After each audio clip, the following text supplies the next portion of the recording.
They adore me, right? But they dig me pretty much. You know what? It's the fact that They found out that daddy was cool. Yeah, They found out that their dad was really that guy, yeah, and now they want to really learn from him. right. I think so. I think that's how it's working. They look at me all the time. They always, every once in a while, my son will come home, my youngest son, because it's my son and my youngest son, we're together still at my house. Yeah. Because I'm divorced now, so my wife is out of the picture. My oldest son's got his own place, but my youngest son, we're together.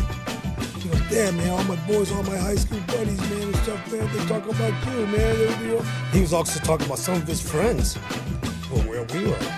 Oh. Yeah. Oh. And those guys are out now.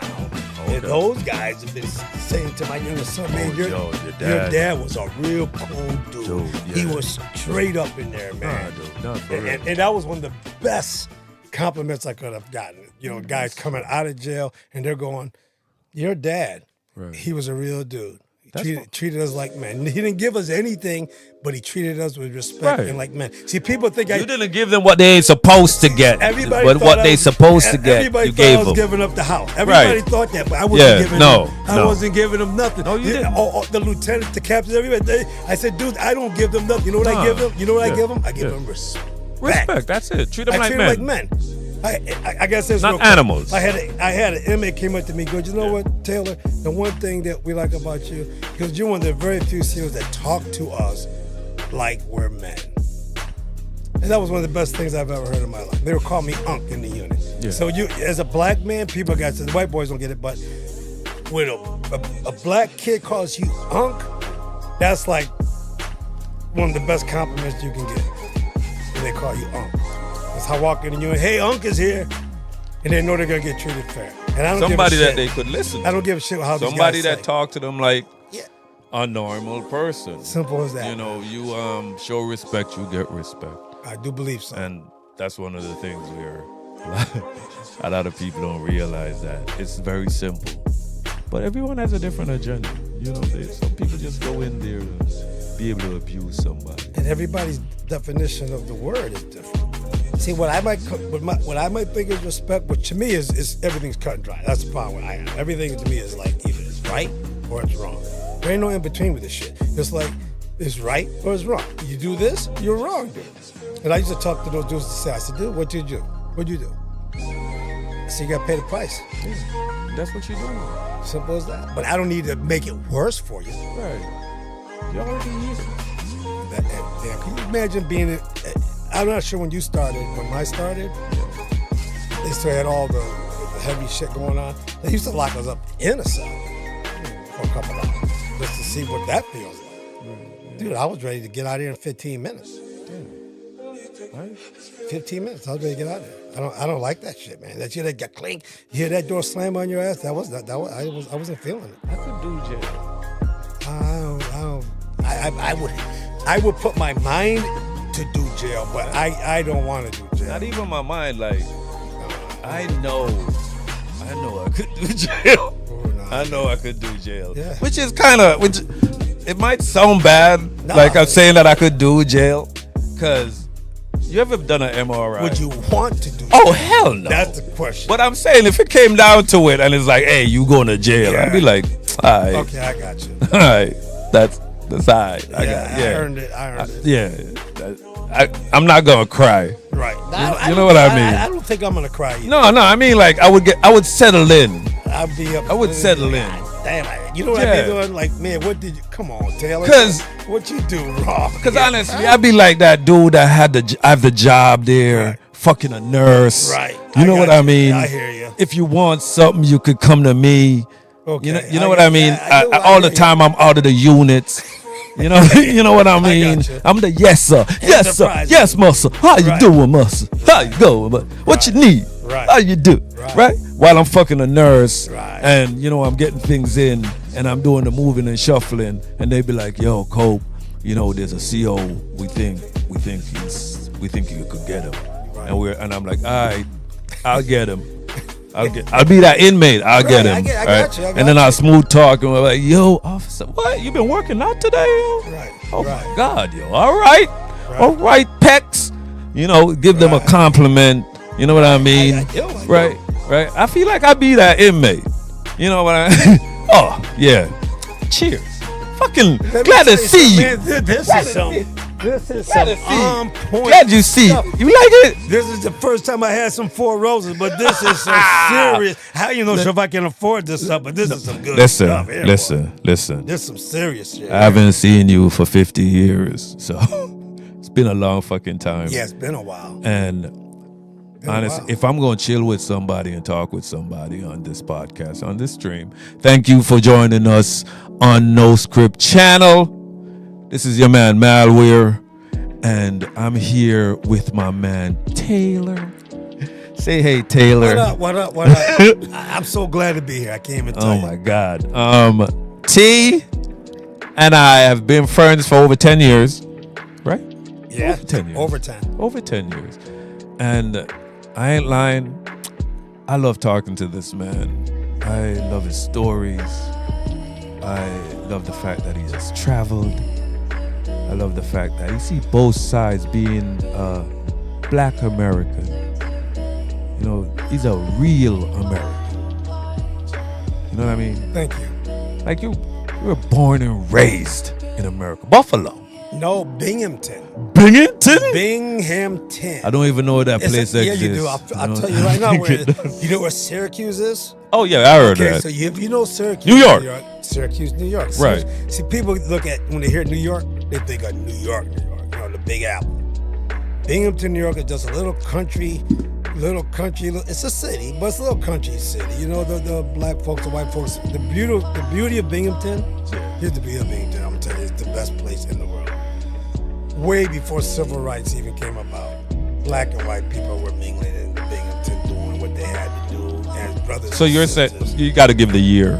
You gotta give a year. Okay, 1961. 1961. How old were you at 1961? 5 years old. You're 5. 5, and I'm just starting kindergarten. Oh my God! And it's already interracially integrated class. So Binghamton. Yeah. They can't make a word that is easy to say, man. Nah. And with my freaking accent and pathway, it's Binghamton. You know how you say, because you have that accent, yeah, that good British English thing going. It does. Binghamton. Binghamton. There you go. Then I sound like a pompous asshole. That's all right. You know what I mean? I'm from Binghamton. I'm gonna sound like a pompous ass. I'm from Binghamton. I'm from Worcester. You want Worcester? Worcester? I used to do that on purpose because people used to, you know, when we were where we were at. Yeah. You know the thing that bothered me a lot, and I don't mean anything bad about you people that come from Hartford or New Haven or any place like that, but the problem was when I first started what we do. Right. Hey man, Taylor, where you from? Hartford? Yeah. It's like they didn't even give me a chance to even tell them where I was from. Yeah. They just assumed because I was black, I had to be from Hartford or Waterbury or New. And I said, look, stop. I said, I get you, man. Yeah. I said, but I'm from a place called Binghamton, New York, which is upstate New York, and all the black people in Binghamton, New York ain't like what you think. Right, because they were mixed in with Caucasians. Yes. I mean, white Americans. At a very early and age. it wasn't even, they didn't feel segregated Exactly. or feel any kind of racial tension. If you had a beef with somebody, it's because that person had to owe you money, or they said something about your kid. Or they're in the wrong neighborhood. Or they're in the wrong, so you guys were very protective of your You neighborhood. want to hear something? I had an Italian family here to my right. Right. This is weird. Italian family to my right. Mm-hmm. An Italian delicatessen to their right. A Jewish synagogue to my left. Okay. And a Polish family in the front. Wow. These are the kind of neighborhoods that I grew up. Wow. They were integrated from the get-go. There wasn't none of this black neighborhood, white neighborhood. So I had white friends that I used to hang with, but on the other side of town, the white boys over there thought I was always by myself. And all of a sudden they come at me, and all of a sudden my white friends be going, hey, you must with our boy. It had nothing to do with color back in my day. It was the fact that you came over here. I'm in that area. All my friends were Italian. All my friends were Italian. Yeah. All of them, Italian and Polish. But that seems all funny. of them were. So you're thinking is gonna be like a nationalist, meaning like a nationalist would be someone that love America and what America is. Absolutely. Right? Like the fact that you know, it's not about your color. Because in Jamaica, I would say Jamaicans are nationalists. Okay. Jamaicans love their country. Maybe that's why I get along with you guys. Right. We love our country. So, you know, we say our anthem in the movie theater before the movie start. You know, we pray in school because religion is very important to us. You know, the Christian religion is very important to us. So we still pray in school. Beautiful. Nobody argues about praying in school because, you know, everybody, which I don't want to sound, you know, kind of like a separatist, but everybody was one in a sense. The only other people that you would have would be like a Rastafarian. Okay. So everybody was Christian. Every mile and a half there was a church. Yeah. Right? So we are nationalists. We love our country. We want to see the betterment of our country. So everything we do towards our country. If we feel like we don't want certain people of certain, you know, sexual proclivity in our country, we're like, everybody's like, no, we don't want that. Right? We don't want that. Because it comes all the way from slavery too. Sounds like you're unified. Yeah, we're very unified. We're very unified in everything that we do, except when it comes on to the color green and the color orange. Okay. When it comes on to we gotta elect our leader or prime minister, we kill each other. I got you. It's very violent. Okay. We are a very violent people, right?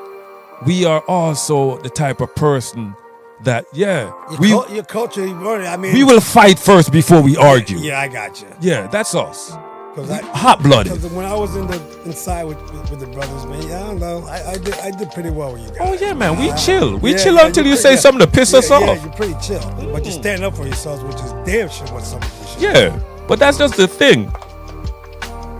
If you know a Jamaican who can't fight, right? He didn't grow up in Jamaica. Yeah, I hear you.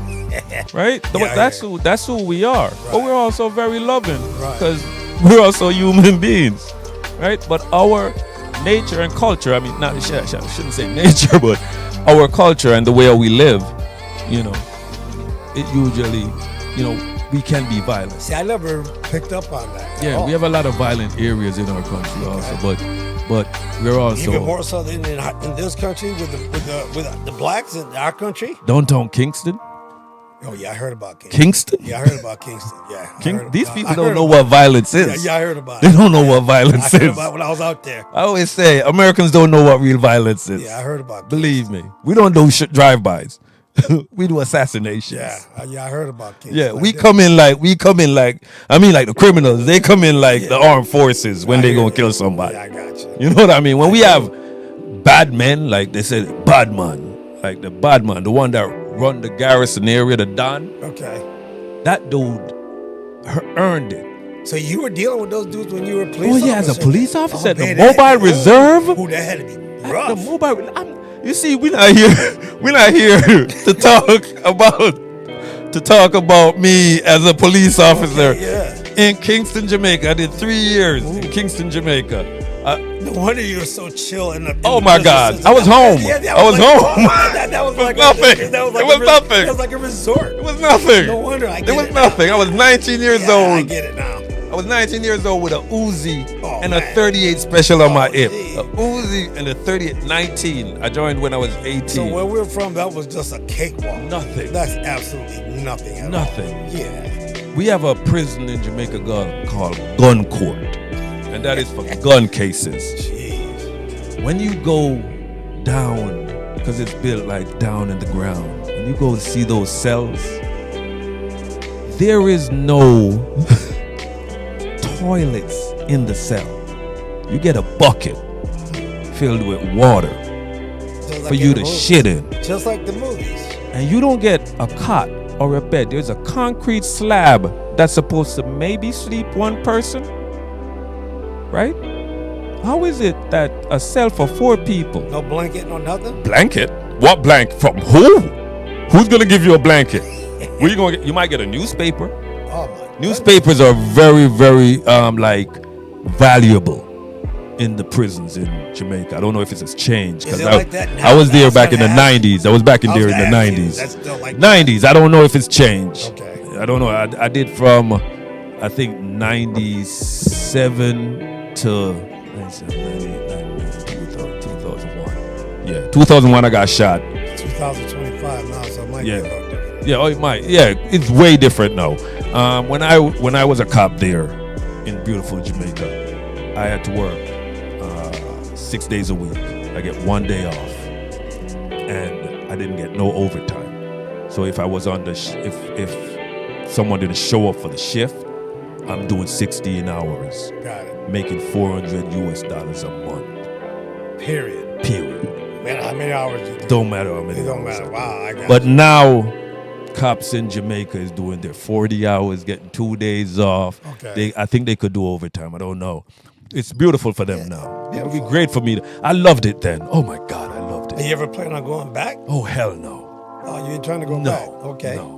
I love 'Cause Jamaica. a lot of dudes, they I get already their money did over 20-something here, and they get years. their money up here. Yeah, man, that's And good. then I know, we already know 2 or Yeah. 3 that already went back Yeah. from here. Oh yeah, and they Work- built they went- like a hotel or yeah, something. Yeah, they went over back and went back to the homeland Yeah. and got to do what they had to do. Yeah, they built a hotel you know who I'm and talking stuff. about. Yeah, Yeah, you know.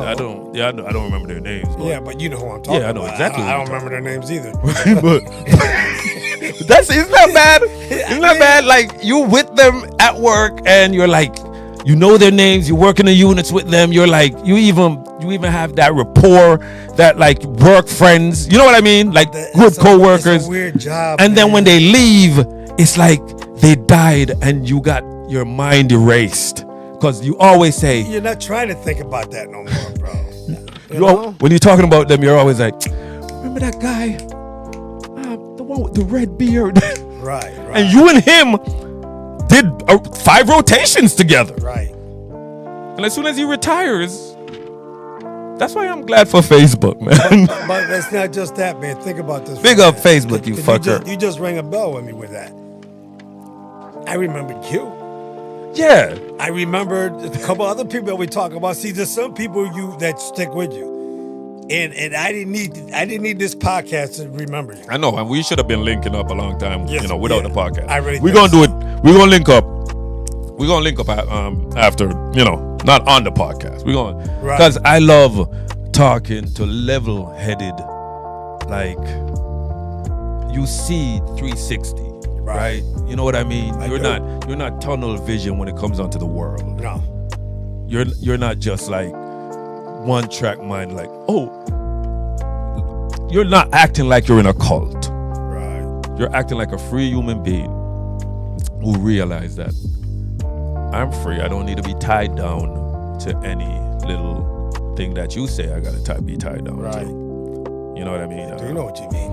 I not gonna conform to your thinking, because we as human beings, our speciality, our gift is the fact that we are individuals. As much as we can be united and take over countries and, have a religion, we can do that in unison. But the great thing about us is we are individuals. I said to someone, because I like saying weird shit. I said to someone, every animal walk the same. Why doesn't human beings walk the same? We don't walk the same. Because we have our own personalities. Everybody.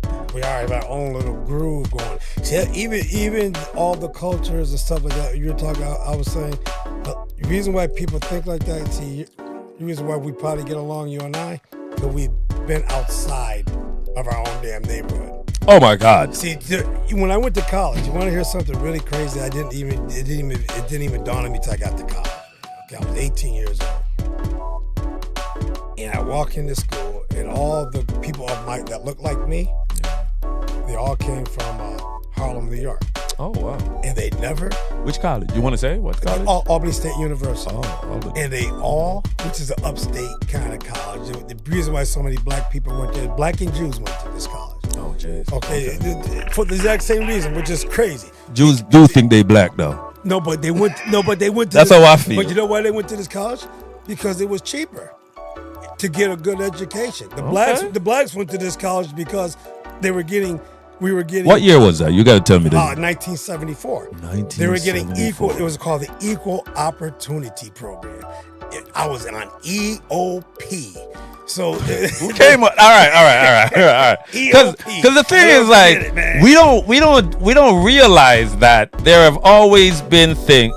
That's what I talk about when people talking about how woke Hollywood has gotten or whatever. I always say Hollywood has always been woke and woke, and I hate the fact that you guys took woke and make it into, you know, if you appreciate a gay or if you appreciate a trans or if you appreciate whatever. Woke used to be, you know what the man was up to. Right. Being woke was, I know what the government doing. Exactly. That's what woke was. That's what I always thought woke was. Right? Woke was like, I know. Now they made it gone into the LGBTQ community now as far as the woke thing. I don't want them to take it. Because black man always said, yo, stay woke, brother. You remember? He's in the dashiki shit with the hat. And he'd be like, they used to try to recruit me with that stuff. He'd be like, yo, brother. Black power. Stay woke, brother. Yep.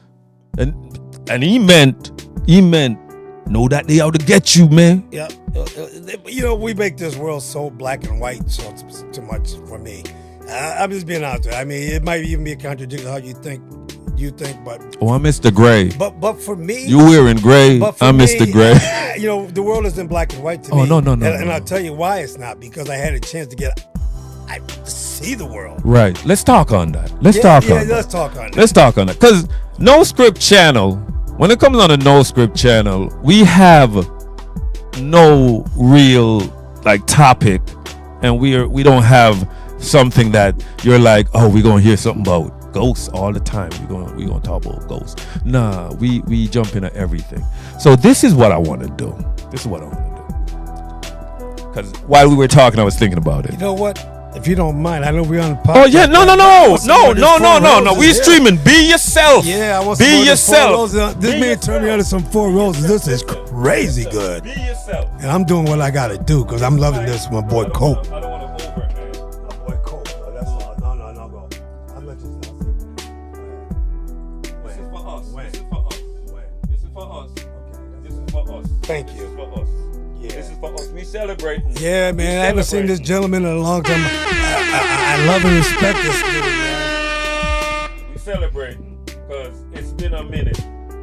You know what's cool about this Cope is that, you know, people have their own way about what they say, but after all this time, it seems like we were just working with each other last night in the place. Man, dude, you look good. I feel the same way. You look good. You 69. Yeah, man, I'm 69. I can't believe you're 69. You look fantastic.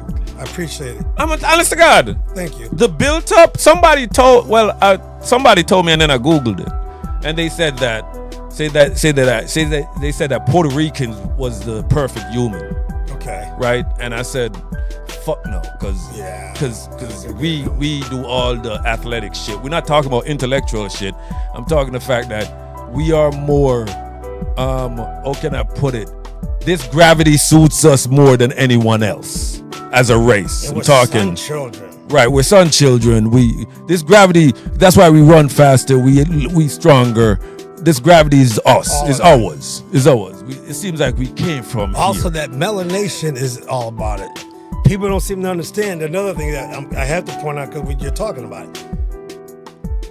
Like our complexions. Yeah, say what you want to say. The blacker you are, the more powerful you are.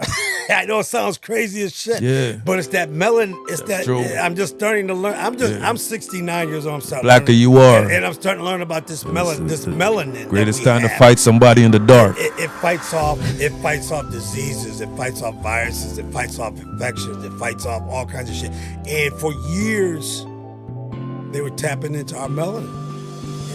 Give me some of that talk, man. Like, what you mean they've been tapping into taking my melanin? Taking it. When we go into medical facilities or whatever, right? A lot of these things, they're extracting the melanin from. You think that's why they did so many tests on us, like when the war and when that prison? You remember that when they did that? It wasn't sickle cell. It wasn't sickle cell. It was something else. I'm not sure what it is. Back in the 60s or 70s, they were doing some tests. Where they were giving the inmates. I thought it was syphilis. Syphilis, yeah, syphilis. They were literally injecting us syphilis with to see how it works. how Like, it worked on it. yeah, that shit Makes you crazy. blind, makes you go crazy. It's Oh crazy. my, yeah, man. Yeah. Friggin' Al Capone had syphilis. They did a whole thing with black officers. I'm not sure it was World War I or II, but they just blatantly just did the test. Yeah, But I'll be honest, for me, I wasn't trying to like go to that area, but I was really trying to go to being dark. yeah. We're children of the But you sun. light skinned. That's what I was trying to get to. Yeah. I have less melanin than you have. But that melanin in your skin is stronger than melanin in my skin. And you have more protection from the things that we need to be protected from because of that darker skin. Yeah.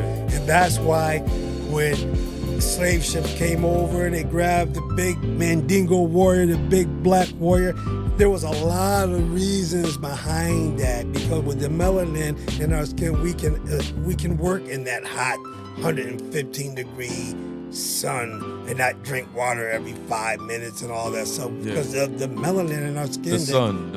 We're It seems like children. it seems like it energized. We almost like Superman, Exactly. Clark Kent. And there's a lot of those dudes that were back there. Right. So I can understand why some of that stuff happened. You know what my You got this grandfather? big ass dude. I don't want looking to cut you. like- No, that's okay. Cut me. You know what my grandfather used to do? Because he was mixed. He was. We call him. He was yellow, like a yellow, High yellow. high yellow, mulatto. All right, he was mulatto. He got the curly hair, light skin, lighter than you.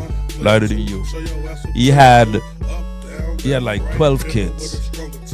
6 was dark as fuck. Darker than me. My dad was a dark man. My father was dark and my mother was lighter than me. Yeah, she was half. No. Oh, just light. She Just came from the light. She just light. Yellow. She just come from the she yellow was side. yellow. So I have cousins and aunties that got that curly, thin hair and the light skin complexion. And my grandfather, I love that man though. I love him. But you know, he was old school. He born 1920 something. Dang, yeah, Right, my father was right. 1912. Yeah. Birmingham, Alabama. Oh God. You know what? He was a slave. He come from Cherokee, but you know what my father never did, which people don't get. I was born. See, people they look at me and say, "How can you be the way you are?" Yeah. My father was born in 1912. He used to see his cousins. He saw his cousins get hung. Oh, he saw people in his family get totally Just by looking at a white woman. no, because they were high yellow. Because they were too light. light. That's why they got hung? They got hung. My father was dark. Oh, but his so cousins- they didn't like the fact that they almost look white. Yeah. So they're like, yo, so if you was dark, I thought No. because in Jamaica, the lighter you are, the better they treat you. No, with my father in Birmingham, Alabama, the lighter you were, Oh, they didn't like you. They were like, you want to be white, boy? right? Huh? Right. And my father used to tell me all these horror stories, but guess what? My father never did. Not once. Yeah. Not once did my father ever tell me to dislike a white A white person. Not once. Right. Which comes to the one thing that I'm gonna stop for a minute. Black people, we don't hate nobody. We just don't think so. We don't hate I don't think so. We don't hate nobody. Nobody. I don't think so. Black people, I'm saying this right in your pocket. Black people do not hate anybody. You could say it again. Black people do not hate anybody. And we show it every day. We show it every day in the way we work, the way we move. Yeah, I believe you. I don't hate nobody white. I don't hate nobody. I believe you. I I just don't. I could talk shit about a race every day, and when I see that person, I'm gonna be like, "Hey, what up, man? Right. What's good?" And I'm gonna want to talk to you, and like, And it's from the heart too. right, See, like when I speak to white people, I speak to black people, I speak to Chinese people. I go to the store. I'm not doing it in a racial way. I'm talking to you like a normal person. I'm not talking to you like. I speak from my heart. Right. I'm not all coming the to- time. I'm not coming at you like, oh, hey, Mr. Chong. Nah, I'm like, nah, cause honestly, and I'm an idiot, and I do dumb shit sometimes and say dumb shit, but you know, I'm the type of person that likes dark humor, and you know, I could be, you know, I tell dead baby jokes. Okay. Right. That's the type of person I that's am. dark humor. You know what I mean? Yeah, that's dark humor. That's real dark. I do the ear pod in my ears while I'm going to sleep. My wife hates it, but she know I got PTSD. Okay. Because I've been through a lot of shit. So, so she bears with it. You know, sometimes she's like, "Stop, just be with me. Take the ear pod out your ears." And she'd be like, "Let me hear what you listening." And I'll be listening to a 911 call from. How long you been married? 25 years. You said we're just doing what we do. I don't even mean to interrupt you. Yeah, sorry. But every once in a while, you say something, you give me a gem, and I have to expound on it because I might forget about it. You see, you've been together for 25 years. You're in an interracial relationship. Marriage. Yeah, she Ukrainian. And I've been following you, though. See, Yeah. I'm one of those kind of dudes. I follow people. They don't know I'm following you. Yeah. I'm following you. Stop stalking me, man. I move in silence. Stop stalking I move in silence, but I have deep respect for you. And Thank I watch, you. And I Thank watch you. and I watch how you move, and when Thank we were you. working together with the things you used to say. Thank you. See, for 25 years, for you to be with somebody and have the way that you feel about them, people have to understand. There has to be a mutual understanding on each side. Oh, There's so many relationships that go on. They just want their way. They don't want to even bend a little bit to the compromise to the other side. And I'm one of those kind of guys. I grew up with 6 sisters.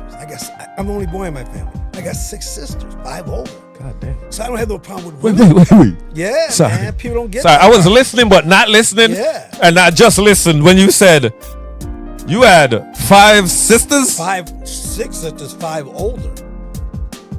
No brothers? I have a half brother that I didn't meet till I was 12, Oh, okay. but he didn't live with us. So pretty much it was 6 sisters and me. My daddy was worse. My daddy was better. My daddy had 22 kids. 21 kids. How do you have 22 kids? My father came I think from a family of 15. he went on a dick mission. Like, Damn. like I'm going to because he was a cop. No, was he dark skinned or was he like? He was dark skinned, but he was. There you go. He was that dark skin. You see how I'm Is he like, darker than you? like I'm handsome, but he's like handsome. I got it. You know what I mean? That's how my Like dad was. everything was proportionate, great got body. you. I got you. Dude didn't have to work out, just walk. Got it. So he was built different. He was built for what he did, bro. Yeah, man. People Yeah. don't get that. I'm sorry. 1940. That's where all that problem came with the slavery ban. It was more of that, you know. He was born in That's what it 1943. was, man, which is kind of bad, but that's what Yeah, it was. yeah. It had, Nah. it had nothing to do with any of that. It had nothing to do, but with the fact that we were just. I don't think slavery had nothing to do with who black Americans are or No. what the West Indian blacks No. are. No. I think it's all about where you're from, because Yeah. the majority, and I don't want to sound like, oh, my race is great. Your race is great, though. Yeah, but my race is great. You know why it's great? Because you're the closest Jamaicans. I'm not sure if you even know this. I'm gonna give you a statistic. You might not even know. I used to tell the Jamaican brothers inside this because they used to try to. I said, look, man, don't talk to me about being black. I know what black is. Oh, yeah, I said, that's true. first of all, Jamaican is 97%. Yeah, Closest to the purest African that there is. no doubt. Thank People you. don't get that. And that 97%. So you are the most black, Yeah, the most closest to what a true African person is than Right. any other culture. Like any other blacks any other black- in this region, in the Western Jamaicans region, are the closest. meaning America and the West Indies. Jamaicans are the closest. We're very. And you exemplify that. We almost look like when we see Ghana, like But Ghana. you're Ghanaian? If there's any way to say anything, guess what? Here's I'm gonna say something. People might get weird. You are the superior black, Thanks, man. the Jamaican. Oh, thank you. Yeah, you're the superior of the black Listen, culture. listen. You are the closest to what we all want to be. I as a don't Jamaican. want to. I'm not gonna say you're wrong, because you are right. Because Right about it, bro. even our music, like reggae music, Yeah. has created hip hop. Absolutely, it did. Yes, we know that. That's why it started. Absolutely it did. That's why it started in New York City. Right. That's because Jamaicans went there with their reggae. And the way the pounds, And the way- yeah, the with bass. bounce, Boom, do-do, boom, do-do, boom, boom, boom. That's all hip hop. All Yeah, of that. right, all right, of that. right. Yeah, I knew that right away, man. Come on, man. So No, but there was also a lot of influence from because there's a ska. Remember ska? Big time. Yeah. I always call it ska. How do you say ska? Ska. See, I always thought it was ska. You say ska. I say ska. You say Yeah. ska. We say ska. Ska. Okay, Right. I got Right. you. So Right. we did ska. Like Bob Marley started with ska. His group was about ska music. All of that. And I don't know how they did it, but they had a certain style. And when that wasn't working, and he discovered the Rastafarian religion, which right now everybody appreciates and loves in Jamaica.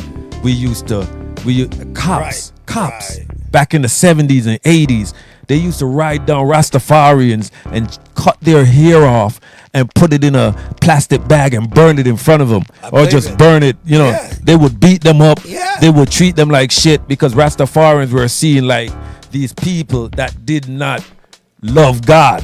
They worship something else. So this is what I'm trying to tell you. Jamaicans are the most conservative blacks you will ever meet. We're like white Republicans. Right. That's what people don't understand. And That's people get pissed off about that because I'm conservative. that's one of the Why we things, get along. right? That's But why we get along. But this is what I'm saying. I hate race because race always make it seem like I'm siding with somebody right. that does not look like me, right? Because I'm not talking about the opinions that you have. It's about the fact that you don't look like me and I'm siding with you.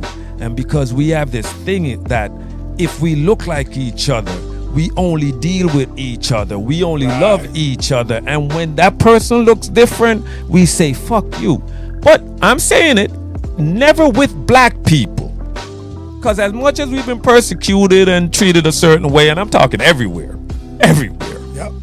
I remember being 19 years old in Kingston, just freshly being a cop.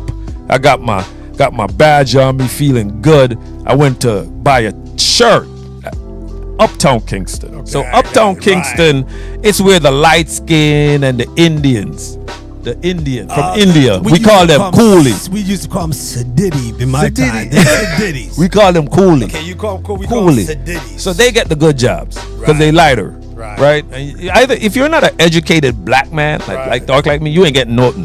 You ain't getting not a goddamn thing. But if you light, we give you a chance. Right. You're more trustworthy. Darker you are, you might steal. Yeah. So I'm walking around trying to find me a shirt, and this woman is following me.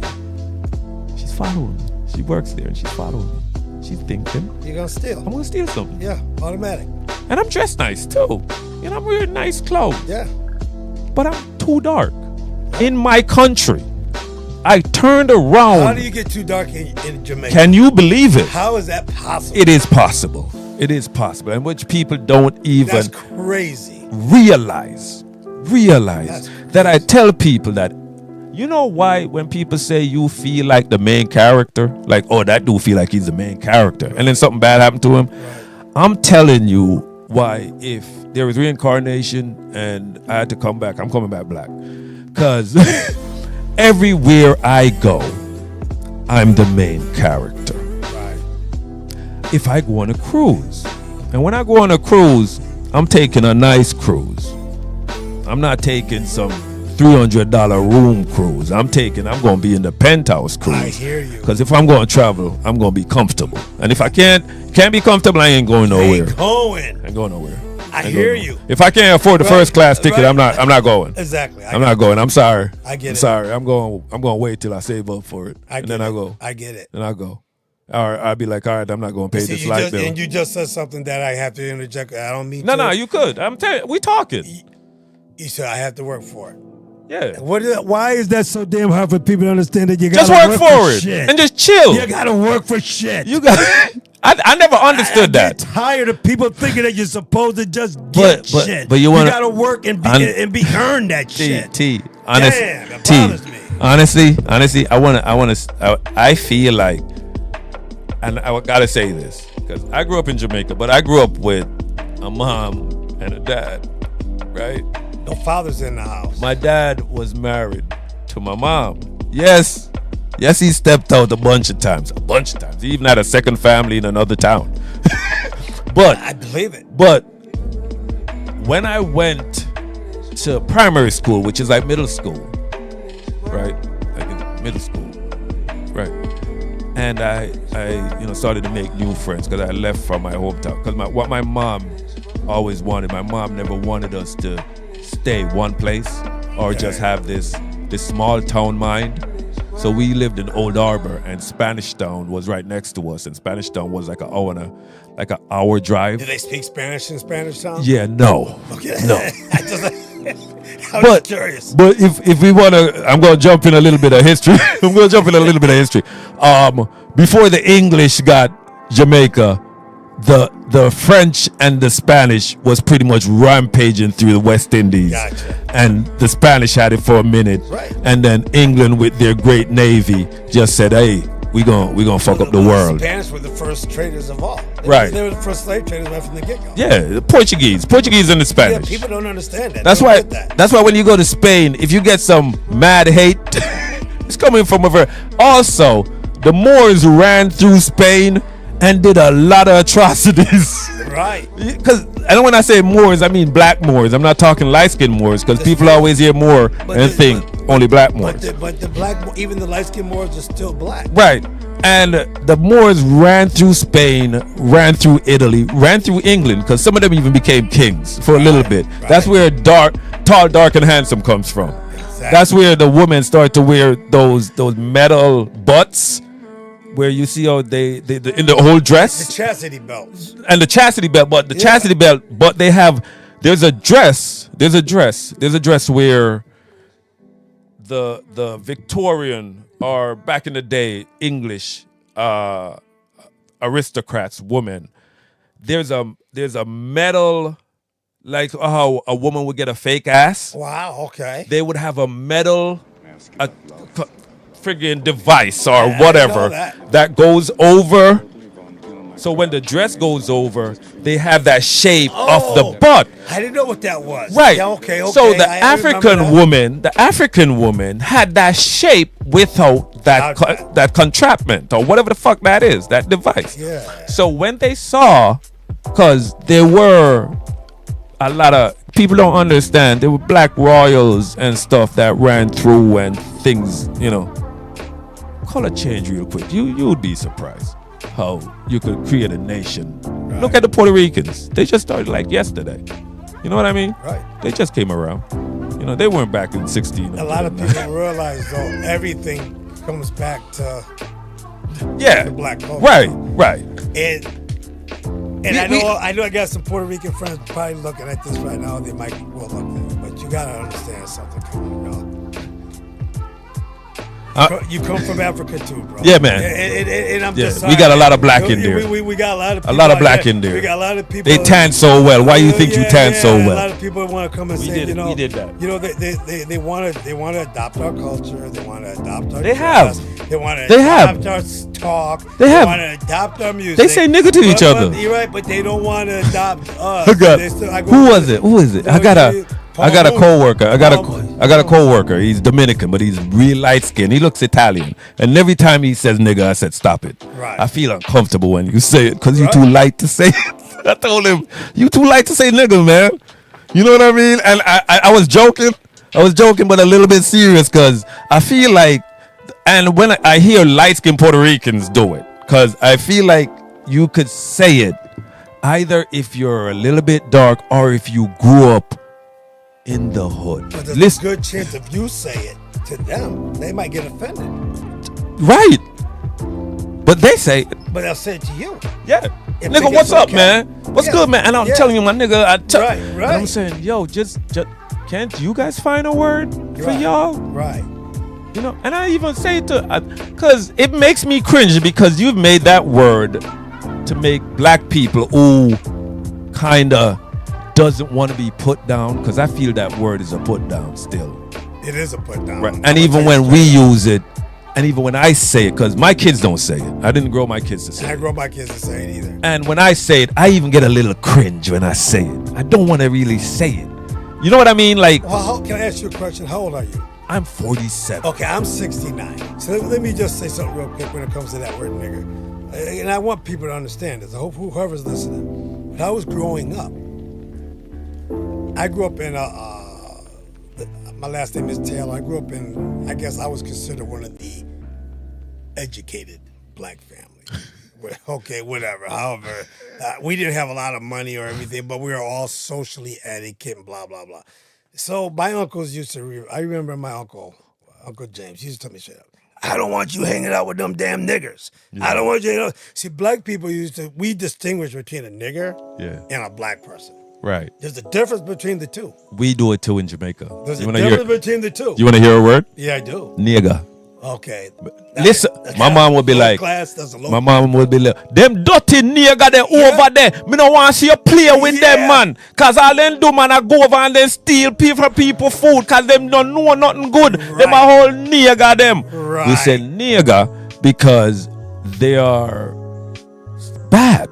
Exactly. They're up to no good. See, so when I see nigger, I'm thinking, my uncles used to say, to my aunt used to say, I don't ever want to see you down there hanging out with them doggone niggas down there, because you know all they're going to do is get you in trouble and put you in jail. Yeah. That's how they used to get talked to all the time. Yeah, because they're up to no good. Guess what? Right. They were. Right. Because they were niggas. They were niggas. Yeah. And people don't get that. I go look at it. There's a difference between a nigga and I'm a black man. And I'm sorry to say. A person, a law-abiding citizen. Because this is the same way how you say thug. And it would be great because we keep on changing words, and in 1,000 years, if human beings exist, we might not even be speaking this language anymore. Because everything changes. You couldn't go back to 1200 AD and have a conversation with an Englishman because you'd be speaking old English and you wouldn't understand a goddamn thing he's saying. Shit. You know what I mean? And then you go way back. Let's go back to 10 AD. And what you think you gonna hear? I mean, like 100 and something AD. What you gonna hear? You're not gonna understand shit. So language always comes and it goes. But that's just the thing. Words does hurt and it does stay and it does mean something. So you're like, okay, they've come up with this word nigger, right? And they use it to debase you, right? To let you know you're cattle, right? You are purchased, you are nothing. That's what they were using it for. We got that word also, which we don't even speak your language. Right. But we got it too. And we use it the same way. Nigga, nigga, right? Right. We saying nigga too. All the time. But when we say, that's why when I came over here, your nigga didn't affect me. That word didn't affect me. Until like years now when when I'm saying it, I don't want to say it, but I'll say it. But when I say it, I feel like when I was a Pentecostal kid, I had to go say, Lord Jesus, forgive me, Jesus Christ. Right. I said a bad word. Please take it back. You know, but we used to be like, that's a bad person. That's not who you associate with. Right. And over here you use it the same way. But what we're doing, we're not even like, let's friggin' forget it. You know, it's hard to get mad at a white person using the word nigger. I don't like it if I heard the word. I mean, I was at the golf. I'm gonna give you an example. I play golf. There's no black. You're the only black man. Every once in a while, I see black people out there, but for the most part, I'm the only one out there. Yeah. One time I was playing golf, I got 3 white buddies, which is weird because they're 3 white liberals too. Right. So, which is great because I'm conservative, liberal, so we have some conflict of interest because they think they know. They hold on to that. Well, they think they know black people better than black people know themselves. I always say which is weird. It's weird when I say the liberals are more racist. See, the white liberals are more racist to me. But they don't think they are. Yeah, because that's the problem. Because they're like, I understand you, brother. Yeah, I don't want you to understand me. I just want you to talk to me like an American. Right, they don't get it. That's it. But my boys did hook me up. Though. I'm on a golf course. I'm not gonna say what golf course, blah blah blah. I'm on a golf course. If you know anything about golf, you hit the ball. Sometimes you don't see who's down there. So I was hitting the ball. I broke my nose. I ain't playing. I was hitting the ball pretty good that day. Okay, that day I was hitting the ball. That's good. I played it. I go there to get drunk. So I hit the ball. Apparently, I hit it in an area where dudes were already there, which you're supposed to wait. So I knew I did this because they were just. I drove up. I said, I'm gonna be the nice guy about this. I'm with 3 white guys. I'm gonna be the nice guy. I drive up. I want to apologize. No, I don't want to hear no damn apology. Blah blah. The boy got seriously outraged. Big fat white guy. As I'm looking at the guy, I'm going, okay, you're getting stupid. No, I'm not a tough guy. But you know how just from you can look at somebody and say, okay, I'm gonna knock this dude out. Yeah. If I have to, I can knock him out. Just tip him over. Yeah, I can knock him out. You can tip him over. So I'm looking or run around him and you get tired. Yeah, so I'm looking at this guy. And I'm going, I'm thinking to myself, I might have to knock this dude out. So he's getting seriously irate. Now, here's what hit me harder than anything. If he had called me a nigger, I would actually laugh. I would start laughing. Yeah. But you know what he called me? He called me a jig. So that means he had to think about shit. See, when he came up with that jig, it was like you're really deep in. You're digging. Jigaboo. You a jigaboo. You're digging. Oh my God, he was going in for it. He was like, what can I find to put this black man down? Right. Cause he can't I'm gonna go for the. He came up with jigaboo. So now I looked at his 2 boys. I go, this is the kind of dude person you hang out with. That's what I said. So you're this kind of dude you hang out with, which threw him off. Threw him off guard. And then my white buddies. Yeah. They came at him my God, did they tear into this? And that's just the thing, my guy. Can we just fight? Yeah. Can we just fight for the fact that my ball came over to where you playing? Not fight because the black man hit your ball over. That's what I hate, man. That's what I hate because I breathe the same air, man. I'm like the jig statement. That's all I want to do is just live. Said, you know what I mean? I said now I'm pissed. I just want to live, man. Why you had to go for the jig? Why you got to go for that? That's what I was thinking. Because that's what you know. So why you got to go there, bro? I grew up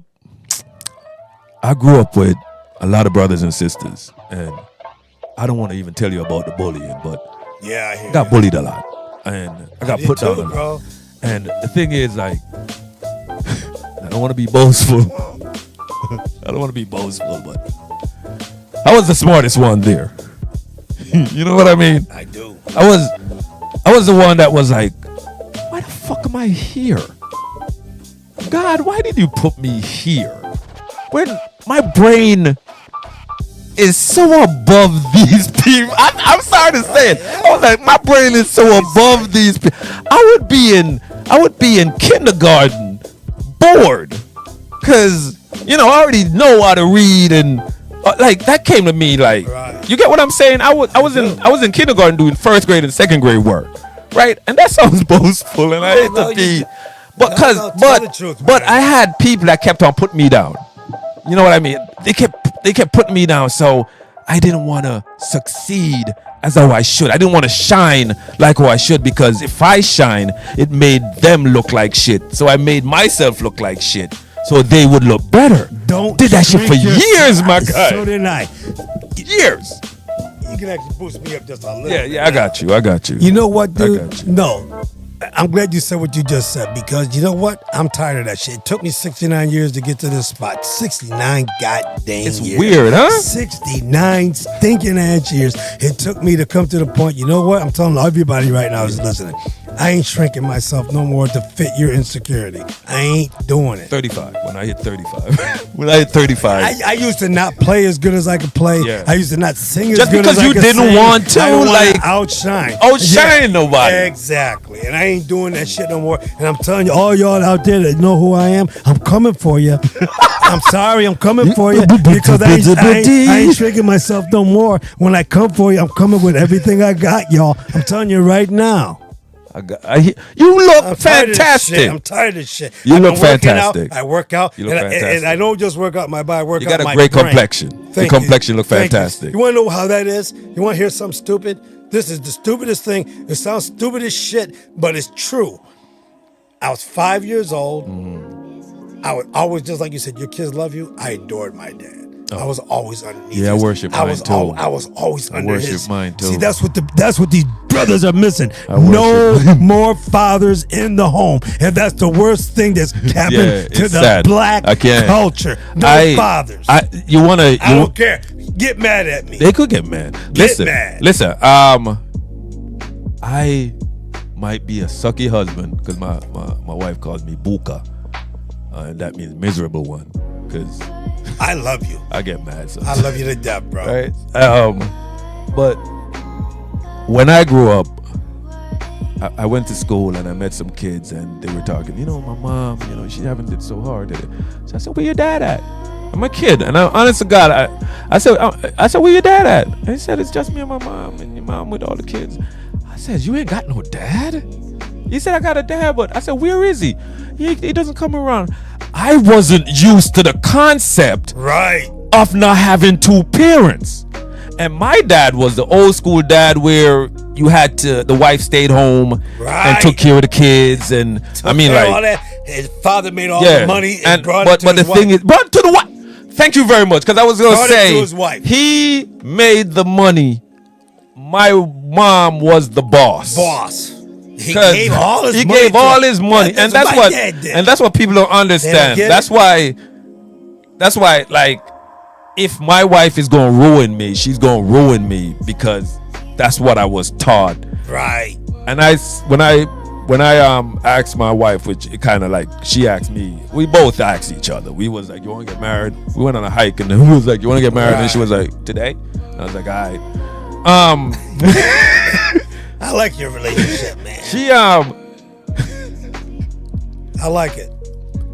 You have to have like, because my mom was the person that took charge of the home, and that's how I see my wife. Like, you're the boss, I go do my thing, you do your thing, you take care of us, meaning the family. Simple as that. The family, because I'm gonna make sure things happen, and you gonna make sure things happen, and we are a team, and this is what we do. Right. Yeah. Sometimes we falter, but sometimes we get up. Yeah, but this is how I've always seen it.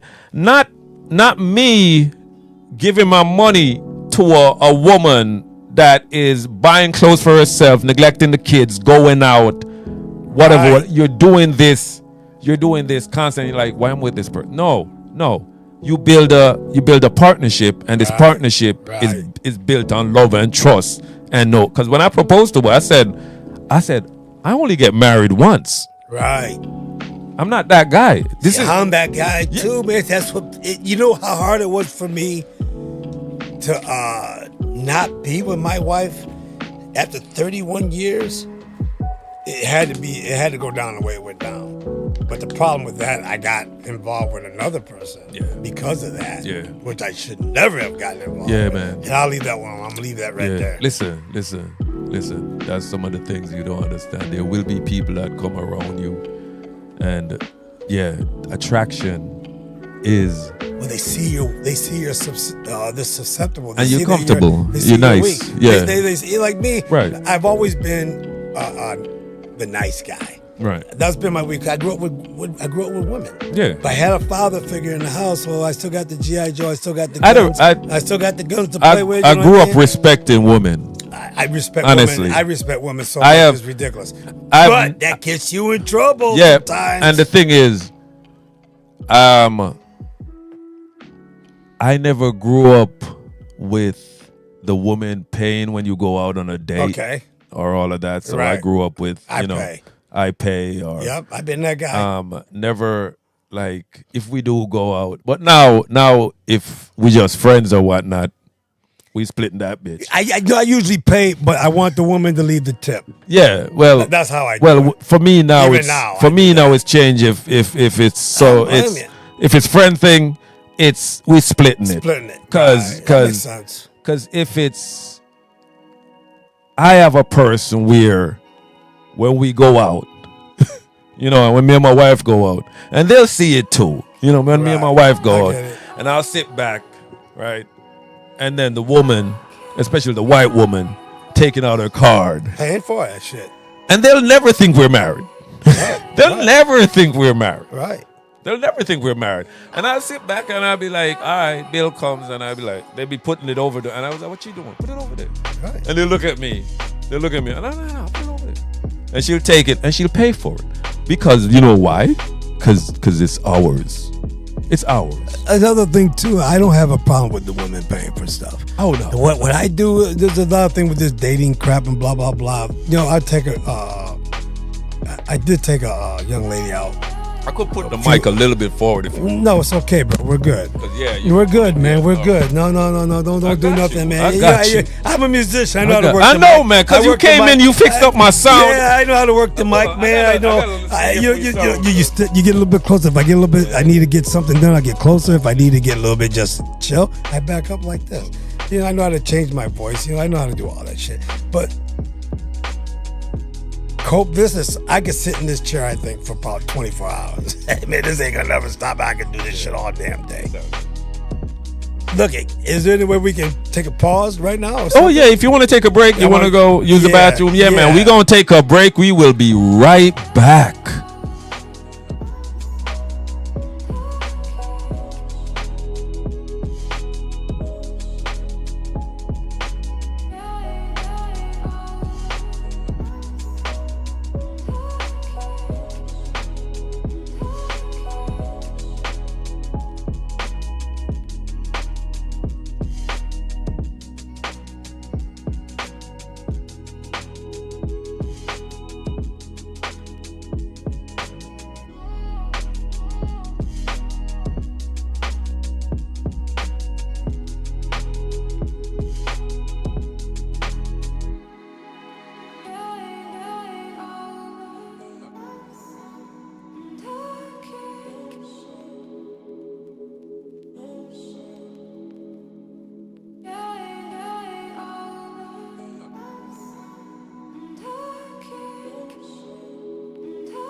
Hey, you know what? Let me hit that. Really? I can handle it. I am certain that you cannot. Oh, come on, I smoked a ton of weed in the 90s. Right, the 90s.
one day you'll figure this out. And when you do, you will change the world.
Yeah, fuck remote controller, man. What the fuck, nigga?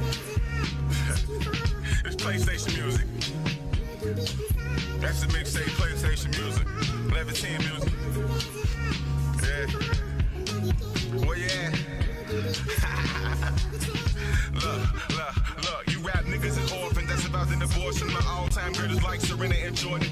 And the rhymes is mean and pristine like libraries. Bitches keep playing what I think marrying, but I'm thinking gazing. Bitch, you so crazy. Fully coolly is that king, and I do that thing, and I'm cold. Walking on the clouds, walking on the moon. Goddamn, I saw, yeah, strong like Samson. Goddamn, bring me Samson. I wanna smoke weed, wanna get high with my drink, please don't think, girl. Girl at the girl, pearl at the pearl, look, diamond at the diamond, look, choke it like a hammer, and I cool and them motherfuckers know my rhyme be off the top, they can't stop my flow. Fooly coolie, that dude, I'm the king. Cooper nigga, what the fuck you sing? Mugging me just like a junkyard dog, and I kill these nigga. Who the fuck is y'all? Flexing hard, it's like Lex Luger. Pulling up, nigga, with a big Ruger. Yeah. What you eating, bro? Straight bread.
All right. We are back. It seemed like we was long break, but I'll tell you what we were doing on the break. We were taking a bunch of pictures. He was checking out my little armory over there, my little, and we were playing Street Fighter. Yeah, get my butt. Arcade. It's behind me. Wait. Yeah, you can see it? Yeah, that. You're right. Getting his ass whooped. Big time. But it's just because he hasn't done it in a long time. And you're a nerd. You're a little bit of a nerd. I am a bit of a nerd. People don't know that I am. I think I lost my phone. Oh, I see it. I got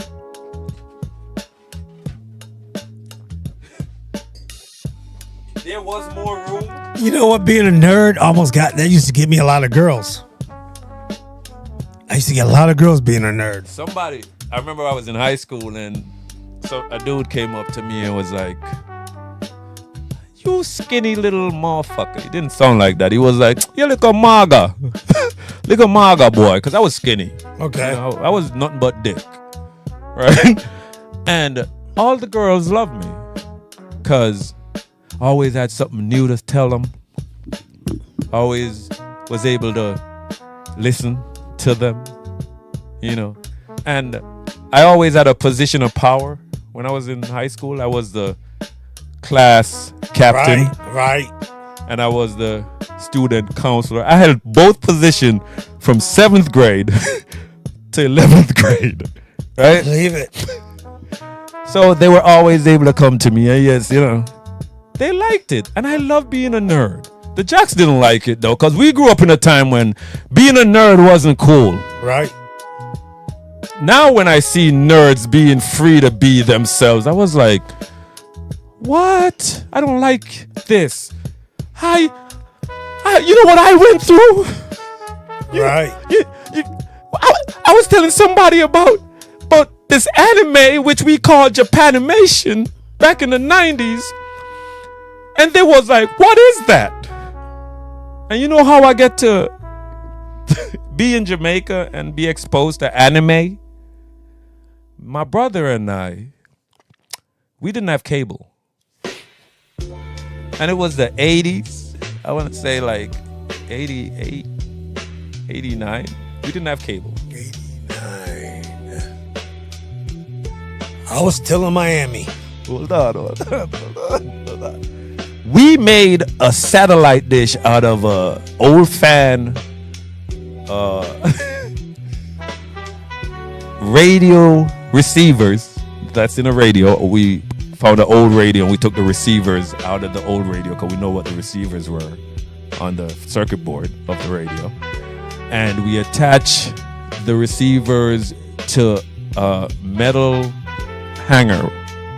Clothes hanger. Yeah. We straightened it and we attached the receivers to it. We had the wires, we had the old fan, and when we were done, it looked like a satellite dish.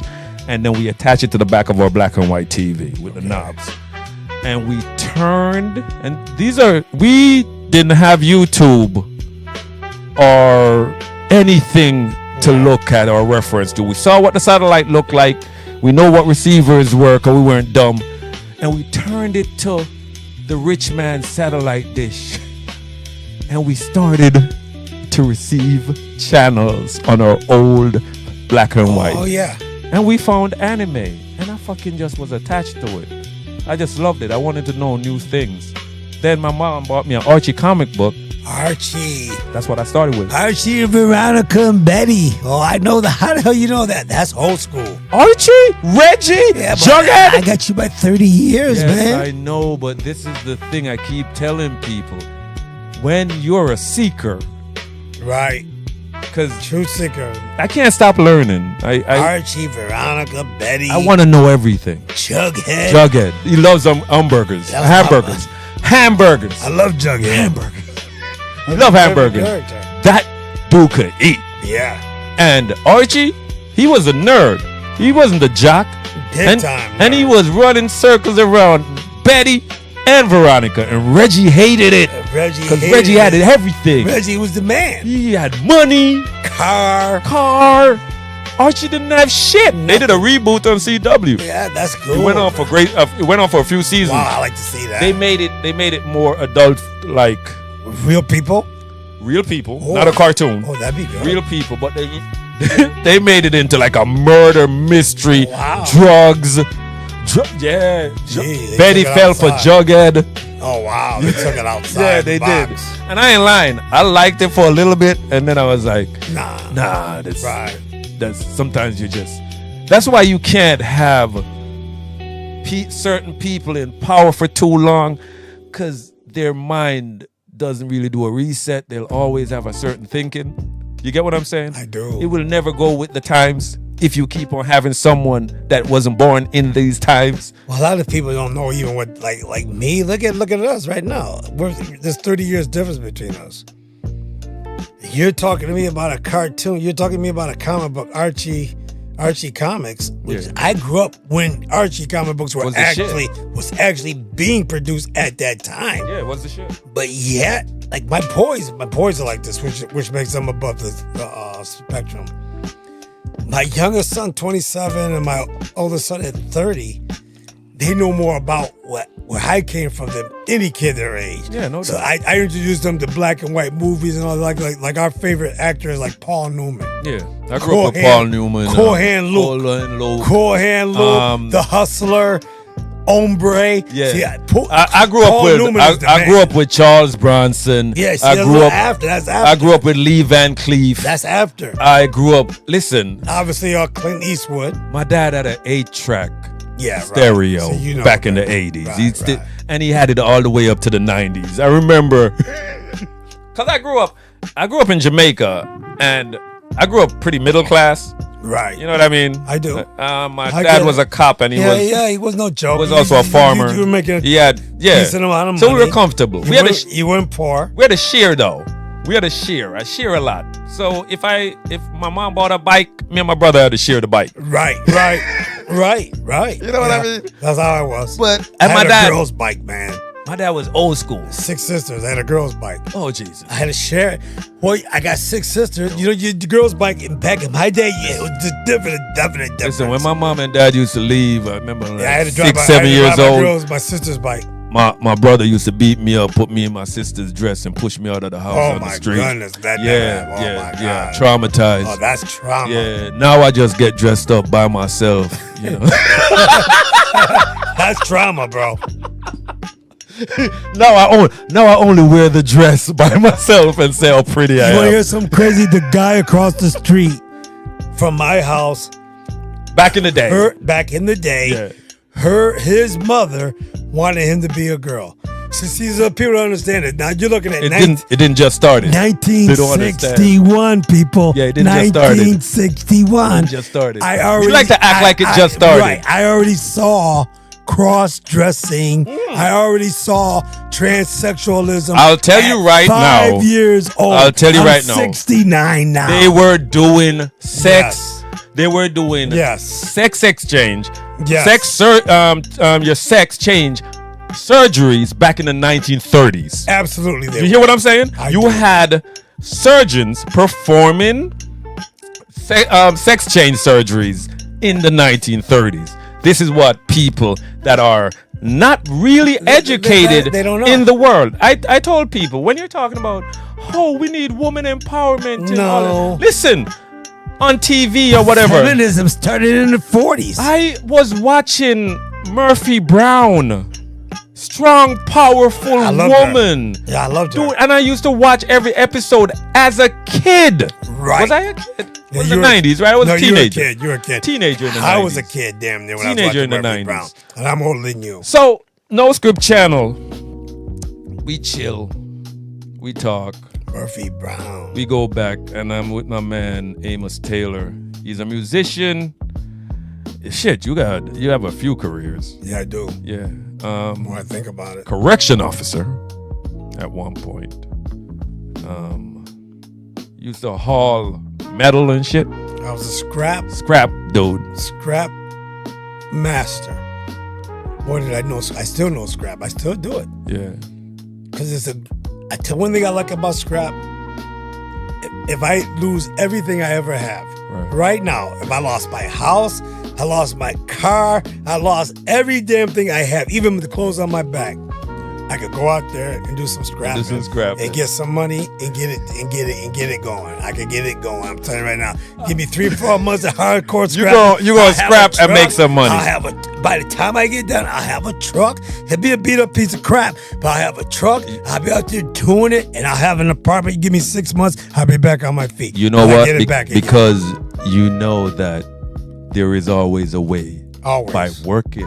Always by working. By working. Always. Oh, because I've never. By the sweat of your brow. Sweat of your brow. Sweat of your brow. I don't know why people don't. I'm not a God man or shit, but I love the Bible. I love the Bible, Old Testament. I'm an Old Testament dude. Sweat of your brow. Sweat of your brow. And that's what I was always taught. You know what my dad used to tell me all the time? My dad was one of those kind of, you look at me right now, I'm really like vibrant, outspoken. I talk a lot. I know I do. Yeah. My father was one of the most quiet. My father only spoke when he had something to say. My mother was the one that was jovial. My dad too. My father only spoke when he had something to say. Yeah. My father was quiet. You know what they say about quiet people? Yeah. That's the one you gotta watch out for. That's the one you gotta watch out for. My father was a dangerous man. He was military police in an army that was segregated. You think that has something to do with it? The military thing? My dad was a military police. That's how we grew in an army that was segregated. That's sad. It is sad. And my father used to tell me stories, and I used to. I remember, fight for your country, but you can't be next to this dude or drink his water. When I was in college, I was a history major. I wanted to do a story on my father. Oh wow! And it took me. I'm not going to exaggerate. It took me 3 months of prodding. I talk about every day, prodding my dad. I said, Dad, you got to understand something. I'm trying to get an A on this damn report. I'm trying to get an A. I can't get an A if you don't tell me your story. You didn't want to talk about it. He ain't hearing it. He ain't hearing shit. My dad, I think what killed my dad was the fact that he held so much shit in. Because he had 2 aneurysms. He had 2 strokes. My father did not want to talk about the shit just as he was born in 1912 in Birmingham, Alabama. I don't even need to say any more than that. 1912. Oldest of 15 children, put on a tree farm at the age of 12. At age of 12, he was cutting down trees. He was cutting down trees. You said put on a tree farm. Put on a tree farm. It sounded like somebody had him, and then he had to work. He had to take care of the family. He's 12. 12. Guess how much he was making a day?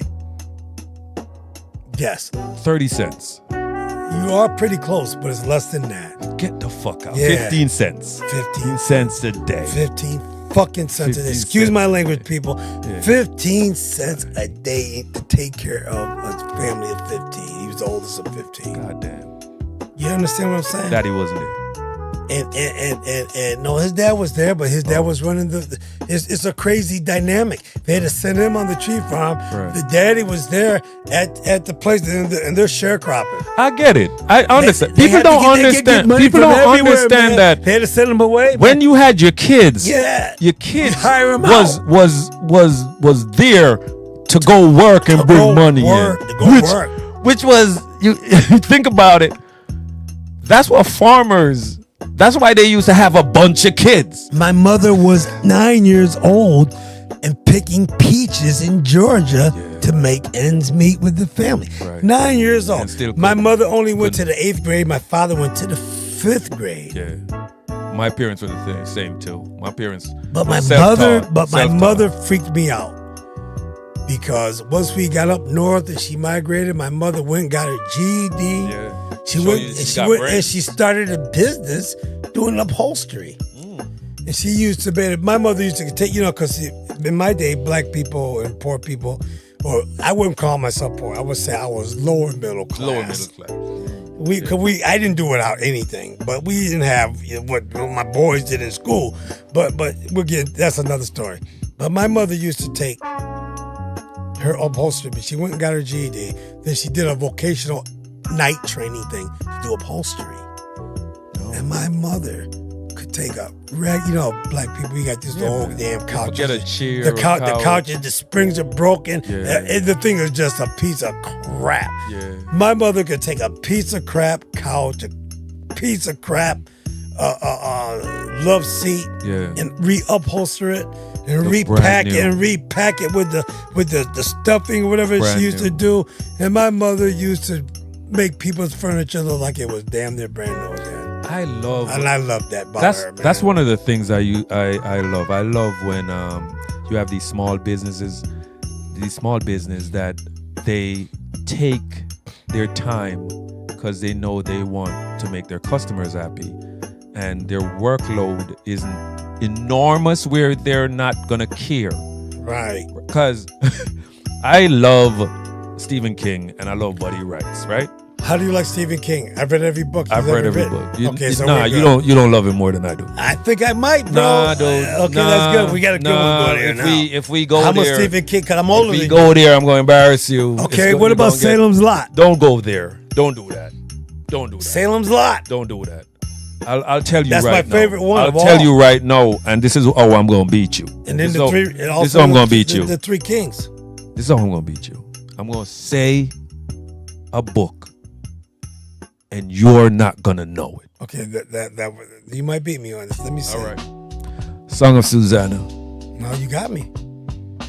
You know why I got you? I have no idea why I got you. Because I know all of his books. I don't know that one. You're right. You got me. You did. You get my The Dark Tower. The Dark Tower series. Okay, I read that. 7 books.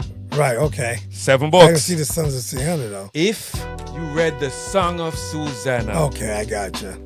The Song of Susanna is... I thought that was a trilogy, The Dark Tower. Dark Tower is 7 books. See, that I didn't know. I thought it was only a trilogy. You got to go on that journey. I will. I'll check it out. And when I was going on that journey, it was the early 2000s. You didn't have Barnes and Noble or none of that shit. Yeah, I stopped dealing with Stephen King at that time. I didn't have Facebook or Amazon or none of that shit existed. I don't know nothing about that. It's I think it's the 3rd book or 4th book in the Dark Tower. It's got to be the 4th because I read the 3. It's you read The Gunslinger? Yeah. All right, The Gunslinger is the beginning of the Dark Tower. Okay, right. Right? What's the next one? And then it's the 3 doors. Right. Right. And what's the one after that? I can't remember. Sons of Susanna, I don't know. But I know Song of Susanna because it's been such a long time ago. Yeah, I gotta go back to find my books because I used to underline stuff because Dark Tower ties in all of Stephen King's books. Yeah. The Stephen King universe is happening. He made a multiverse before you had Marvel coming with the multiverse. Right, the Dark Tower ties in Christine. The Dark Tower ties in The Stand. The Stand is a great big part of the Dark Tower. Part of the Dark Tower, The Stand. Okay. Now you remember Cujo? Oh, yeah, absolutely. I read all those. You know that the Dark Tower is connected to Cujo. How is that? So you know these entities that's on the dark side. Sometimes they escape like it. Right. These cosmic entities that comes to Earth, finds Earth and inhabits, and they feed off of your fear.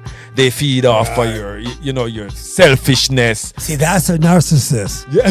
See, that's a narcissist. When you're talking about being selfish, that's what I mean. No, but they feed off of your pain. I call them energy vampires. That's exactly what. Look, I got a lot of experience with it. I don't want to get into my last relationship and all that shit. But the point I'm making is, they get you because you fall in love with something that absolutely isn't real. Right. It's not real. But you fall madly in love with it. So when you try to tell somebody about it, nobody can't comprehend it. Right. I remember trying to talk to my sister about this shit. I kept trying to tell her. I said, look, you don't understand. How are you so... Just get over it. How are you so messed up? I go, you don't understand. I am psychologically corrupted. Right. Yeah. When you get involved with somebody that their whole objective is to destroy you, but they destroy you with everything that you are, it's hard to deal with that because they mirror you. So the way you feel shit and the way they're messing with you with everything that you are. So you're going, how the hell can you not love me? Because you're doing everything that I love to do. Yeah. But they're doing it to punish you and squash you. You're talking. Now I'm talking real You're talking a narcissist. narcissist in a relationship. Yeah. Talking about what they really. That's why when you sometimes you say you're a narcissist, I'm going. You're not. I'm just talking about the fact that of being worshipped But like be- narcissists. But being that is Yeah. different than that. I'm Because narcissists in I'm general, learning I'm just saying in general and listening. Trust me, with narcissism, only reason I can say what I'm saying because I experienced it like Right. firsthand. Right. Her thought was only on herself. And no, but Okay. all to make you feel less than you are. You feel less and than make you. you feel totally defeated because the whole thing is control. Oh, damn. It's about control. So they want to make you feel less than, so you can stay under their them. control, Right. be subservient. they so you put never, you down. so you never get a every chance, chance they to get. see who you really are. Like you guys will be out, and then maybe with another couple, and you're all talking, They'll and put then you you'd down be right like, in you're front like, of yeah, Passive I aggressive. wish Amos could Right. do carpentry like Right. Barry. Amos, why Right. you ain't got no talent? Right. Or you go to the bathroom. Right. I'll tell you a cool scenario. Yeah. I'm in a place where like I'm playing music and everything too. Like like people are respecting me and everything, the whole 9 yards. Right. I go to the bathroom to take a pee. Yeah. Come back out. She ain't even at the seat no more. Where's she at? Out there Dancing, flirting with somebody. Flirting with somebody else. Yeah. Then come back in. Then come back in and go, okay. When she called herself your wife? My girlfriend. Oh, she was your My girlfriend at the time. fiancé. Your And then fiancé. she comes back in. Oh. You can't believe. I was just outside. How long was she your fiance? I don't want to get into all that. Oh, Jesus. You sure? Too long. I am sure. 2 years? Longer than that. Goddamn. The whole thing about was, see, I can't. It's so hard to tell people about it Right, because they yeah. don't. Unless you're in it, Yeah. you won't understand it. Because the only thing I was getting, like even from my sisters, they were going, "Why are you staying there so long?" I said, "You don't get it." It's hard to just get away Well, in the very because there's so much. Well, in the very beginning, Right. they lay this shit on you that you just can't believe. Right. I mean, for me to even describe it, It's like a long con, dude, they just to get you subservient. Dude, they get you into everything. I mean, intimately, Yeah. psychologically, Right. and emotionally. Yeah. And by the time they get done with you, you're thinking, damn, this is the best thing that's ever happened to me. I ain't never had this is good. Right. I ain't never had that is good. This is the So it's best almost- I've ever it's had. almost like- it's crazy. Because it's almost like It's crazy, bro. because cheaters have the same thing where they overflow Same that thing. person with Same love. thing. You know, Same thing. love bomb them. They love bomb you. Yeah, that's so what that's- she was love bombing you. She More- was love bombing you. Love bomb with an A double plus. Right. See, I got love bombed by my wife, but she's still blowing me up. But see, I'm a highly sexual guy. Right. I'm gonna let's keep it real. Yeah. Okay. When I was growing up, I'm not gonna say I'm narcissistic, but I have a grandiose kind of side to me where I was always excelled in sports. Yeah. I was articulate. What kind of sports? Everything: basketball, baseball, football, and track. Yeah. I was good at everything. I had an uncle that really coached me. I was good in basketball. I was good in football. I was good in basketball. So I this is ran like high fast. school. This is high school. High school, I was good. Even in the college, that's how I got to college on a sports Right. scholarship. Oh, goddamn. Sports academic. Sports and academic. Yeah, I had a 3-point. So you I was smart. athletic and I was and smart. I was definitely academic. smart. I was very academic. Yeah. I used to get. You have to understand, I was small too as a child. I'm Right. still small. Yeah. actually. Well, But I got 5'8"? I got bullied. you're a lot. 5'8". Yeah, I'm 5'8". Yeah. I got bullied a lot Me too. until people realized that. But I had You could fight. I had uncles that were prize fighters. Oh, okay. They taught me how to fight. Fight, yeah. And so all these clowns used to get on me thinking they could beat me. I'm saying this to all you guys out there that thought you could beat me, that I backed down from you. The only reason why I backed down from you because I didn't really want to knock your asses out. Yeah. I'm telling you straight up. Right. There was some dudes I used to see that used to try to punk me. I used to see him fight later. I used to go, They can't fight. I go, dude, I would have kicked. They were her fighting ass. like girls. They were fighting like this. Yeah. And I used to look at him. I used to go, you know what? If I had got in a fight with you, Yeah. I would have kicked your butt so bad. It'd have been ridiculous. But I knew in my heart, I would have beat the shit out of him. And so I did it. And they don't, all you do is out there, I gave you passes out there, you have no idea. Because I look small. I look like I can't do it. Even when I was in the deal. All the guys back, because this is just the thing. They didn't even know you knew martial arts. They didn't know nothing about it. What kind of martial arts was it? I actually took a lot of the shit that these guys take right now. I didn't know what it was. So it's like MMA type shit? My thing was karate Right. Karate use a lot of kicking. and punching and taekwondo, which is Okay. both. Yeah. I had a friend. It's kind of weird because I always could box because I did go to gloves boxing when I was in the boys' club. People didn't know that. I don't want to cut you. I remember the story you told me about you in Miami with the nunchucks. Because you used to carry nunchucks with you. All the time. They didn't know how bad you was with the nunchucks. Right. Because people thought like you need a gun or something because certain areas you used to go to. Right. They were like, what the fuck you doing here, son? And you'd be like, Right. they didn't know. But you brought the nunchucks. How long did that take you to learn And nunchucks? guess this out. This was with the Haitians. Oh, yeah.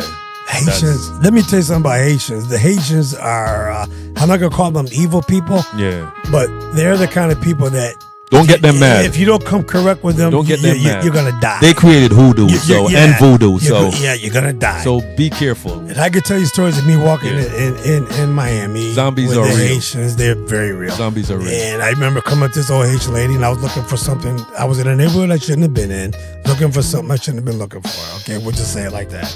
But I always went by myself. So if I ever got killed in these neighborhoods, guess what? I'd be a cold case. Nobody would. Oh yeah, man. Nobody will find you. Nobody would. Nobody will find you. Nobody would the ever dogs would already Right. enjoy your meat. Exactly. Because they always got dogs over around. I used to go into areas and neighborhoods that you would not believe. A guy 5'8". We're in Miami. We're in Miami or Florida. Like No, Miami. Miami. Like certain parts of Miami. Like what's You it? have certain parts of Key West. Wait. We don't want to do that yet. Cause Yeah, I used to do some shit. I wanna do a thing. I wanna do a thing where I'm gonna name what I think, because it's my show. Do what I want. Exactly. I'm gonna name my top movie of that year. Here we go. Right? And we're gonna do it from the 60s to 2020. And when I name the year and the movie, and I tell you what the movie is about, or whatever, if you've seen it or not seen it, I don't care. You can tell me if you've seen it, whatever. But I want to know what you was doing, if you can remember. Okay. That year that I spoke. I'll probably All be right? pretty good. We're going to start.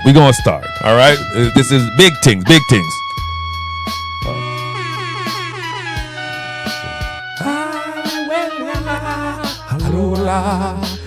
I couldn't remember the Kuna Matata song, so I did that. You got some pretty good stuff. Yeah, you know you got it together. I like this, man. You like it? You like it? Plus, you're one of my favorite actors right there, Johnny Depp. Have you seen Secret Window? Absolutely. He's so Underrated. This is one of Is the he? great. He can do any role at all. 'Cause- You want to know another guy I like a lot? Yeah. He gets underrated. My boy Jake Gyllenhaal. Jake Gyllenhaal. Jake Gyllenhaal. Jake Gyllenhaal is Another one of one. the best actors when One of the it best. comes on to taking over a whole new One of the best. persona. He's incredible. He is amazing. Yes. He does go down as one of our best He's guys. one of the best there is. Believe me, he came in. As What's that this- movie when he's got the rabbit? He's looking at the rabbit. The Wait. I know which movie you're talking. It's a time travel movie. Yes. Donnie Darko. Donnie Darko. People have no idea Donnie how Darko. far ahead of time that is. Donnie Darko. If you want to Crazy talk movie. about Crazy. time travel Right. and portals Right. and how human vibrations can create portals and Right. how there's split universes Right. and Donnie one Darko. one place the plane did crash, but it didn't crash in your universe. But the fucking Let me ask you a engine question. fell out. Have you ever gone through another time position? 'Cause I have. We gotta talk. Wait, I'm wait, telling what? you, man. I went through a time portal. I can tell you this for a fact. What? Before we jump into the movie shit, you gotta tell me. Talk to me. Cause I can tell you for a fact I went through a time portal. Okay. For a You're a fact. nerd, so I could mention certain things to you. Okay. All right. You remember back in the day when they had this movie and this writer, he did Minority Report. Oh yeah, I love that movie. I'm talking the writer though, the scientist, the scientist, sci-fi writer. He's very famous. I'm gonna find him right now. I don't know who you're talking about. As soon as I know the movie though. Author, Minority Report. Okay. Philip K. Dick. No, I don't know who that is. Yeah, man, you know.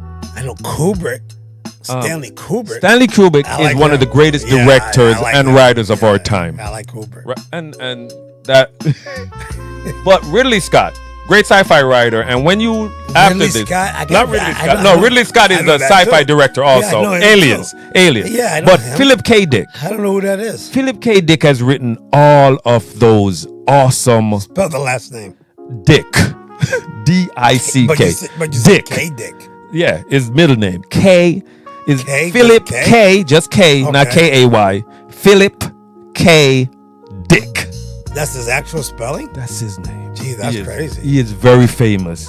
I don't know you that. do know him. Hey, Dick. Philip K. Dick books. That's He's crazy. written some of the best that they've. Blade Runner. Oh yeah, Philip K. Dick. they've done that twice. I like it with the what's his name first doing it? The guy that did You seem like a futurist because Ryan Gosling did it over, and you like it. yeah, but I like the other guy that did it, Harrison Ford. Harrison Ford. Yeah, Harrison Ford. Harrison Ford, back when he did it, was great. Yeah, that was good. And the one now, they just messed it But up. you know, remakes. I'm With the- sorry, man. Usually they make these some movies. This is just my opinion. Yeah.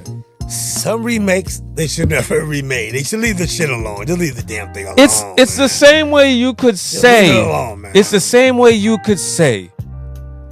The remake of Samson. Yeah, I saw Right? that. No. I'm talking when they wrote about Samson in the Bible being a strong man and whatnot. Somebody could say, yo, man, they did over Hercules, and I don't like how they did Hercules. Right. You get what I'm saying? I do. Because Samson is Hercules. Right. And then Exactly. let's move from Hercules to who is my guy? The fucking guy back in Sumerian time. Conan. Right. That's what I'm saying. We'll always do remakes. Conan. We can't help but do remakes. Right. But sometimes the remake is shit. Right. And sometimes it's not necessary. Ghostbuster, we didn't need a remake. And it's not about the women doing it. You can't redo Ghostbusters. It's not about the women doing Bill Murray. At the time- was it Ernie Hudson? You're not gonna beat those guys. Yeah, you had Dan what's his Aykroyd. name? You're not gonna Dan beat Aykroyd. How are you gonna beat those guys? Their comedy was How are just you gonna beat different. those guys? How are you gonna beat those guys? You know why it was different? Because it was raw. Yes. It was raw. Yes. They Now make it- now everything is so damn fucking CGI and setup. CGI and setup. See, back in the It day, felt like New York. They had to It felt like act. New York. You had to, back in the day. That's why I like black and white movies and old movies. Yeah. Because then you had to act.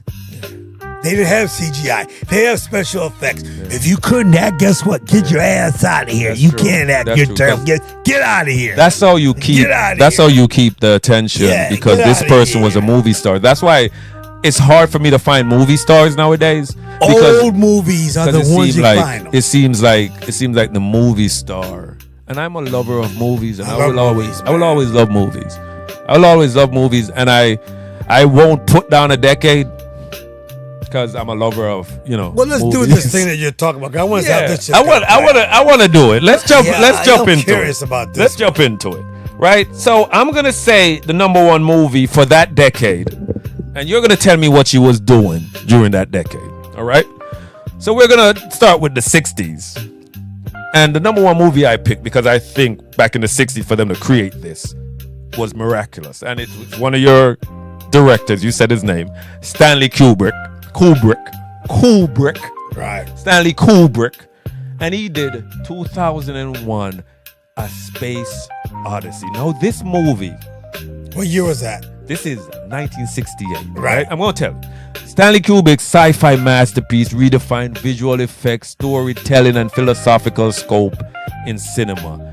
the way how he made this movie, the special effects looked real. Yep. It looked like they were in space.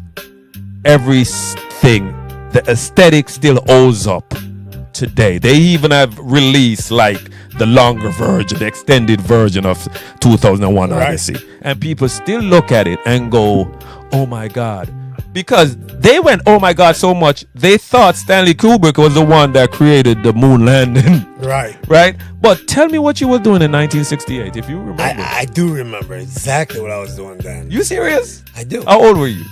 68 or something, 12. 12 I'll tell you what, one thing I got to tell you about my memory. I can remember when I was 4 years old, almost vividly, but I can't remember what happened 4 minutes ago. Ain't that a bitch? I think, My short-term memory is a bitch. yeah, But my long-term memory is crazy. yeah. And it's nothing medical because I'm good. But I remember what happened with that movie. First of all, the biggest thing that happened to me when that movie was up, the biggest thing that happened, we got out of school. Wait, We got out of fucking school. So you was in middle, I was 12 years old, Elementary? so let me see. I'll tell you, Middle? I was 7th grade. 7th grade, middle, right? Yeah, 6th grade. 6th grade, middle. Well, they don't have middle school back in my day. Oh. It was elementary. Wait. It was elementary, junior high, and then high school. There was no middle school. Get Middle out. school, there was no such thing as middle So school. back in the 60s, No middle school. no such thing as middle No school. such thing. It was just Elementary, junior high. and then high school. Because in Jamaica, we have kindergarten, right? Yeah, that's elementary. Right? And elementary. To 6th grade. And then we had primary school, which was from 1st grade to 6th grade. No. That's how we did it in Jamaica. And we had an exam that you could do in the 5th grade to see if you were Wow. intelligent enough No. to skip 6th grade and go to 7th grade. No, we didn't do that. And 7th grade is where high school starts. And when I mean high school, you're doing, in I got 7th you. grade, you're doing I physics got and you. all that Okay, shit I got you. in high school at 7th grade. So you did an exam at 5th grade. So you had some of us, which I'm saying me, in 5th grade. Able to get out of there. I did the exam. Right. Didn't Smart have to enough. do the rest of 5th grade. Right. I was graduating with the 6th graders Okay. Got it. and other ones that we call it the common entrance If exam. I was in Jamaica, I would have been you. Yeah, you would have definitely been me. I'd have been you. It's like the same thing. I had Richens here. You know Richens, big dude. He was fat. Now he's like Oh, okay, yeah, with yeah, Lionel yeah. Richens. Yeah. Great name. He was here, and when we speak, this is just the thing. We're so connected, and we do all the same things that we don't even know it. He was pretty much me, but a jock. Okay. You get what I'm saying? I do. And I know back then he wasn't communicating with the nerds about how much of a nerd he was. Right. You know what I mean? Because he wouldn't. You know what? That doesn't bother me that much. It's different from you. I went from kindergarten to 6th grade. Right. That was elementary school. So 1968, school went out. What did you do? What did you do? Did you go see the movie? No, here's what happened. They let us out of school. Right. We used to do these things they called field trips. In my school, in my upcoming, They still do it. we called them field trips. A field trip was when you let this class out of its normal function to go someplace else to be educated. Yeah, they still In other words, see, sometimes you go to a park, Yeah. sometimes you go to a museum, sometimes you go to an art gallery, but we went to the movie theater, Right. Strand Theater, to see 2001: A Space Odyssey. And the only thing I cared to shop, I was getting out of class. I didn't have to fucking study. I didn't have to do no damn homework. All I had to do was go to this dumbass movie and look at this damn movie, 2001: Space Odyssey. I could give a shit about no You 2001. didn't even care about I it. didn't give a shit. But the thing about it was when I got to the movie and I started watching it, it started making me think. I mean, I'm a truth seeker. Yeah. Even at heart, even at a very early age, Yeah. I always sought the truth. You wanna- So I'm in the movie wanna theater. learn. I'm just right now at the time. I'm just glad I'm out of class. Yeah. I don't gotta listen to no damn shit from the teacher. I don't gotta deal with no damn punk ass dudes in class because I was in a school where I was always on the defensive at the time. You know, because I was black. It was a weird dynamic. small. It was a weird dynamic I was in when I was that age, man. Yeah. I was fighting a lot. I had a lot of fights. When I was 11, 12, 13, 14, Me too. 15. Fight Dude, Cope, I was fighting all the time. I mean, it was always racial shit. Yeah, always. I believe it. I was getting called nigger every other day. Goddamn. Every other day. When I was 10, 12, 13, 14, I was getting called nigger. The white kids. That's Man, cool. eeny, meeny, miny, mo. Catch a nigger by his Oh toe. shit. You know what I used to do? Who's that nigga in the window? Yeah. I used to run from that damn thing right to my house. You never found my ass because I was at home with my parents. Because that dude that was chasing me was that asshole that was always talking that shit. Eeny, That meeny, racist miny, white mo. dude. Catch a nigger by the toe. He was I said, bigger than you too, right? Bigger, tougher. And he had more. You It know, almost. it got to the point I had to call my cousins. Yeah. I had to get my older cousins or my older black friends Yeah. to say, look at me, this dude here is killing me with his racial shit. Can you please kick his ass? Yeah. Please. Did they do it? Yeah, they did. kicked his Well, ass? they confronted him. Right. I'm not saying they kicked his ass, but let's put it this way. They, I don't think they could go to jail now. They confronted him, and guess what? It stopped. Let's just say that. Yeah. You I ain't remember gonna say they his name? kick it. I used to have to call my cousin Bruce. Remember his name? I used to- yeah, I don't want to even get the name. I'm not even gonna tell names. Is he still? You think he's still alive? There was a dude I remember. Tell me I was off air. Tell me off air. Okay. Off air. I After don't- we done, if you remember. the guys that helped me. No, they're no, even alive. not the dude that helped you. I'm talking the dude that was like, how older than you was he? If the dude, Was he 12 too? If the dude that they were older than me. He was older than you. If the dudes are alive now, He'd be like 75, let me 73. tell you something right now. It's really weird because there's one guy that I have in my mind. His last name is Buckley. Buckley. This dude here right now. I remember I was on the baseball team with him. And Is this junior high? No, this is junior high. Yeah. I was like 12, 13. And he used to take my Afro comb and we have Afro combs back in those days. I used to And have he one used to too. take my Afro comb and take it out of my pocket and rake the grass with it. Oh, fuck. You motherfucker used to take the grass. Because You it looked like a rake. Yeah, he used to Yeah, take it it. did look He like said- a he rake. said, now let's see if you want to use this comb. God and, damn. and he was racist. I never. You didn't even try to fight him? I couldn't beat him. You couldn't beat him. He He would've fucked He you would have fucked me up bad. He used to go. I had a baseball one time. I was gonna throw it at him. He goes, "You throw that fucking baseball, I'll fuck you up, you black, blah blah Can blah." I ask you a And let me tell you question? something right now. If I Yeah. would have seen that dude, first Yeah. of all, Buckley. I already know how good a shape I'm in Buckley. right now. Sam? You think? I know his name. I'm gonna tell you his name. It's Richard. Richard All right, Buckley? Richard Let me Buckley. look him up. If I were to find that dude now, you know what? Even now, I don't You like think to he say on this. Facebook? Even now, you know what? If I really confront him, I might punch this dude out. Man, I might punch him in his face right now. I might. That's the only dude I can remember that I would really like to knock out. I had a good friend named Richard. Richard Buckley. I'd probably knock him out right now if I used to see him. I would definitely scare him. I already know he can't deal with me right now. I'm in good condition right now. There's a lot of Richard Buckley I see, but we're gonna Go look Richard Buckley from Binghamton, New York. All That's all right. you gotta do. You'll find him. There's probably only one. Oh, this dude was racist. And why? And that would be back when I was Yeah, that's 14. that's So 56, I'm that's 14. That's a 10, transsexual. 66. You're looking at 1970. I can't. 1970. I can't was a freshman. But in that's high sad, though. That's sad. You know but what? this is the thing I wanted to say. I don't know how Black Americans that grew up through the 50s, well, the ones that are still alive now, the 60s, the 70s, the 80s, the 90s, without not being angry as fuck. I was angry. But this I is what. got- But a this is lot of why. fights. That's why I said that I had a lot that of fights. black people has that calm in them where Yeah. they will just continue going without making a fuss. Well, check this out. That's the problem. You're not making no fuss. I was at an award ceremony. Yeah. An award ceremony Where you were getting an award. where I was getting an award. Yeah.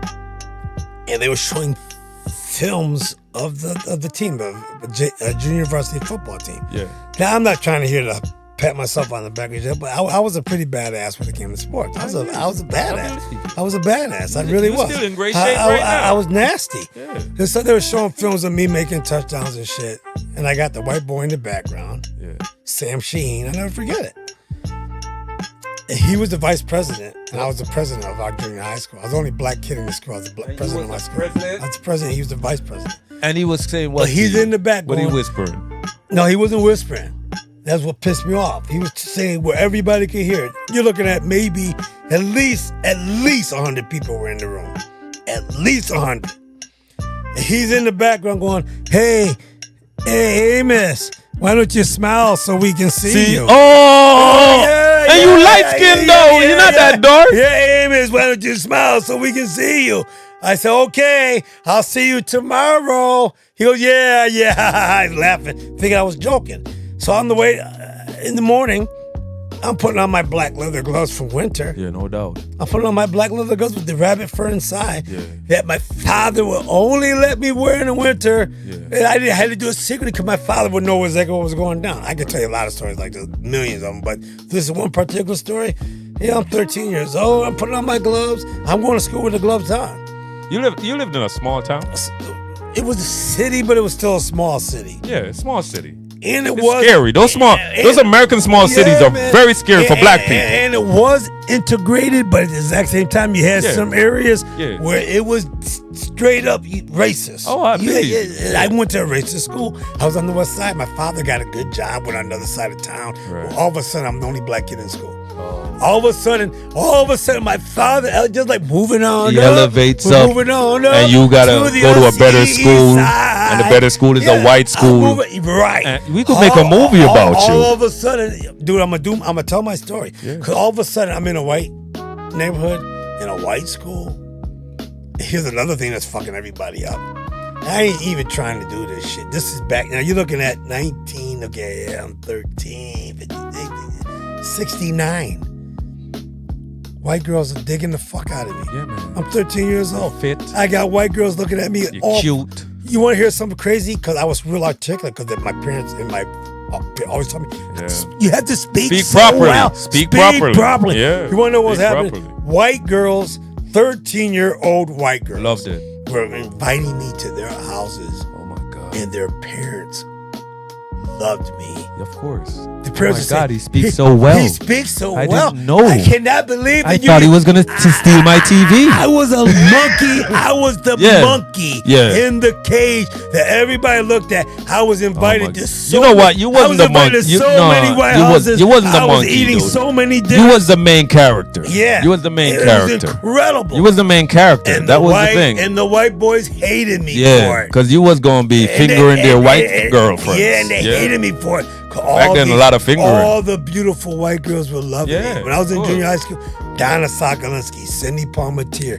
I remember you girls. Wow. I'm talking to you, Donna Sokolinsky, because I was in love with that girl. Did you ever do anything with Donna Sokolinsky? I'll kiss the shit. What's her last name? We made up. That's not a real last name. Sokolinsky. Why they can't have like Smith or Copeland or something? Swagalighi? Right. So Carmen, what's her name? Carmen Vandellas. Carmen Gardias. Oh, I can't remember. That's the girl I should have stayed Did the with. Spanish? She was Spanish. Did the Spanish girls act like they were white girls? Yes. She was the lead. So that they could fit in?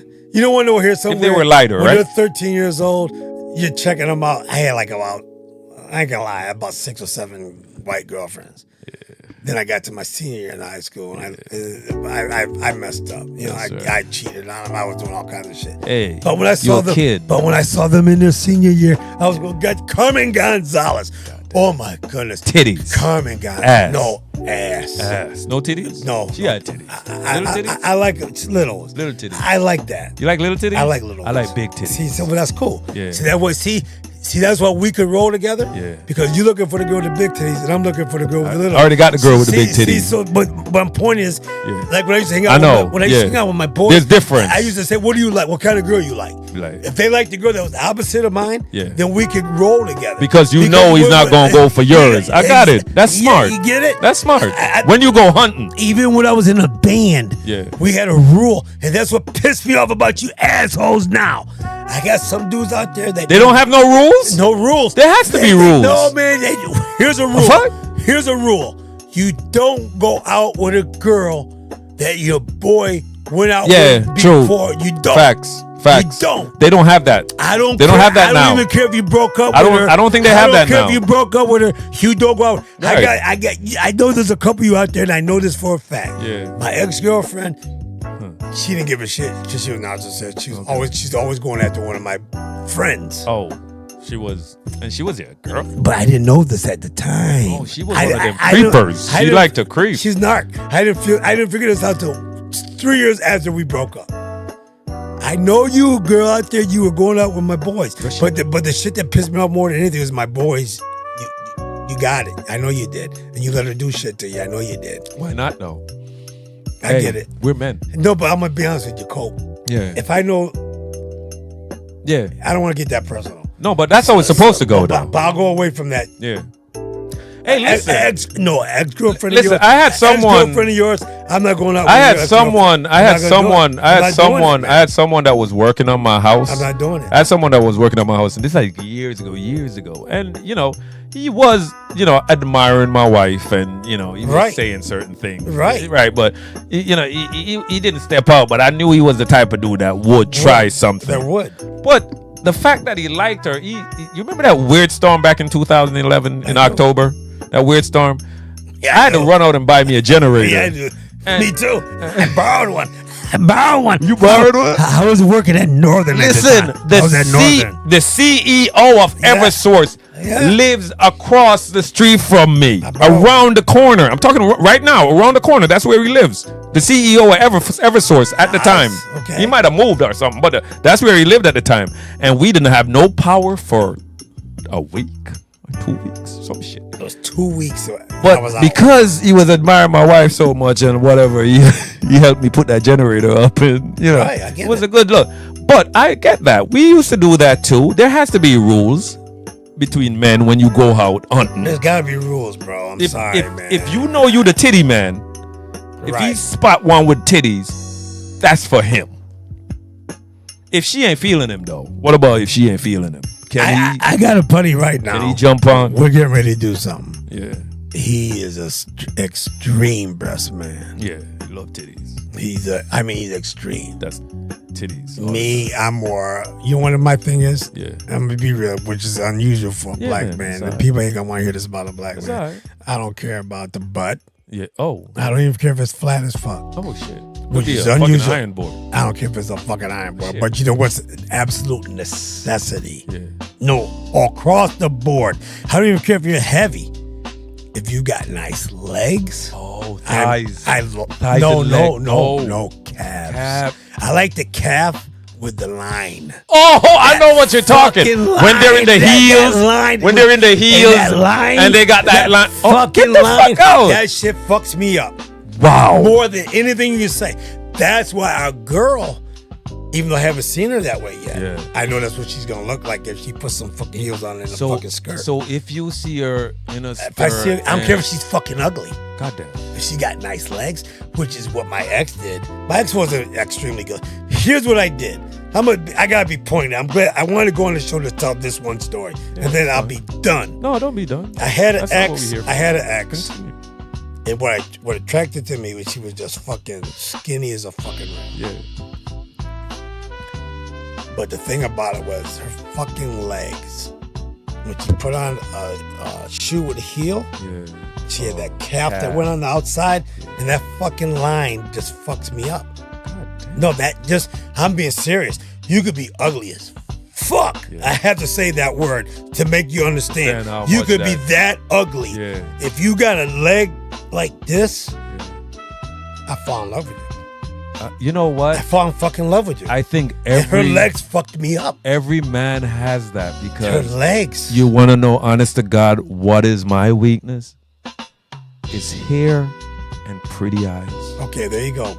And Legs kill me, man. They fuck me up every time. And I don't know. I grew up in Jamaica, but I always found a brown-eyed girl. You know what Right. I mean with the I cat do. eyes. I do. Or and now I'm in America, and then when I met my wife, she has blue and green. And just for the record, I'm not opposed to dark-skinned women either. but Wait. Just for the record. Wait, we didn't say color. No, we didn't say any color. But why you went there? I went there because Why you went there? I'm gonna tell you why I went there. Because the legs No. are different. Wait. The legs are fucking different. Wait. They don't got that cat. I know you're a musician. Yeah, I know man. you're a musician.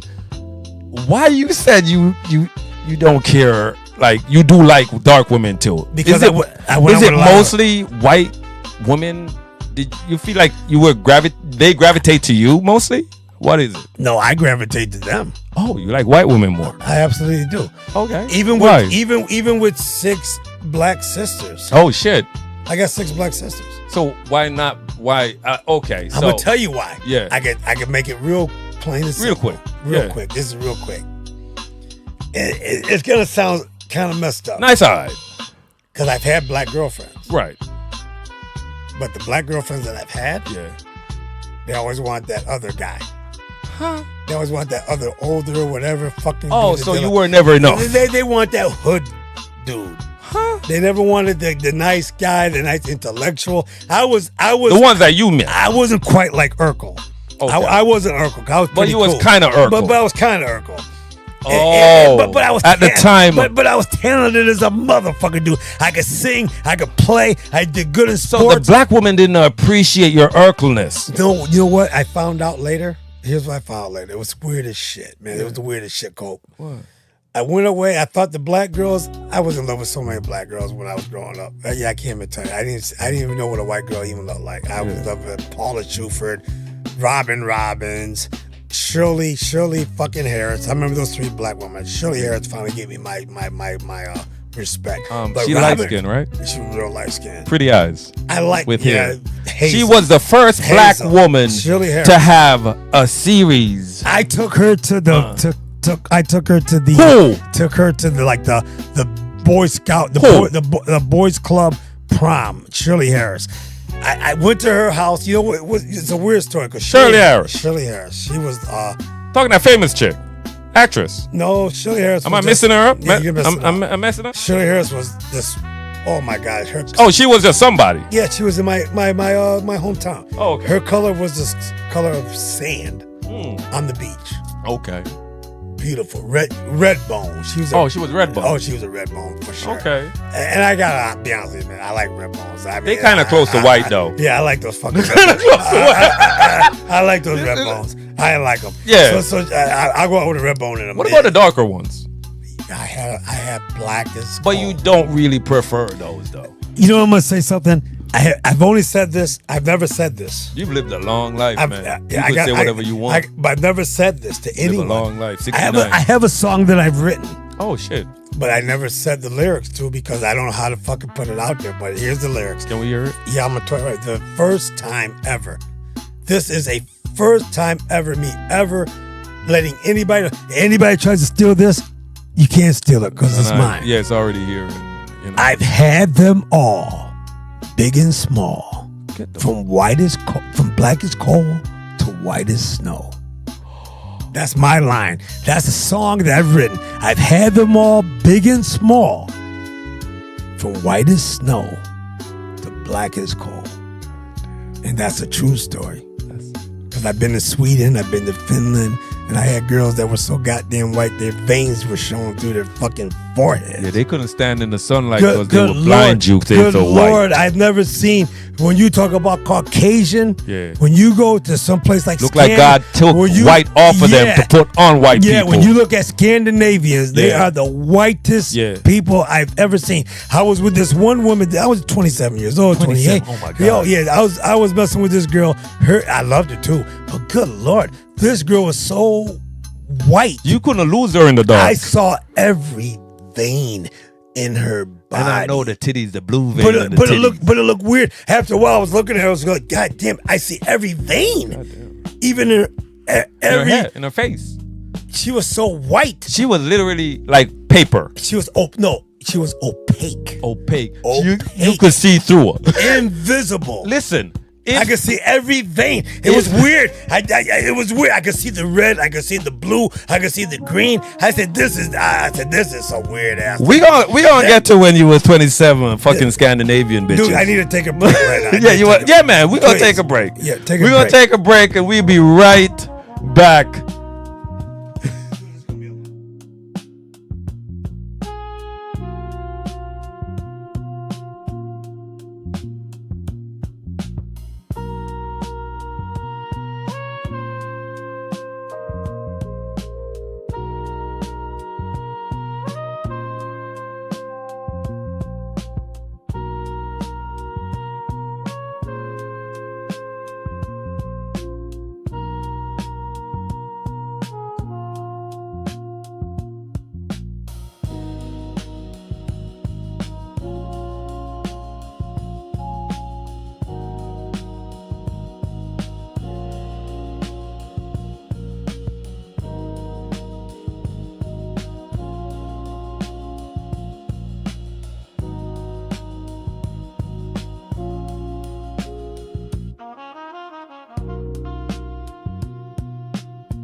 Yeah, that's what I'm trying to say. This was what I wanted to do.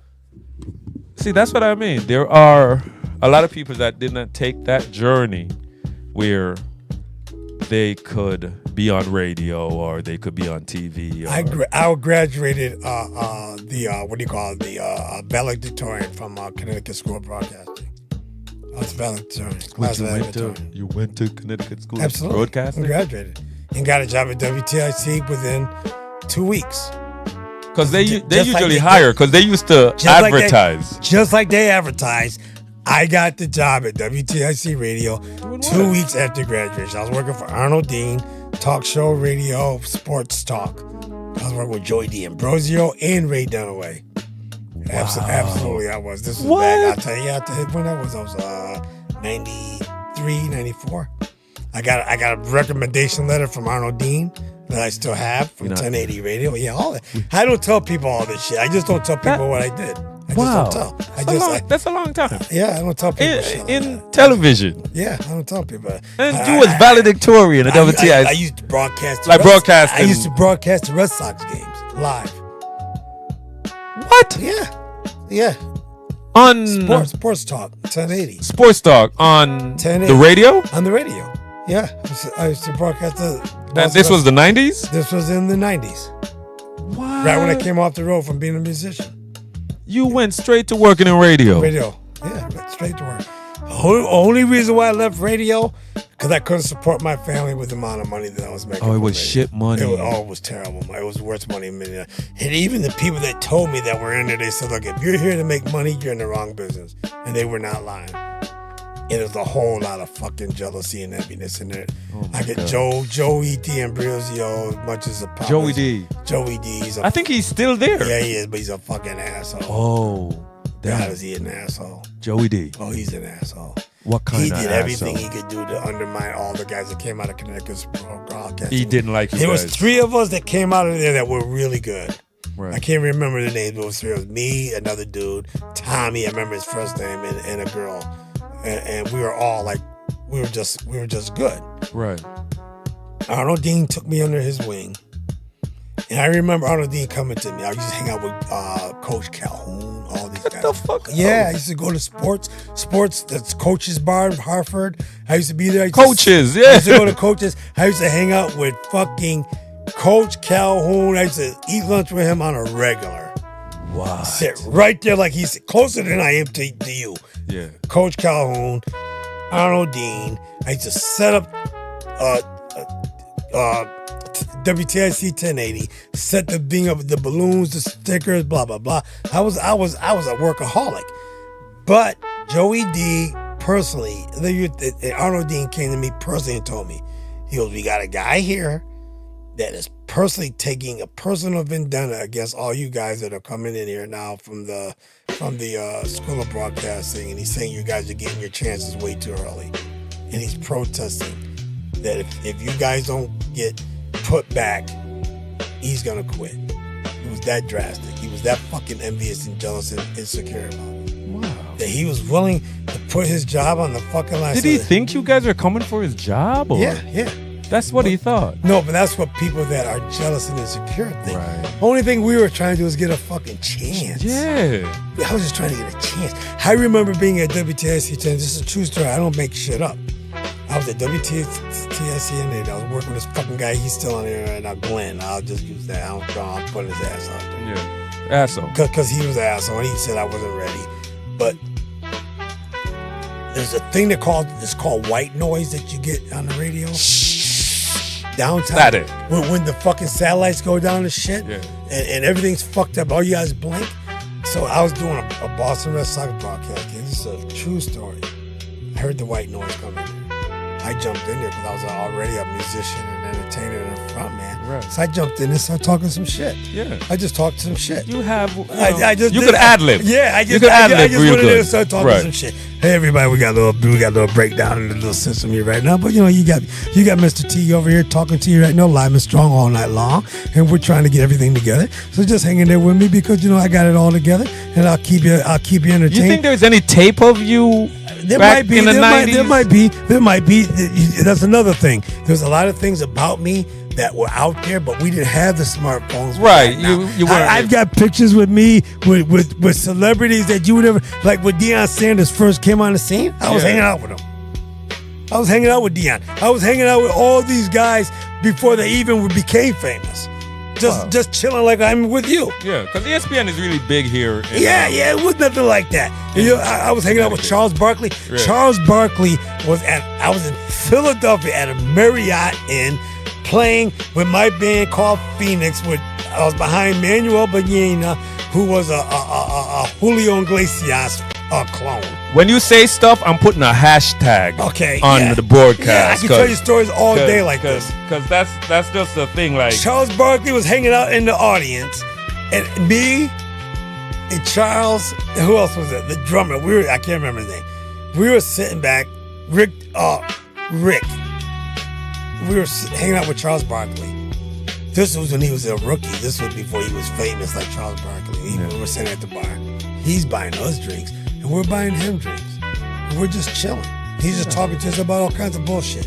We're just like hanging out like we are now. And those guys not even talking sports. Those guys are amazing athletes that's done amazing things. But they're real dudes. Real dudes. Just like when I met Magic Johnson down at the Fontainebleau Hilton Hotel when I was playing down there, I saw him. He's my idol now, okay? Now, he's my idol.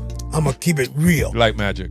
Magic Johnson is my idol. He's my favorite basketball player. Always will continue to be my. I don't give a shit who. First one to get the AIDS. Ain't nobody better than Magic Johnson than me. Cure. I met him at the Fontainebleau Hilton Hotel when I was in Miami. This is right at the time when I was doing the after the fucking police academy and all that. Oh, shit. when you was in police academy. There's all that shit. Pop, Miami playing the bass. But that was an accident too. The police academy wasn't by on purpose. We just happened to be the band that was playing at the time. At the beach. At the time that they were filming. We just happened. That's how it works out. Yeah. That's how they did movies back then. They used to do things like in actuality. Right. So they would come on location. They come on location. There's a band playing. Okay, let's put them in the movie. But we don't know that's happening until after the fact. Yeah. But that's how that went down. So it wasn't like I was in police academy, but I was in police academy. When Police Academy went, so you got to say the specific scene was when they were doing the Limbo. Was it the Limbo? At the Fontainebleau Hilton Hotel. Fontainebleau Hilton Hotel in Miami Beach. I used to hang out at the Fontainebleau Hilton, which is an exclusive beach.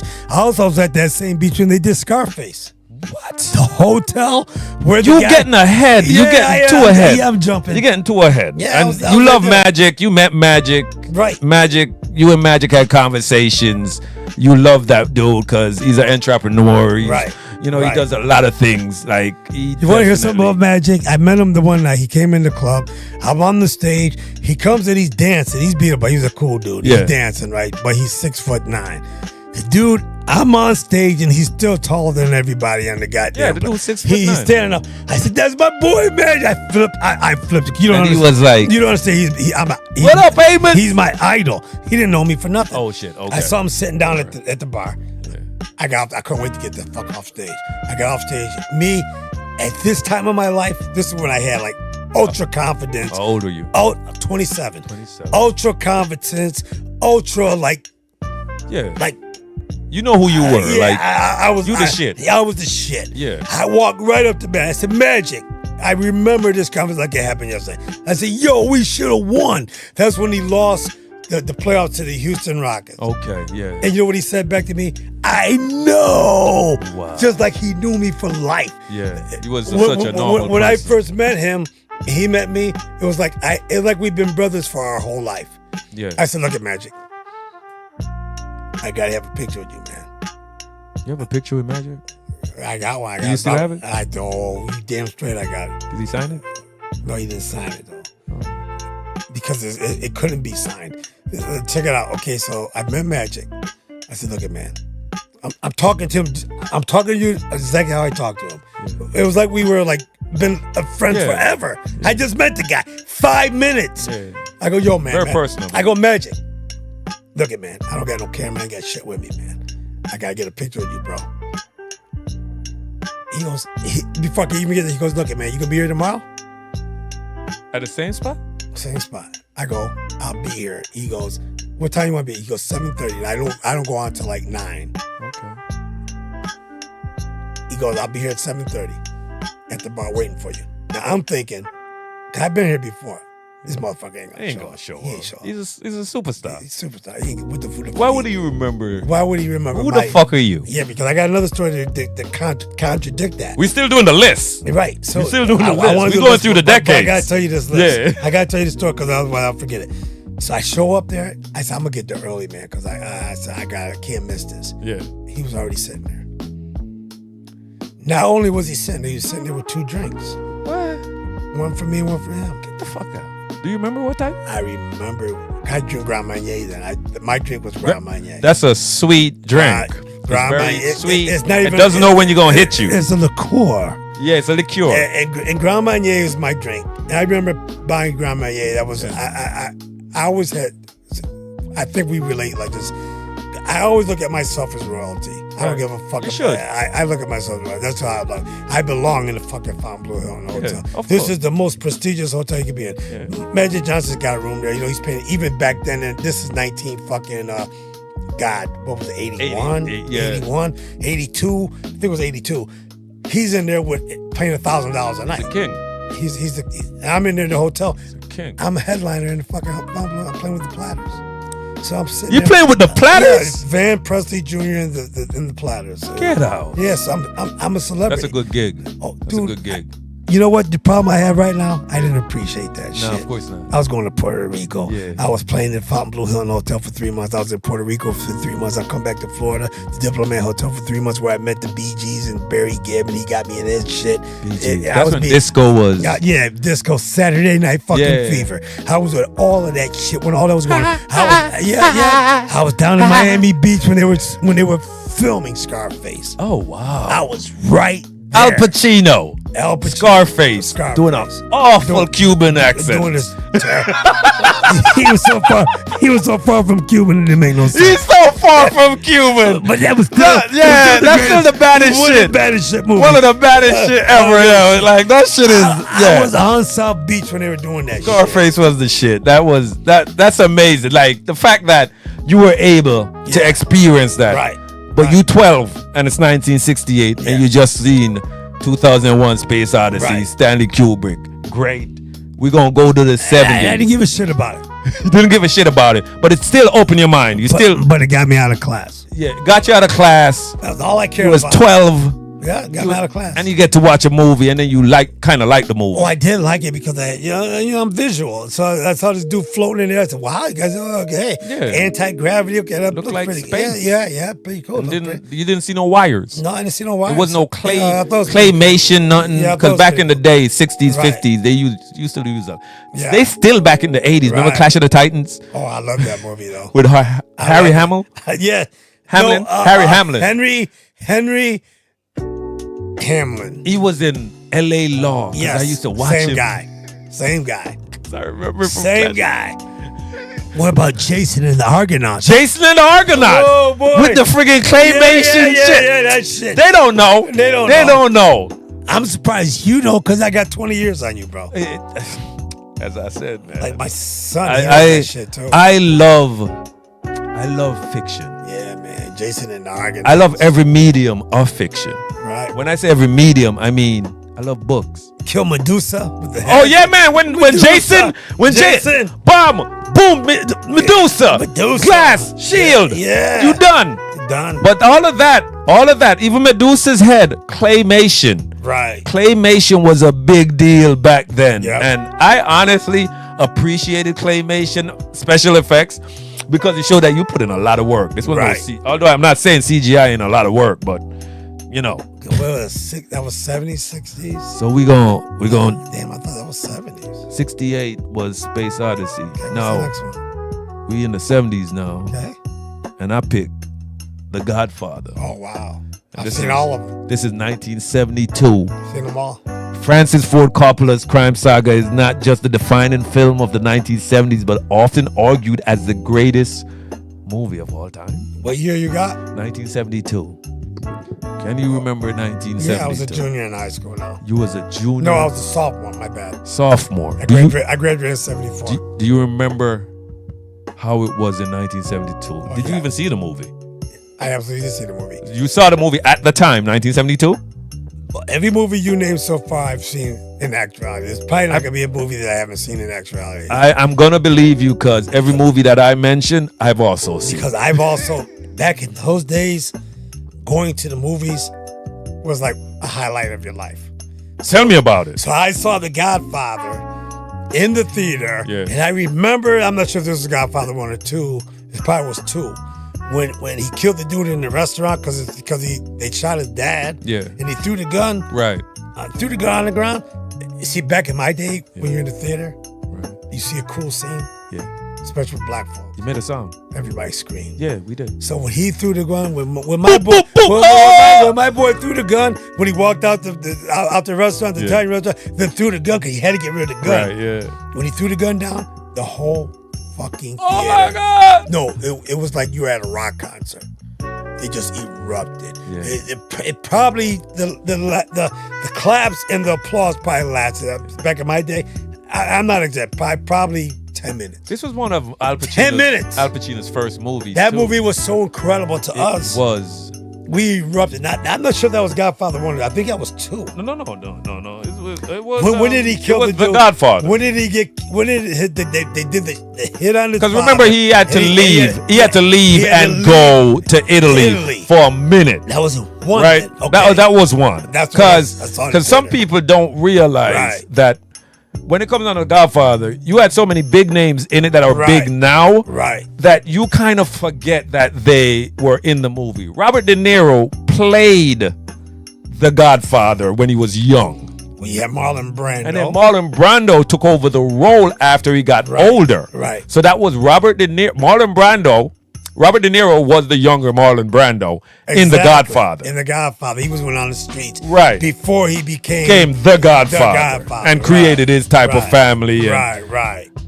now, the thing is, when you have a well-written book, and then That's incredible. I and still then watch it. and then what people don't understand, it's all about how you translate the book to screenplay, screenwriting. If you can't translate it properly, that's why Dune didn't work back in the 80s. That's why Salem's Lot didn't work. Salem's Lot. That was Because terrible movie. they should have went from the beginning in Salem's Lot and dive deep into the You know what's mythos so weird of about that? That was one of the greatest books I've ever read. I love that movie. That book had me keeping my windows closed and the lights on in my bedroom for damn near a month. Goddamn right. Damn near a month. Hey, Billy. Almost a month. Hey, Billy. Almost a month. Let me in, Billy. But when I saw the movie, I was so disappointed in that movie. Yeah. It was terrible. Yeah. The Godfather was incredible. How you think I feel about the Dark Tower when they made the Dark Tower that was a movie? terrible And movie. Idris Elba Terrible. was the listen. Terrible. the gunslinger.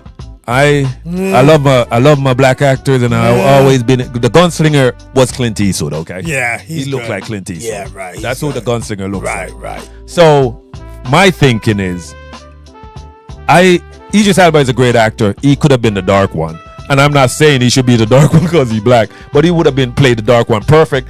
And Matthew McConaughey should have been the gunslinger. Another one. Check out Daredevil.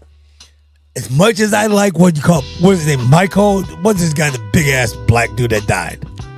Mike. Yeah, the one that was They made him the Shawshank. The one, not Shawshank. The one that was the Green Mile. Green Mile. They made him the Kingpin. Yes. That pissed me off. Well, The Kingpin is not black. he's not. And a black man was not gonna rule Hell's Kitchen back in those days. No, it's gonna be Irish or Scottish or whatever the shit is. That's why I like D'Onofrio in the new Daredevil. Because that fits what I'm looking for. I'm a comic book guy. I'm a comic book guy too, and that bothers the me. reason why I don't like the race switches on when it comes I on the don't like characters, that. I don't like it's because we have black characters that you could use. Right. You get what I'm saying? Imagine Blade being white.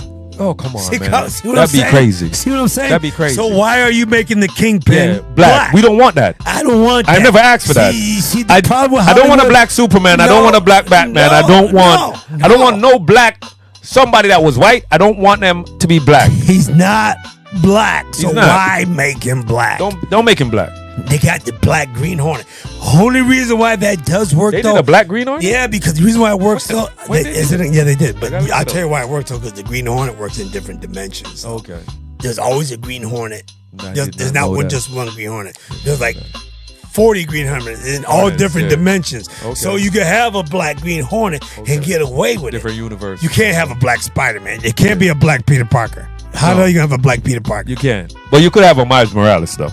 Who? Miles Morales. Who's that? He's new. He's Spider-Man. I don't know who that is. You see, that's just the thing. I don't have no idea what Like, that is. No, the- Peter the- Parker, Spider-Man. Peter Parker is Spider-Man. Yeah, that's but, what I know. But you can't just have one Spider-Man. Well, you got this universe thing now. They got the multiverse. You got the thing. Spider-Verse. You got the Spider-Verse. Spider-Verse. 3 of them. No, Spider-Verse is multiple. They Oh, even have more a than- pig. more They than even have a three? pig. More than 3? Yeah, more than 3. And Miles Morales, I ain't lying.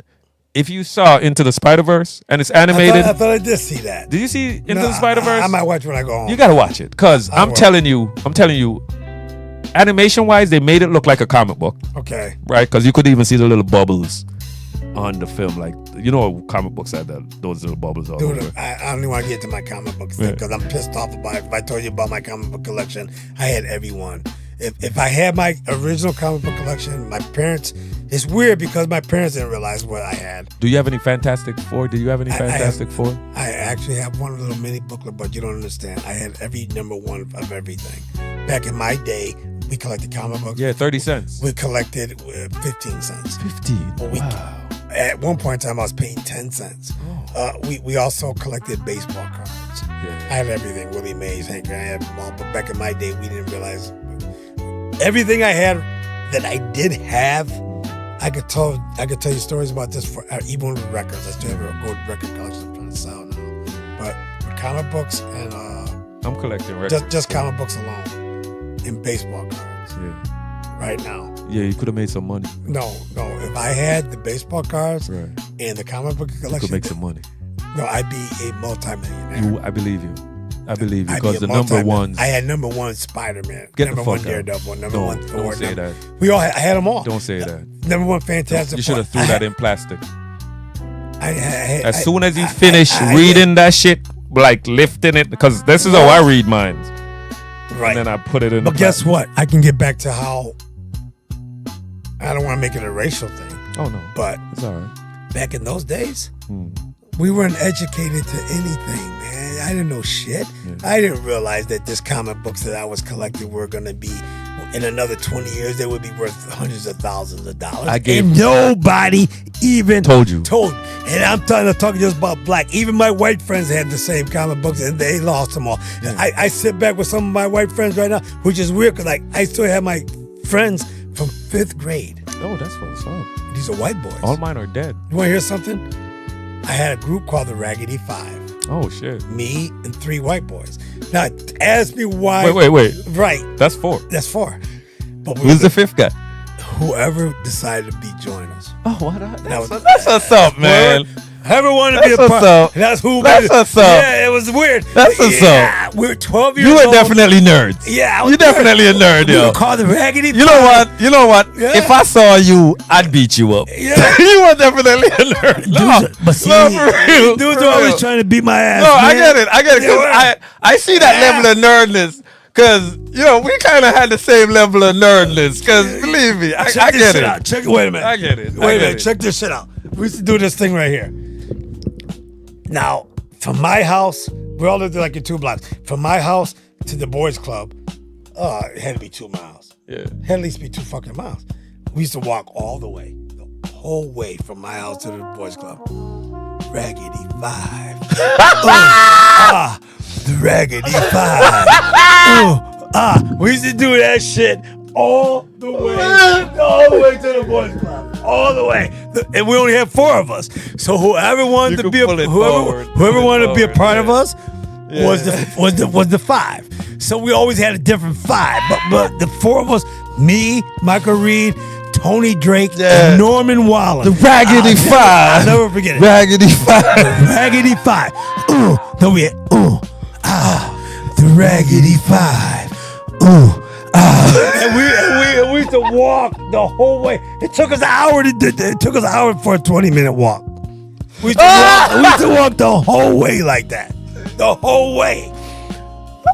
I remember. True story, bro. I remember one That's time. a true story. I remember one time we were going to do an extraction, and I was the shield guy, and I got everybody to start stomping their feet. Yeah, man.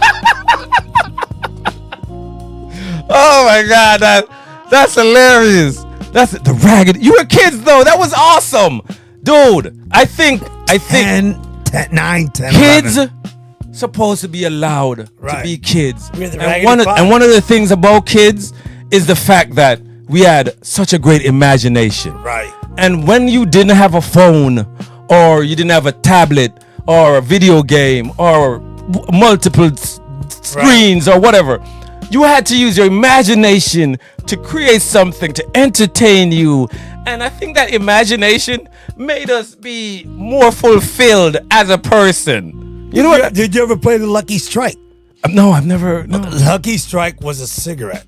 I think they still make it. Oh, okay. But if you have a Lucky Strike, you see an empty pack on the ground. Yeah. You stomp on the Lucky Strike, then you punch a dude in the arm. Lucky Strike, pow! And you punch a dude in the arm as hard as you can. We used to play B word, Okay. where you have to when you do it, when you sign on to play B word, we do this with the fingers. I don't know that. We do this with our little finger, and we said we're gonna play B word. Okay. So any word that starts with B, you better have your hand on your chin like this, scratching your chin. Okay. Cause if you're not scratching your chin, I could slap the hell Ooh. out you Where?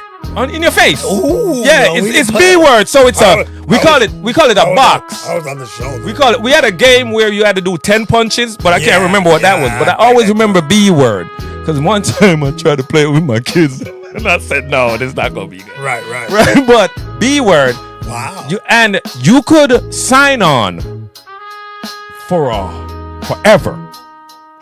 You get what I'm saying? Okay, I'm hearing You could play this game, say for the whole school year. Okay. You could sign on for B word, and the only way you stop doing B word is if you break it off with this, with your thumb. Okay. You literally have to come be like, yo man, Done with this I'm shit. done with getting boxed in the Right, face, slapped right, in the face. right. We gotta break it off, no more B word. Right. That's what we used to play as kids. I didn't play that game. We used to play Stonewall. Lucky Strike was good. We punching the When you arm, find it, and oh, you, boy, that hurt though. yeah, that punch. Some But guy punched the shit out of you. we would slap the shit out of you. You always got that one guy that overdoes it. Yeah, he wants to kill somebody He wants to really hurt you. because he wants to be a serial What killer. about Coke? You ever play Coke? No, you gotta remember. You see a Coke thing. Yeah. You go Coke, and that means they have to buy you a Coke. They got to buy you a Coke, man. I don't think we could afford. Listen, Yeah, we could afford it, but listen. it's a- Marbles. I play marbles too. We dig a hole and we put a circle. We dig a hole. Okay, so far so And good. we put the circle, right? And then you try to go into the hole with your marble. Right. If you end up in that circle and not in the hole, and if I aim for your marble because I want to win your elastic bands. Wow.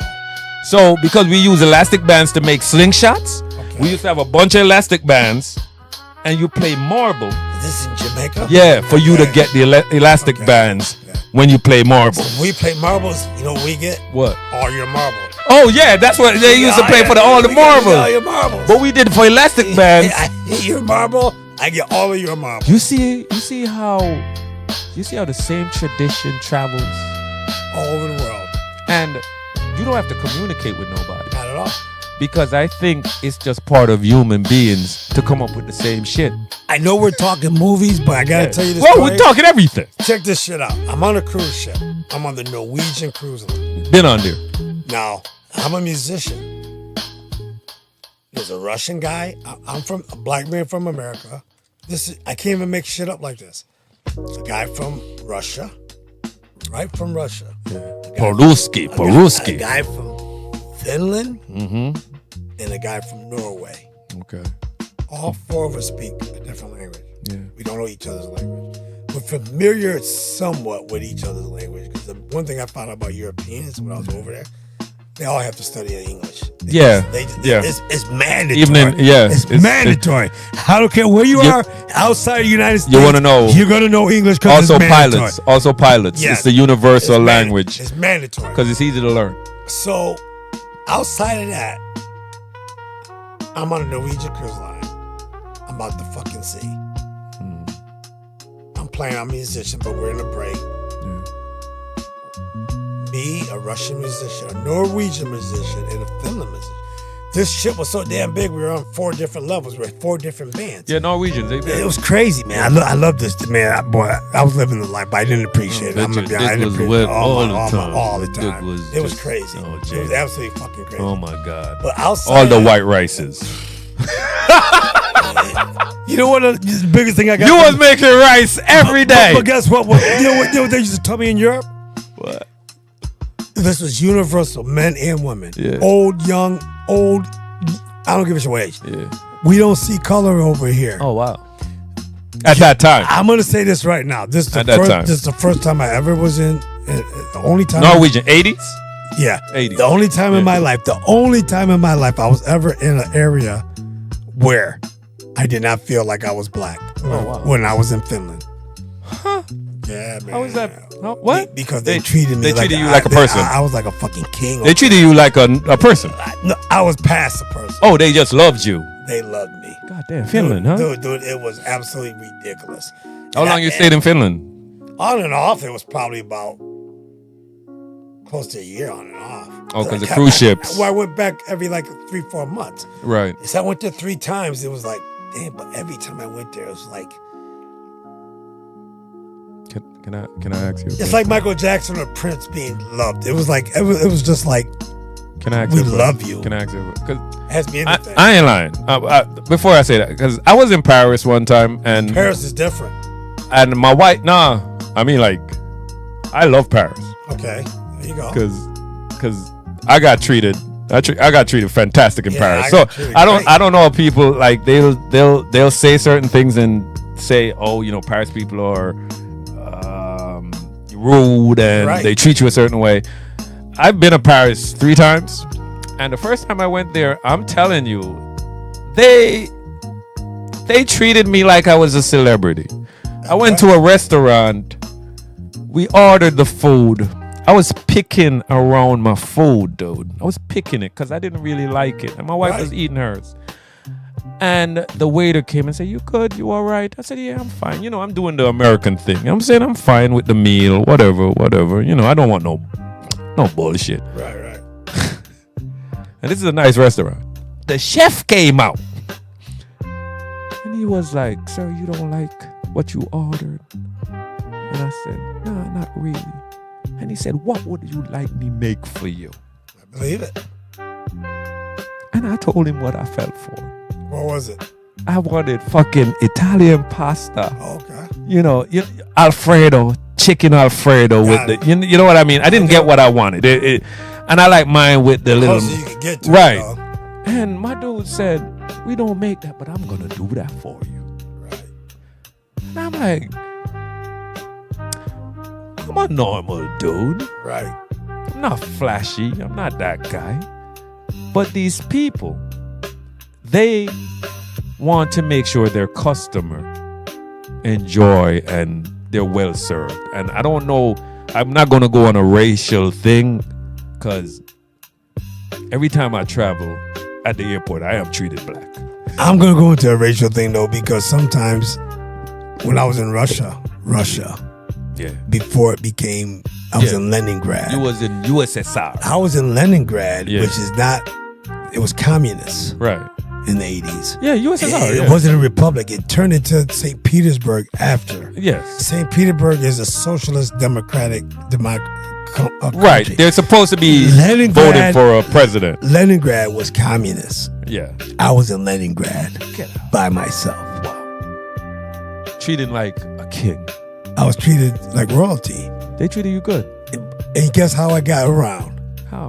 With Marlboro cigarettes. Oh, yeah. I bought 10 cartons of Marlboro cigarettes duty free on the ship that I was on.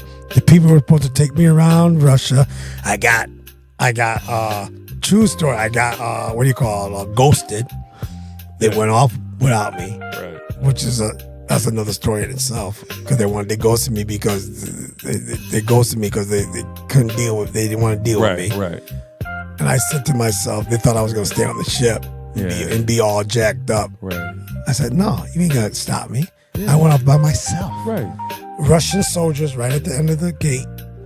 I had to give them my credentials, everything. These guys are standing up straight. This is back when it was communist. Right. I walked out. I'm going into the communist country of Russia. This is a true ass story. A taxi cab driver was out there.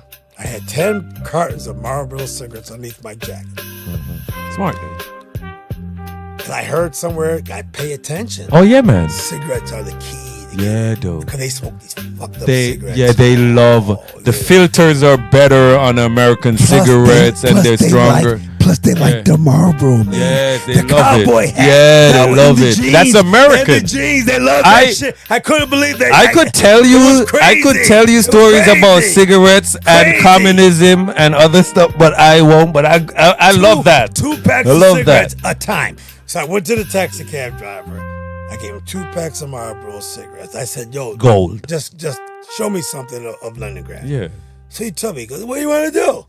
And I said, "I'd like to see get dinner." Okay. I gave him 2 more packs of Marlboros. Took me up to this place. Had a doorman there. Fucking doorman, dressed all fucking military and shit. I can't even make this shit up. I believe Dude, the big ass Russian dude. Looked like that damn dude in Rocky 4, like Dolph Lundgren. Big ass Russian. Sitting up there all military and shit. The taxi cab driver goes, "Look at, man. There was a Russian ballet with a band and dinner. Like, you had to be. You felt like a czar. You felt like a czar. You felt like a czar. The taxi cab driver goes, "Look at, man. Here's what I want you got to do. Go up to the doorman, give him 2 packs of the Marlboros. He's gonna let you in. And then you just go from there. Because everything you do, taxi cab drivers go. The taxi cab driver has his hands. He smoked those ranky ass cigarettes. His fingers were black, more than yellow. I had never seen fingers and teeth That bad. that nasty in my life. I have never seen anything in my life. I was like, it was almost on the verge of disgusting. It was just, his fingers were just like, damn, dude, have you ever washed your hands in your life? They were the nastiest things I've ever seen. But he was one of the nicest human beings I've ever Oh yeah. He just was smoking bad. It's communism. Funky ass It's cigarettes. communism. So It's not communist. Yeah. Dude, I saw trucks. See, people don't understand this shit. I could tell you stories. I could go on and on. Listen. Guys are throwing bread, loaves of bread, off the trucks into the street, and people were scampering out of their alleyways to get loaves of bread. Now they weren't even wrapped in plastic, just on the ground. Guys were just military guys driving in trucks, just throwing loaves of bread off the truck, and people were just coming out grabbing loaves of bread and fighting for they it. were hungry. Dude, it was incredible. I go into this restaurant, I give the guy doorman 2 packs of cigarettes. Sits me down there. If you had some Levi jeans, they would give you the world. I had Levi's. Get out. I had generic Levi's. I was getting paid $400 a pair for them. God, yeah, man. I know. At that time, it was marks. Yeah, marks. Yeah. 1,600 marks per pair of jeans. Because it was like 4.0, 4.4. Rubles. No, marks. 4.4. Okay, marks. are we talking 80s. East Germany or We're talking Finland. marks? Okay. 4.4 marks equal $1. Yeah. Oh wow. So I was getting paid 1,600 marks for a pair of jeans that I bought at a Miami flea market for $5. I was buying. I've been to those flea markets. I was buying New York. I've been to those flea markets. I was buying New York Yankee cats for $2. Yeah, sell them shits for $25. I was selling them for like 50 to 100 over in Europe. 50, 100. You don't understand New York? Yeah, I know. You see that? NY, the NY. Yeah. And then you see the Jordache. That was back when Jordache jeans were out. You see, that's just the thing. That's just the thing. People really need to understand that America was that dream. Was a dream, bro. Was that dream. America. You get what I'm saying? Like in Jamaica, they thought this shit was paved with gold. Right. Like over here was paved with gold, but guess what? It is paved with gold. It is. Because guess what? It's the only place where I could be a janitor and see the world. Because when I was started here, as much as I was a cop over there, you can't, get whatever. You get a job, you get a job. But even as a janitor, I was able to afford a car, afford a place. Right. You know what I mean? Be able to vacation. Do what I wanted to do. Because over here, there is a way for you to live that life that you want with work. Honest to God, I told you know what, and I'm gonna go back to where I work now, the prison institution. There's an inmate there that said, "Cope, we stupid, cause you standing around looking at niggas and Puerto Ricans and everybody. You just standing around and saying." Get off that door.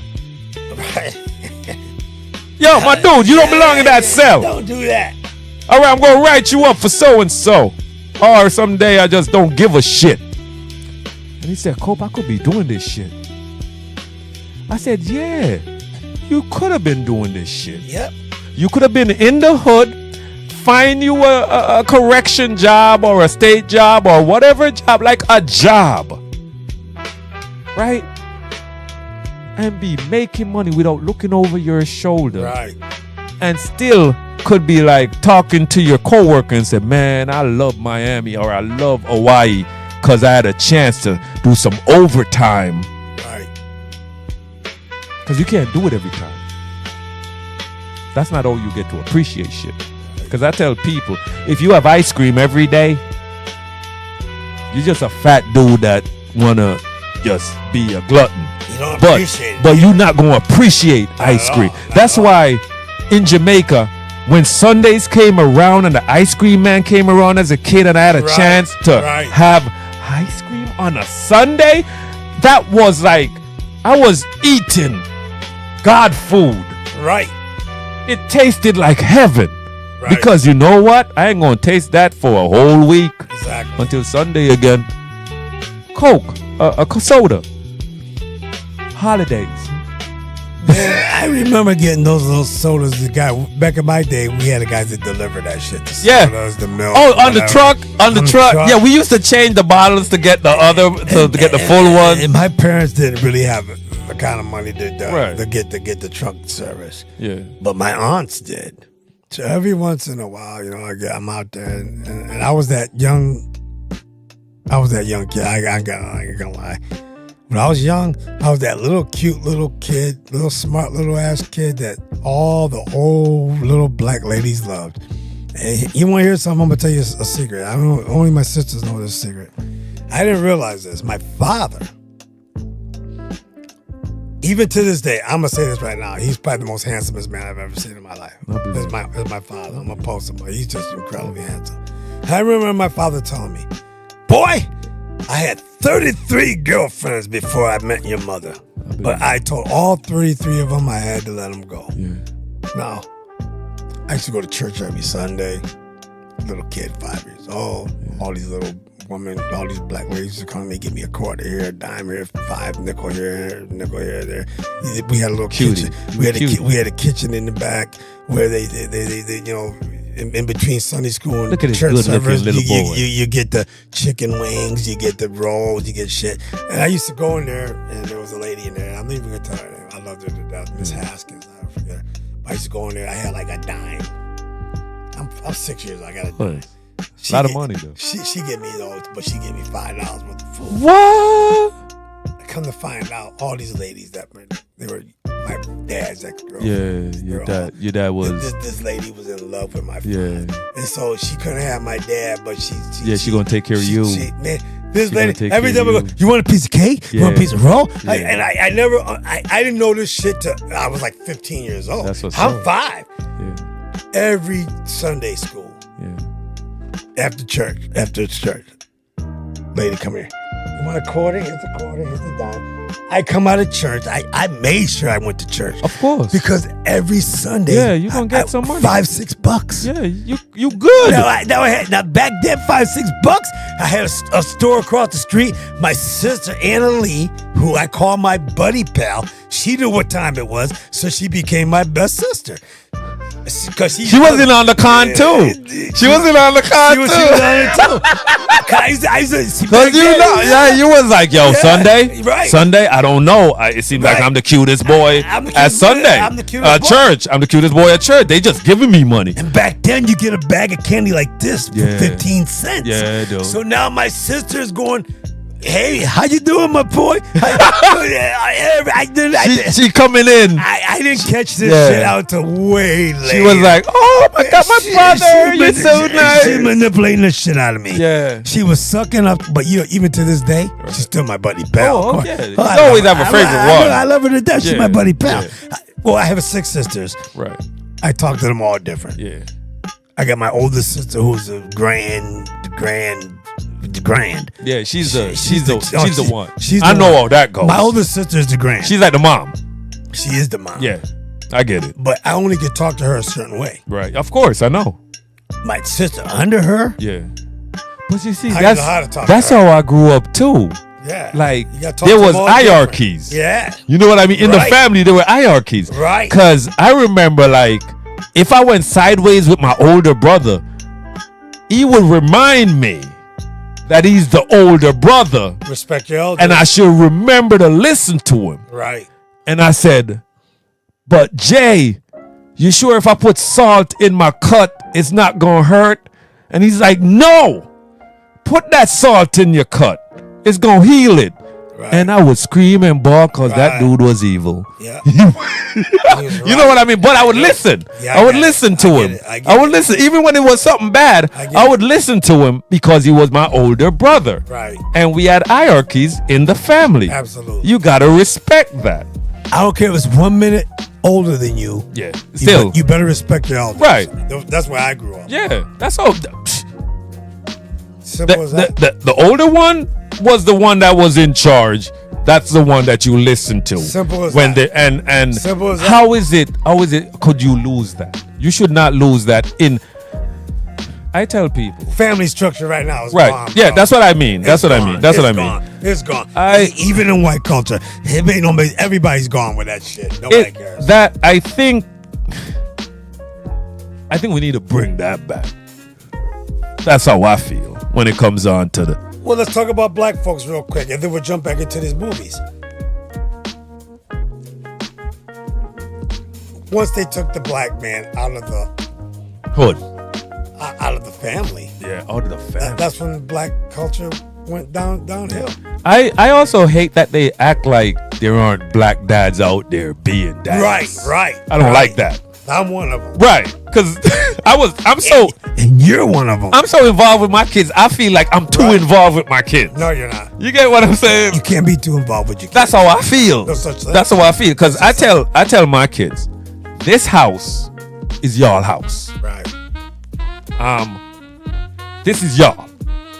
Anywhere y'all at, and you not comfortable, and you don't feel good, Come home. Bring your butt right back home. Bring your Right back home. I know I'm changing up y'all rooms and stuff. I bet I could throw a bed right back in there. Right in there. I could throw a bed right back in there because I'm going to change one of the rooms to a Yes. Warhammer type Yes, sir. rooms and whatnot. But I'm telling, Yes, sir. I tell my kids, because I'm Jamaican, we are all about everybody being in the same place. Right. Grandma, grandpa, we don't send our people to nursing homes.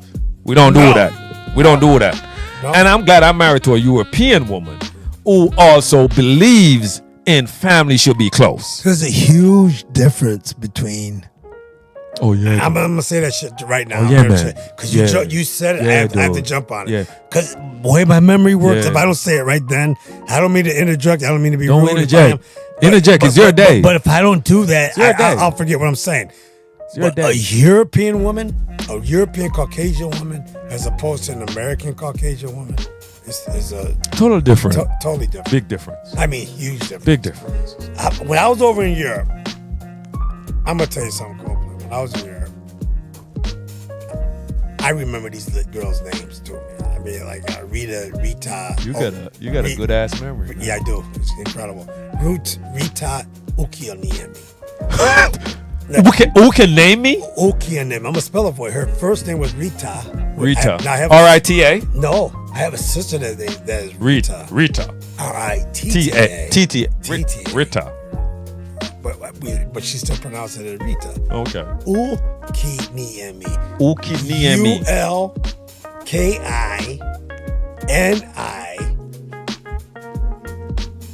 ULKINIELMI. Rita Ukiniemi. What she look like? Describe her for me. She was a gypsy. See, over there in Europe, they have gypsies. Oh, you ain't got to tell me about Gypsy. I got one. So she was a gypsy. So she's melanated skin, Yeah. She got that dark hair. dark hair. Oh my Yeah, God, her hair was she got that jet dark hair. black. Yeah. And it wasn't that goth. It was gothic black, but it Yeah. wasn't dyed. Right. That was her color. I mean, black. It came blacker than that chair. Black.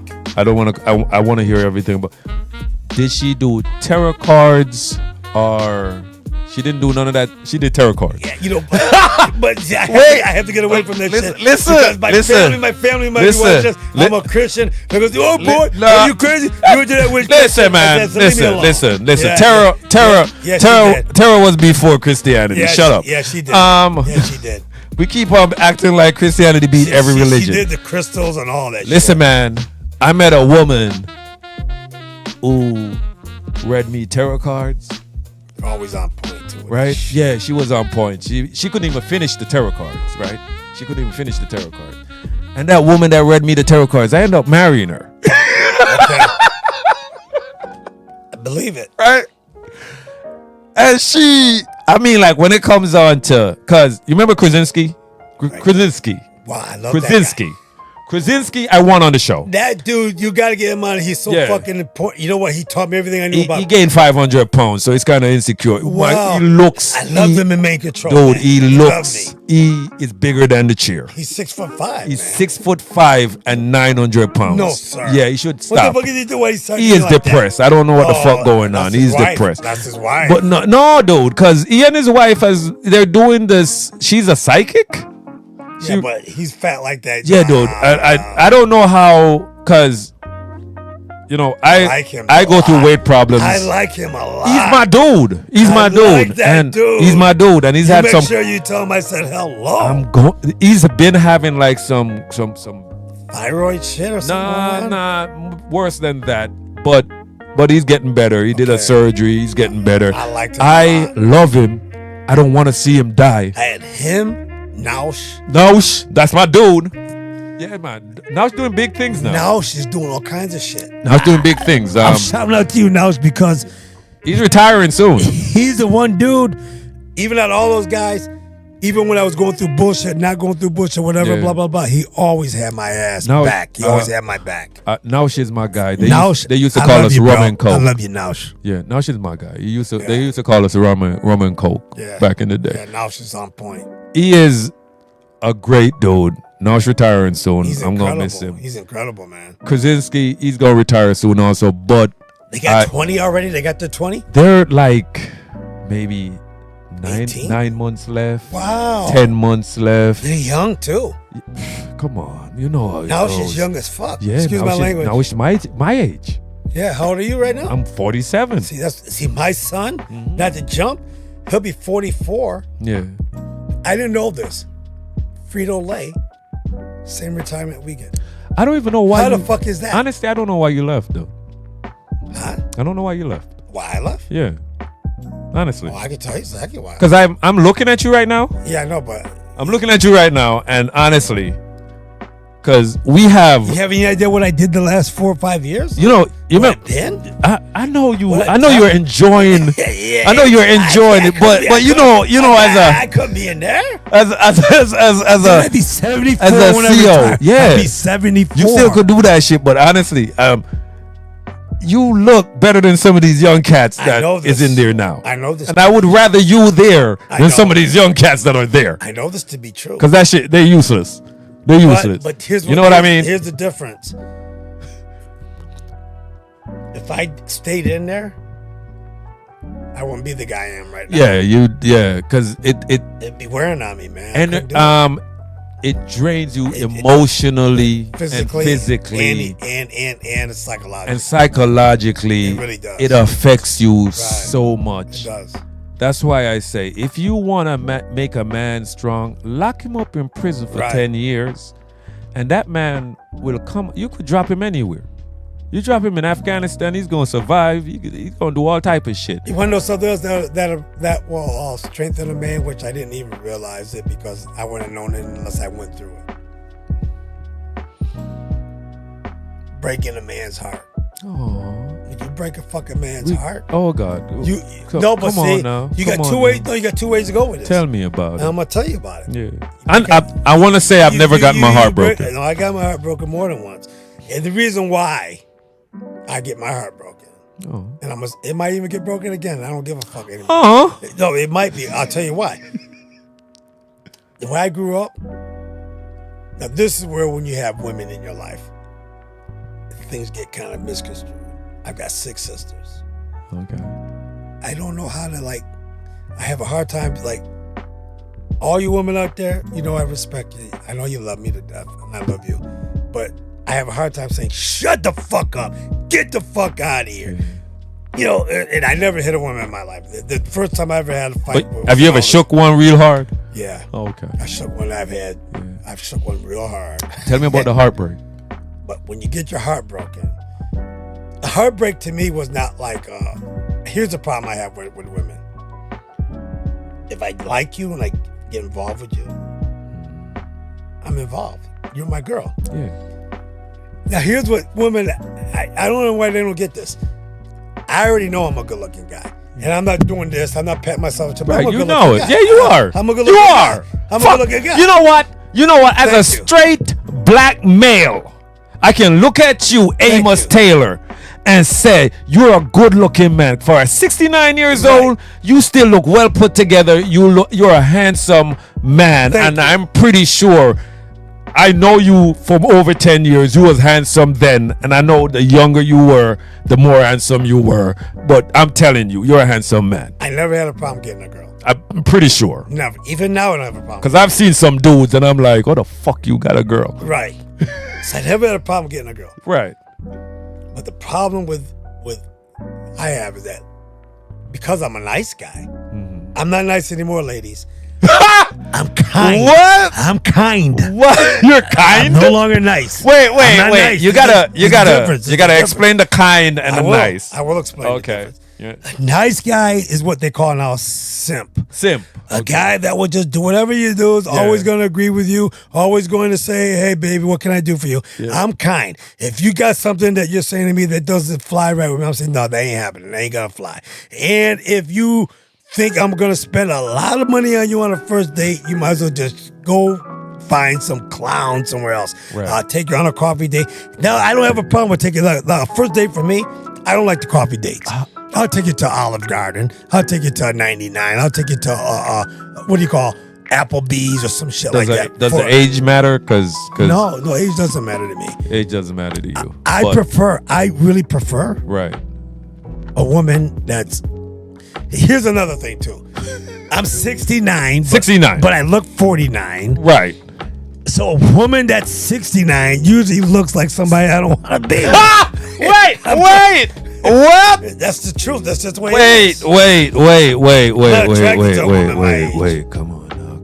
Yeah, I'm just being serious. Come on now. Yeah, I got a girl down the street that You 69 years old. What's wrong with you dating a 69-year-old woman? nothing unless she looks like She gotta look like you. she gotta look Meaning she gotta Look take right. care of herself. a woman 69 look I see, right. a woman 69 years old I see now, Yeah. they look like I can't. Come on, say it, man. You I can can't say. deal with that. You can say they look. woman- the they woman look I like- ruined. the They look woman- ruined. Women that look good to me, Yeah. and the women that talk to me Right. It's a younger woman. are anywhere from age 36 to 50.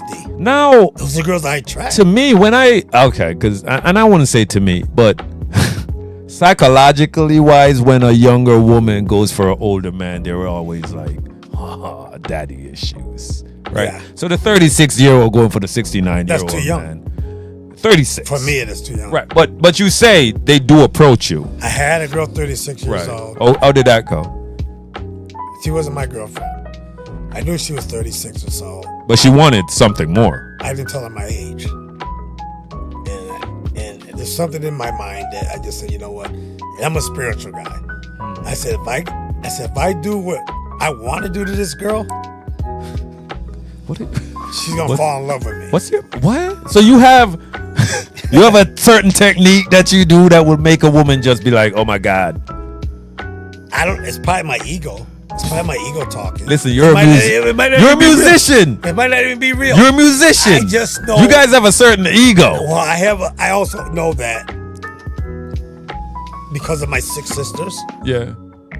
You know women. If I get if I get to the point where I'm gonna be intimate with you, you're getting everything. from Oh, me. wow. And that's the problem that I have with women. Oh. I give them everything Oh. a little bit too. All of you. A little bit too quick. Oh. And women once they know they get that, they take advantage of that shit. So you're already So now I'm different. 100% in. Almost- What you need, baby. Right. I'm here Right. for you, baby. Exactly. It, I can't be that guy. You can't be that guy. it's You'll and lose. just started, Right. and you're already I'm already in it. You're already headway in. Yeah. You're already 'Cause like, if I'm you gonna- my girl. if I'm, gonna I'm be, your man. Well, if I'm gonna be physical with you, Yeah. here's how it's with me. I can't be. Some guys can just go ahead and just get some booty. Yeah, just have sex. Just have sex. The dick just gonna get up Yeah, like, that don't work for me. oh, there has to be a certain I attraction or yeah, something yeah. there. Yeah, if I'm not attracted to you, Wow. if like say if a girl came up That to me, almost sound feminine. if I know if a Yeah. girl Yeah, it does. If a girl came up It to does. me and goes, look it, I just want to help. I want to hit Yeah, that. you kind of pull back. I'd be like, like a pullback. Yeah, that turns me off. But now if I'm talking to a girl here, we had a picnic. I meet a girl at a picnic and we're just bullshitting around. And I'm just like, you know what? Hey, we're jiving. We're jiving good. Right. All of a sudden, There's a connection. Yeah, we got a little connection. Now, if it gets to be where we want to have something, now I'm ready. But if I just meet a girl and she comes up to me, I'm a musician. I've had girls come up to me straight up. Of course, I believe you. I want your ass now. Yeah, come play that bass in my pussy. Right now. Yeah, I get And it. I'd be going like, No, I ain't feeling you at all. Yeah. But then I get another girl that'll come up to me. Hey, you know what? I like the way you play. You look good up there, man. You know, and where you from? Start a Blah. dialogue. Start talking to me a little bit. Where you Next thing you know, I buy her a drink. She buys me a drink. Oh, damn. I got a lot of girls. You can buy Honestly, me a drink. I like that. I usually Now- when I now- know about you musicians is usually the woman buy you guys a drink because Exactly. they want to have a conversation. with you. Exactly. And I get it because for you to play music, that takes such a talent. That takes for you to pretty much learn, like it's like learning a new language. It is like learning a language. You still learn it. You never stop learning it. That's the great thing You about never music. stop. I'm still studying right now. Like when I've always wanted to like play an instrument, but I ain't got no rhythm. I'm sorry. No, you didn't want to play. Right? No. That's it. No, stop. No. I know. No, it had nothing to do with rhythm. So- do your Jamaican. You got all kind of I rhythm. know. I like to act like I'm modest. No. But when I had my kids, I'm like, I think they should have an opportunity to You try could be this. down here right now doing this right now with a guitar. I in your know, hand, I messing know, around. I know. Nah, I want to hear No, that the shit. thing I had an opportunity as a kid to start learning piano, didn't Sure you take did, it. yeah. But I love music. I love music. Yeah, you do. I love music. So when my kids know how to read a sheet, Right.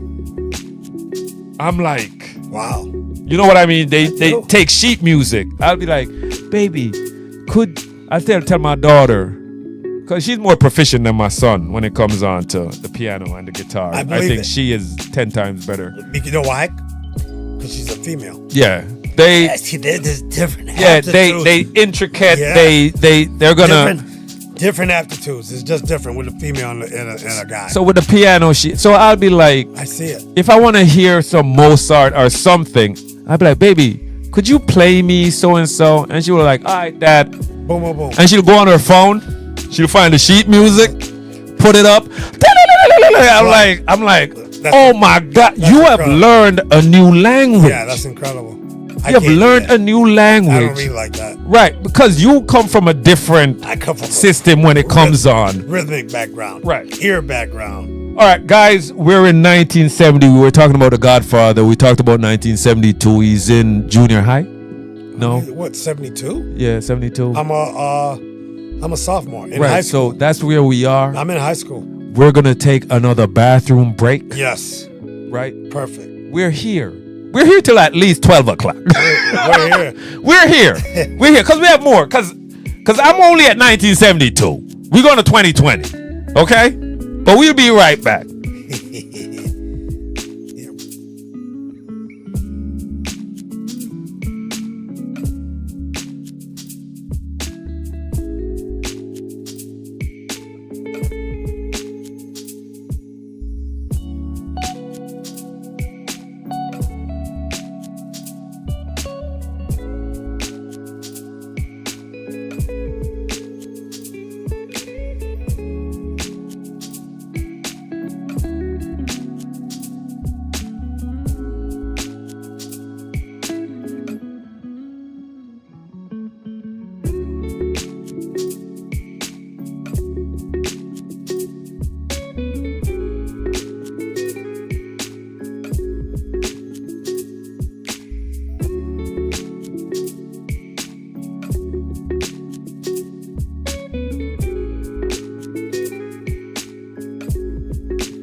You mentioned something while we were on break. Thanks for coming back to the show, No Script Channel.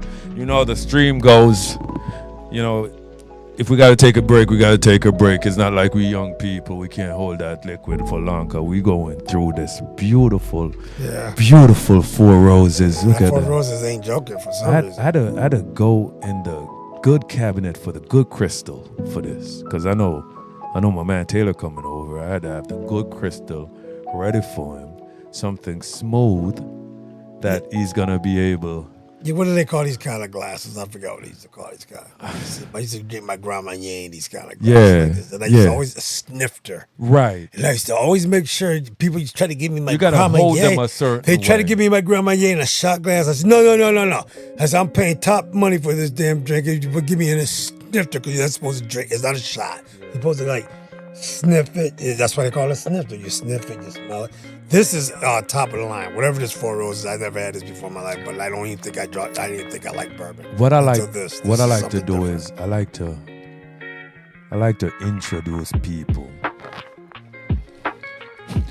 Let me put my headphones on correctly. I like to introduce people to new things. And honestly, I didn't. For me, I feel like I'm a grown kid, but I'm mad mature. Right? And I say that because I'm an adult who like things that you would say a kid would love. But it's not about being a kid, it's about nostalgia and the things that we hold dear to us. And I hold fiction dear to me because it took me away from a lot of bad things. Anytime, something was going on in the house, argument between mom and dad, I would fall into Stephen King. I'd go into his books. Or when I discovered the X-Men, oh my God. I love the X-Men. And I could see characters with great powers that look like me, because that's why I love the X-Men and I became a big collector of the X-Men, is because of how Stan Lee said, you know what? It's time to let's integrate some blackness and some Asians and stuff. And that's why I've always gravitated to Marvel. I love DC, but I've always gravitated. Marvel's the best though. I always gravitated to Marvel because Spider-Man was my favorite character. Always. Because Peter Parker, that dude was just born to struggle. And that's what being human is. It's a fucking struggle, my guy. And he's poor as hell. And he's poor as hell, and he's just trying. He ain't Iron Man. He ain't Tony Stark. Nah. But you know what? He could be. Yeah. But he ain't got no luck because guess what? And he's as smart as Tony. This is what people don't understand. Yeah, he's smart as hell, man.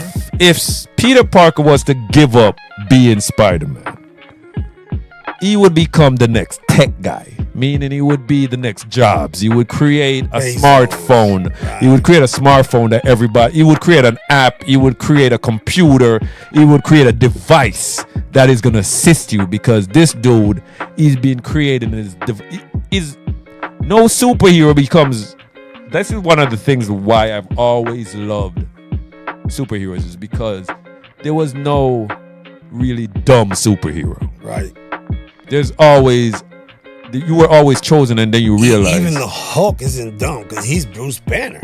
Hulk is Bruce Banner. Bruce Banner. Hulk is Bruce You Banner. don't understand. But and this is why I love Marvel. This is why I love Marvel. I say DC comic heroes are gods. They're like gods. But Marvel characters are like me and you. Bruce Banner, my guy, grew up with an abusive dad. His dad used to beat the wife for no god reason. You know what I mean? He used to beat him because he was smart, and his dad was smart, but his dad was just an evil son of a bitch. Yeah, that was genius. And his dad would beat the shit out of Bruce Banner. And Bruce Banner created a bunch of personalities to escape from his abusive dad. And when that gamma bomb hit him, this is what people don't understand. It's not about Bruce Banner's anger. It's about the trauma that cannot leave him. Right. And these personas that pop up, like the Hulk, meaning the dumb one, but he's mad strong and he gets angrier every time you go at him. It's because the Hulk was his protector, the one that would go against his dad. Then you had Mr. Fix-It. Mr. Fix-It, the Grey Hulk. He was the smart one, the gangster. Though he wasn't as strong as Green Hulk. Right. But Grey Hulk was a mover, a shaker. My dude was a straight up gangster. That's what it's do. It's still the strongest, right? Then you had Professor Hulk. He had everything. He had the smarts and he was strong. These are the personas just because of abuse. Right. And Marvel was able to show that. They were showing realness. You know Jack Kirby. You've heard of Jack Kirby. Absolutely. Jack Kirby helped to create, most of the characters that we love today. Right. He created Darkseid, he created New Gods, he created so many things. Jack Kirby was all about comic and going into like universes and cosmic stuff and existential kind of things, while Stan Lee was the soap opera guy. But I love the fact that Stan Lee was that soap opera guy because he brought in so many characters that have trauma that I believe somebody is able to relate with. There it is right there. He made his characters relatable and believable. Yes. Even as crazy, strong, or supernatural as they were. Right. He still made them human like us. You want to know the first other language I learned as a kid? Because I was a kid when I was reading X-Men. I wasn't in high school learning Spanish or none of that yet.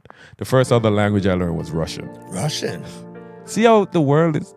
The first language I learned was Russian. I learned Finland. I learned Finlandia, whatever they call Suomi. Doj moi. He said, my God. Okay. Doj moi. He just said, Colossus. Because he was from Russia. Right. He was from USSR. So he would say Doj moi all the time. And I was like, Doj moi? And I didn't have a book to look into or a computer to go on.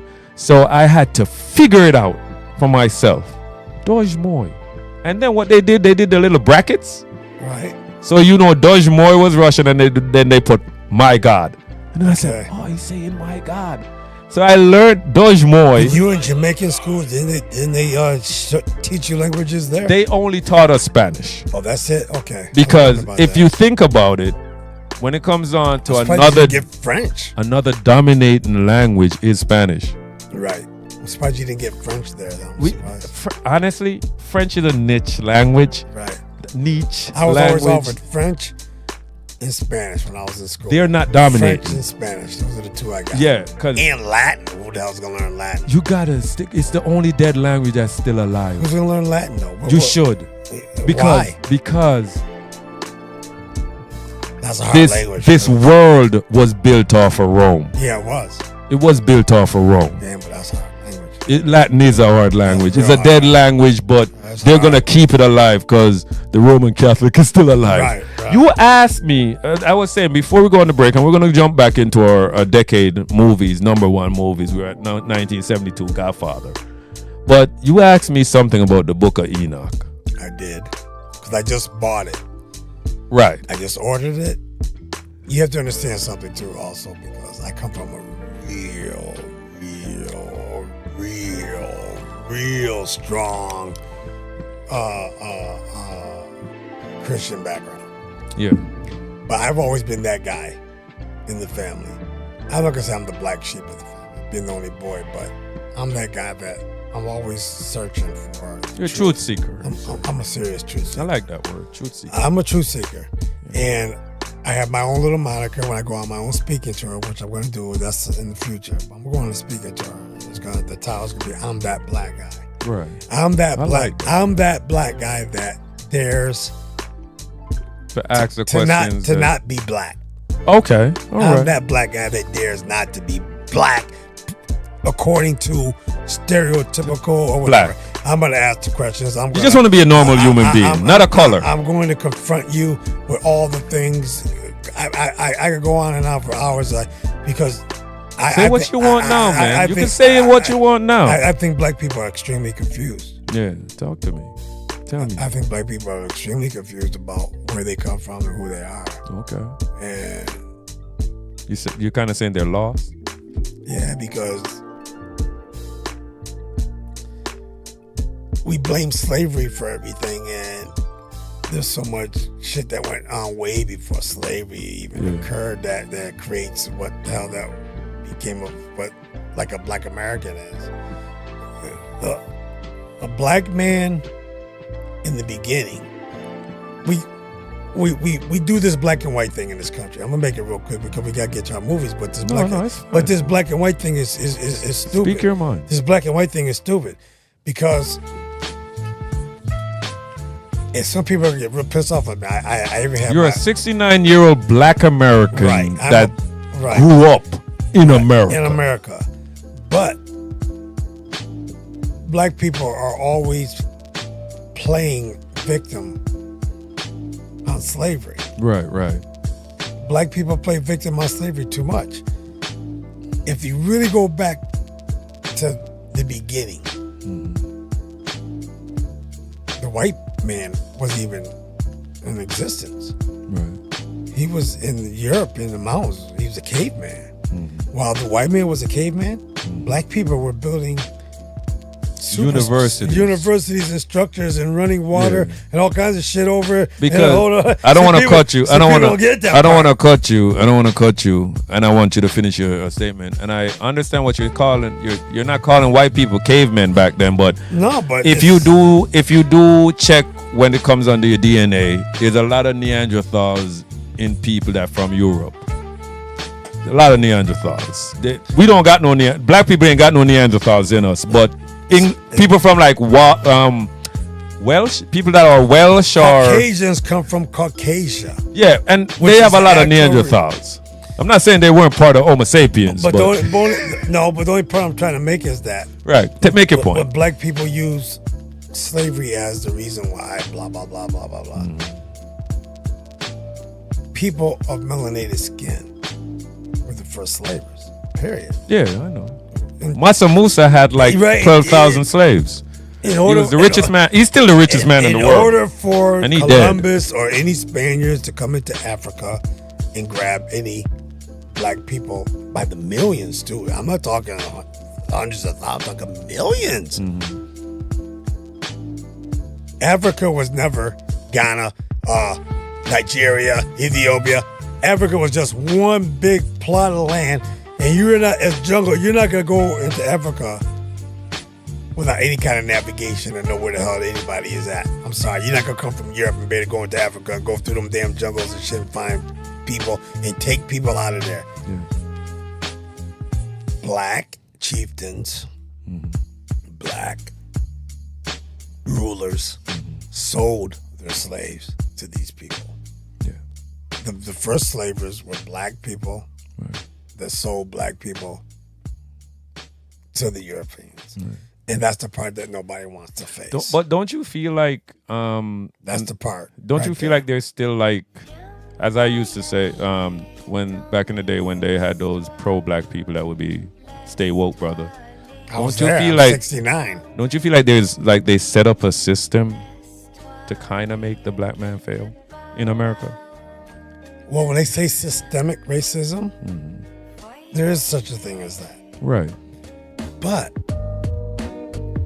because you're right. I want to say something because everywhere I go, I realize if somebody's gonna hate on somebody, it's gonna be the darker person, right? Always. In India, India, they have a caste system, which is so sad that if you're dark Indian, and there's a lot of dark Indians in India, they would bleach their skin, and it even caused the women to be getting like early dementia because of the chemicals in the bleaching cream, and they would bleach their skins to look lighter because that's how they would be able to be appreciated in society. Well, did you ever hear this?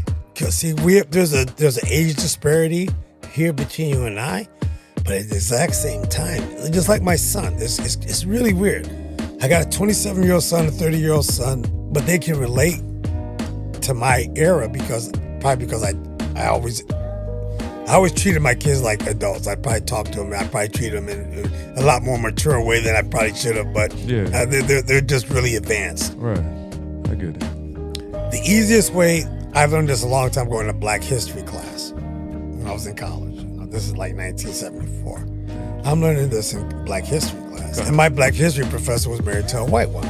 And that's why he had all kinds of weird fucking shit going on. People are always weird about it. Say, you're a Black History instructor, but you're married to a white woman. Was he black? Yeah, he was black. Oh, okay. Black as your shirt. Yeah. Married to a white woman with blonde hair, and she was white as snow. You think she picked him because he was a nerd? I honestly think You couldn't find him a black educated woman. I actually think she picked him. Usually the white woman will pick you. Because they see. No, sorry. It sounds crazy as fuck. Yeah. It does sound fucked up. For love. Excuse me. For love. Not to buy. No, not to buy. buy. You know what? Here's what people got to get. They're not buying you. Here's what you got to get. Opposites do attract. I have 6 sisters. Yeah. Yin and yang. I have 6 sisters. Yeah. And every one of my damn sisters, every last one of them had a white boyfriend at one point in time. Okay? So I'm not going to sit here and say that bullshit. What? Yes, every last one of them had a white boyfriend. Can I say something to you? I was right there looking at them. Can I say something to you? Absolutely, you can. I feel like as a black man, I should be able to be with any race of woman. Yeah. Because I say black goes with everything, right? You have a black shirt, it's gonna go with every color you got. But I don't feel, and this might be, I'm gonna fix myself soon. I'm fixing myself. It's a process. I feel like a black man could be with any color woman, but I don't. I'm a little bit uncomfortable seeing a black woman with a white guy, with a white man, because I feel like that doesn't bother me. Because I feel like the way some of white American men are grown, sometimes they just see it as a fetish. You get me? Like, that's true. Sometimes it's a fetish. Like, oh, I've never been with a black girl. Well, you know what? That's the same with us too. I never been with a white girl, or a white girl. I never been with a black guy. I honestly, I don't want to seem like I'm a guy that is beyond saying I've never been with a. I've said that, but when I met my person, I did not think about her color. When I was like, I didn't see her as a white woman. Okay. I just saw her as a woman who saw me for who I am, right? And liked me for who I am, and I liked her for who she was, and it had nothing to do with color, because we're so far from it. Because I'm talking like she is straight up Ukrainian, speaks old school USSR. I don't see the color. You know what I mean? I didn't see that, because I think that's. All I saw was I love long hair and I love pretty eyes, and I've always been able to find me a black woman with long hair and pretty eyes, and I found a woman that I wanted to stay with that had long hair and pretty eyes. She just was white. Well, my first girlfriend was black. That's not what I was looking for, but she came. Okay, that's what I'm saying. My first girlfriend was black. The very first girlfriend I was ever had was black. Yeah. Let me see. 1, 2, 3. The person I went to the other side of town. Like I told you before, the Donna Sokolinsky. I was in the class. I was 7th grade, and like I was just a cool dude. And I mean, I look back at now. I look at myself now, and as opposed to then, and where I am now, that's the difference. Because I don't shrink myself anymore. I am a cool guy. I'm fucking cool. You are. I'm 69 years old, and I can still attract a 35-year-old woman. You're awesome. It's just a fucking fact. Yeah. And I'm not saying that with a chip on my shoulder. No. I'm saying it because it took me all this damn time to realize that, I'm a pretty cool guy. You are. And I'm open-minded. Yeah. And I never saw color. Because I remember Nancy Layton when I was in 1st grade. This is really weird. Because you just reminded me of something. I was in 1st grade. Mrs. Burroughs, which which was a black teacher. Oh my God, well, she was a black school teacher. She was like, this is back in the day when you did something messed up, you got your ass whipped in school, and then they called your parents up, And they whoop your and then ass. they whip your ass Yeah. again. So you get 2 or 3 ass whippings in one day for doing one thing. So see, that's how I grew up. You got your ass. I went to school whipped. in the 80s and 90s. So I got you know- my ass So whooped. you know what I'm talking about. Yeah. So there was this girl named all the Nancy time. Layton. I'll never forget her, Nancy Layton. White girl. Okay. Now I'm only in first grade. You gotta understand. I'm in first grade. I'm born in '56. It's 1961. Civil rights hasn't even been passed. So I'm in Binghamton, New York, and you ain't supposed to be fucking going after no goddamn white girl in 1961 because that's just not. That's could too, get hanged. yeah, that's just not happening. But me and my boy Billy Alexander, after school every day, we used to chase Nancy Layton, and we chase her, and we just tackle her. This is a true fucking story. I can't believe I did this shit. You tackled a white girl? We tackled a white girl, Goddamn. and then we grabbed her, kissed her on the lips, Felt her up. just like we were in fucking a romantic movie. Kissed her crazy. And it was. the more I think about this shit, I can't. The more I think about this was crazy as shit because her parents. She was right around the corner from me. Right. I chased, she couldn't outrun us. We chased. I was fast as You fuck. chased her, I you chased- jumped on her, I you jumped kissed her on out. You like, it was I crazy. love you, Nancy I love Layton. you. I love you, Nancy. I loved her. She had long, brown, light brown hair. I Yeah. loved this girl. I loved her. I was kissing on her, and it was crazy. And Mrs. Burroughs took me in the back room. Beat your ass. She beat my ass. Okay. And then she goes, "You know you're not supposed to be doing that, boy." I go, "Mrs. Burroughs, I love her." She goes, "No, you can't love her." She told my parents. Told them it was crazy, and I never forget that shit. I'm trying to figure out how it stopped. Yeah. 'Cause I chased her like almost every day of the week. Of course. Every you day. loved I her. loved her, and I would chase her down. So I'm only 5 Yeah, of course. You're a kid. now.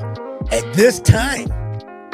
So you loved white women from 5. Yeah, from a long time. Yeah, from 5. From You- a long fucking you time. just- And I went out, but check this out. I'm going through life. Yeah. I'm 8, 9. I love Paula Schubert. Who's Paula?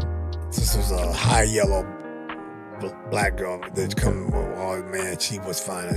Oh my goodness, Paula Schubert was. She on. almost white though. Paula Schubert was on. Oh my goodness, I love Paula Schubert. I like a. And by the time I got to Paula Schubert, it was too late.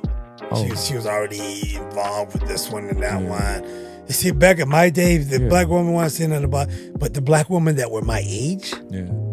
they're like guys 5 years older than me. Oh. Even my sisters, they were 14, 15. They were going out with guys 19, 20. Yeah.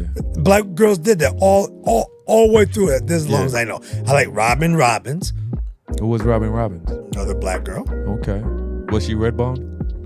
No, she was maybe just a little bit lighter than you. Same with Wendy. She was just a little bit. I'm trying to think what black girl. I went with like a black girl. Yeah, like a black one. I went out with dark skin. I went out with a real dark skin. I didn't like Norma Jean. I wouldn't want to deal with her. Why didn't Norma Jean? Norma Jean was like black like your shit. Why you didn't like her? Because she was real black. She scared That's the me. reason why you didn't like Yeah, her. she How old scared- are you at the time? She scared me.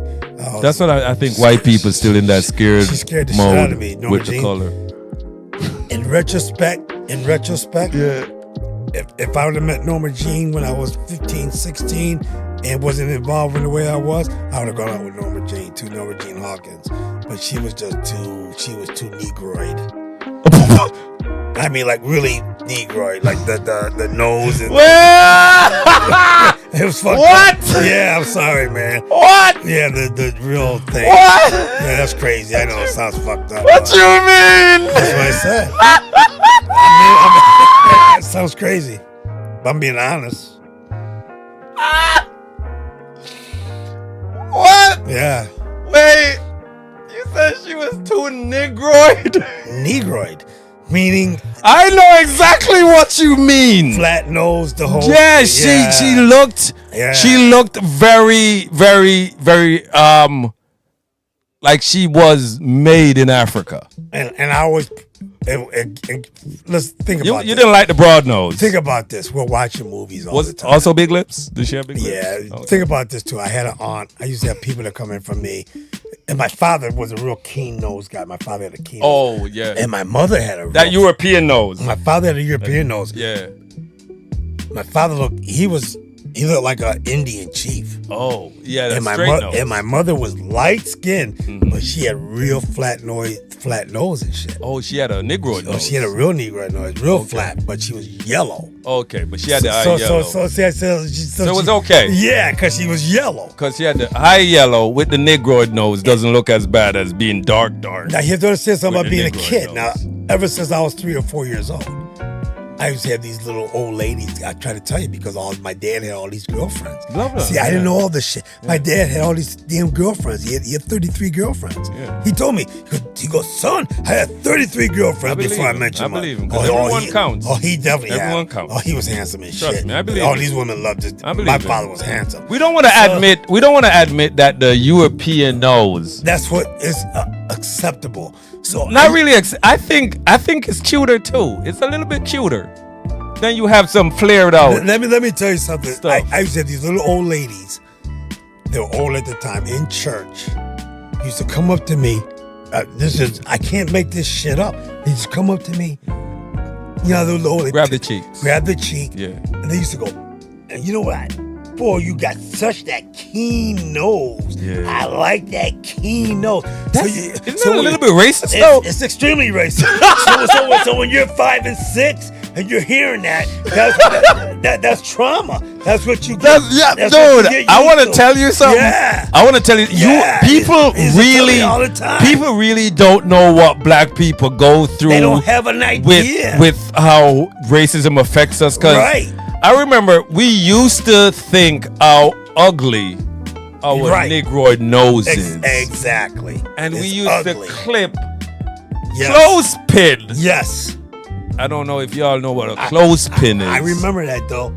A clothespin is people used to wash their clothes outside, not in washing Hang the machines. damn clothes. And man. they used to. My neighbor still does it, and she's 95. That shit, your clothes come out better like that. She though. Italian too. Yeah, yeah. I think her son cuts my lawn. Yeah, I love those Italians. Yeah, he cuts my lawn. He's a good dude. He's This like girl broke my damn heart. he's like 72. 72. Yeah, He does like I've been trying to figure out the thing was going on with my boy cooking. What's that?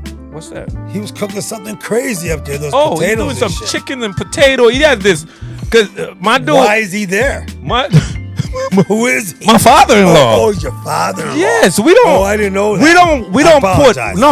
We Apologize. don't put our old folks in the nursing home. God bless you. I apologize. You get what I'm saying? I do. I like that. You have to keep them in the home, keep Whatever them he busy. whatever he was cooking was He incredible. cooks for everybody. When everyone's home, like when everyone's home, That looked I'm talking good. the That kids, smelled good too. me. He feeds me every day.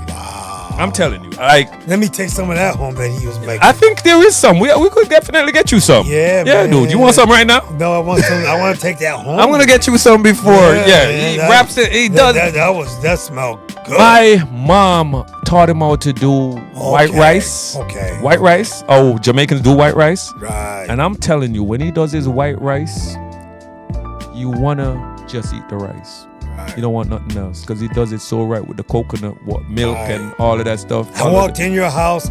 I Smells smelled so that- good. I said, "What the hell is that?" Yeah, you man. cooking?" He throw See, down. people don't understand. Because usually, there's another thing too. White people and black people obviously cook different. Yeah, everybody cook different. But black folks, we use more seasoning. Usually, No doubt. Usually, white people cook their food as bland as shit. And every once in a while, you get around those Italians. Why? Because they're melanated. They use some spices. That's just the thing. When people talk about white people cooking without seasoning, right. I need them to specify the country. Right. I got You need to say white Americans Right. cook with this raisin in the whatever and the this without no the salt, no pepper, now, no nothing. Now, when you go over to Europe, they use seasoning, Yeah, they do. which you guys don't understand. Like, there are different meals where it's seasoned to a point where you're like, oh my God, Right. this is so good. This is what you do with your chicken? What? shit? What you do with the onions and then you with the garlic and Right. what are you talking about? Italy, Sicily.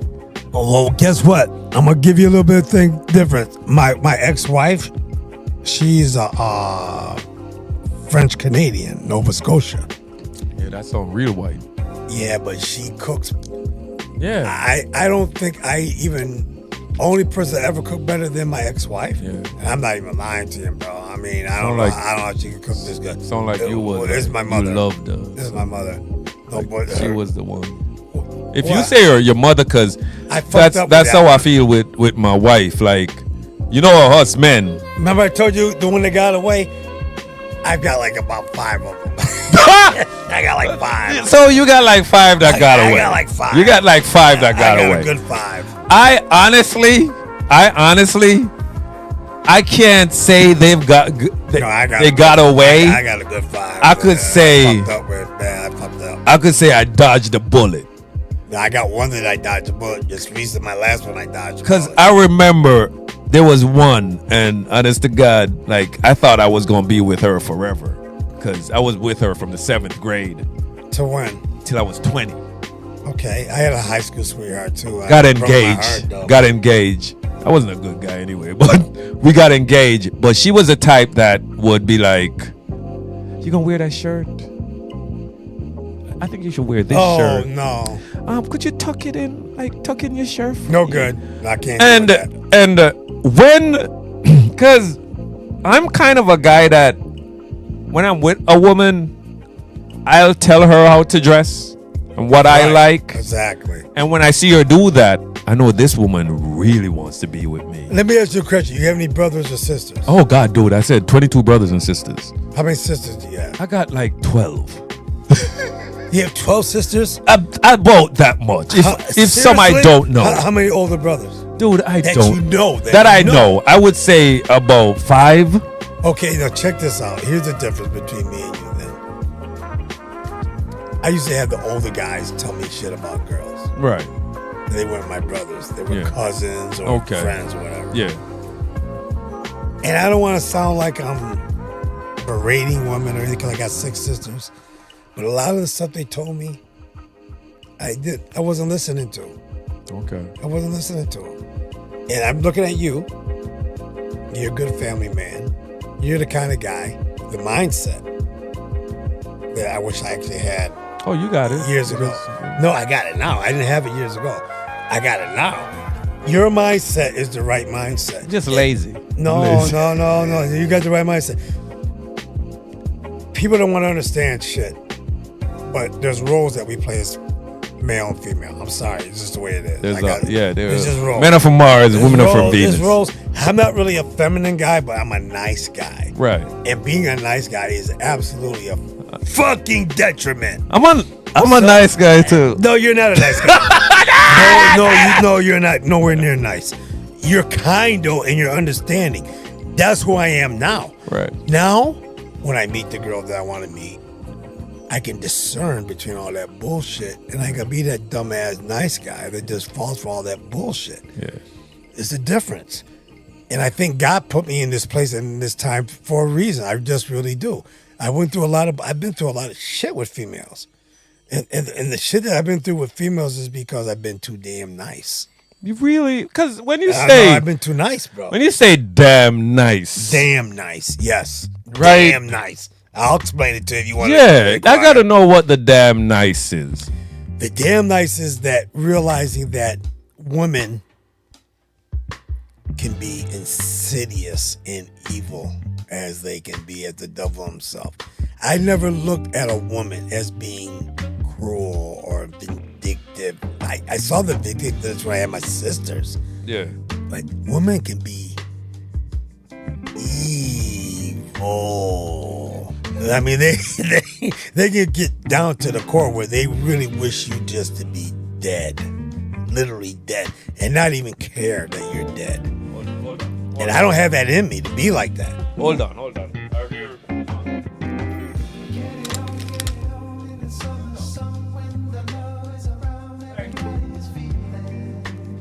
Put down my cat. Oh, okay. Put down my cat. I'm also texting him to get some of that food ready for him. See, like some of the stuff that you talk to me about when I watch you, you talk to me about your wife, you talk to me about how you relate to different things.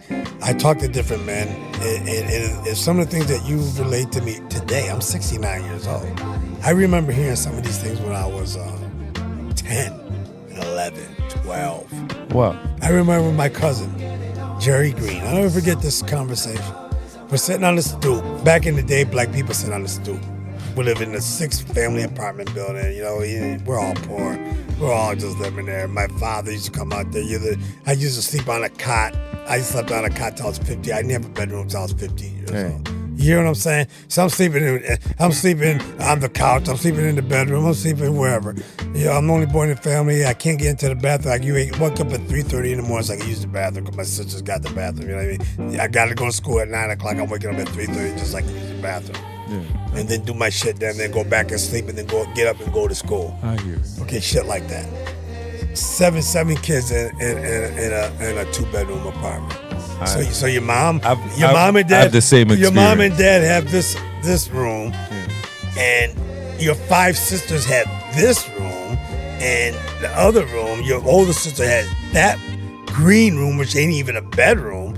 And then but she's older though, so she's the oldest one. Right. So now she you need get more privacy. You get the living room with a cot, and you got to go to bed when everybody else goes to bed, because if you don't, you're gonna get jammed up because your sisters want to kick you. I got my ass beat all the time by my sisters. They just destroy me. So, but my father wouldn't have me fight with my sister. The first time I got in a fight with one of my older sisters, I got my ass beat so bad.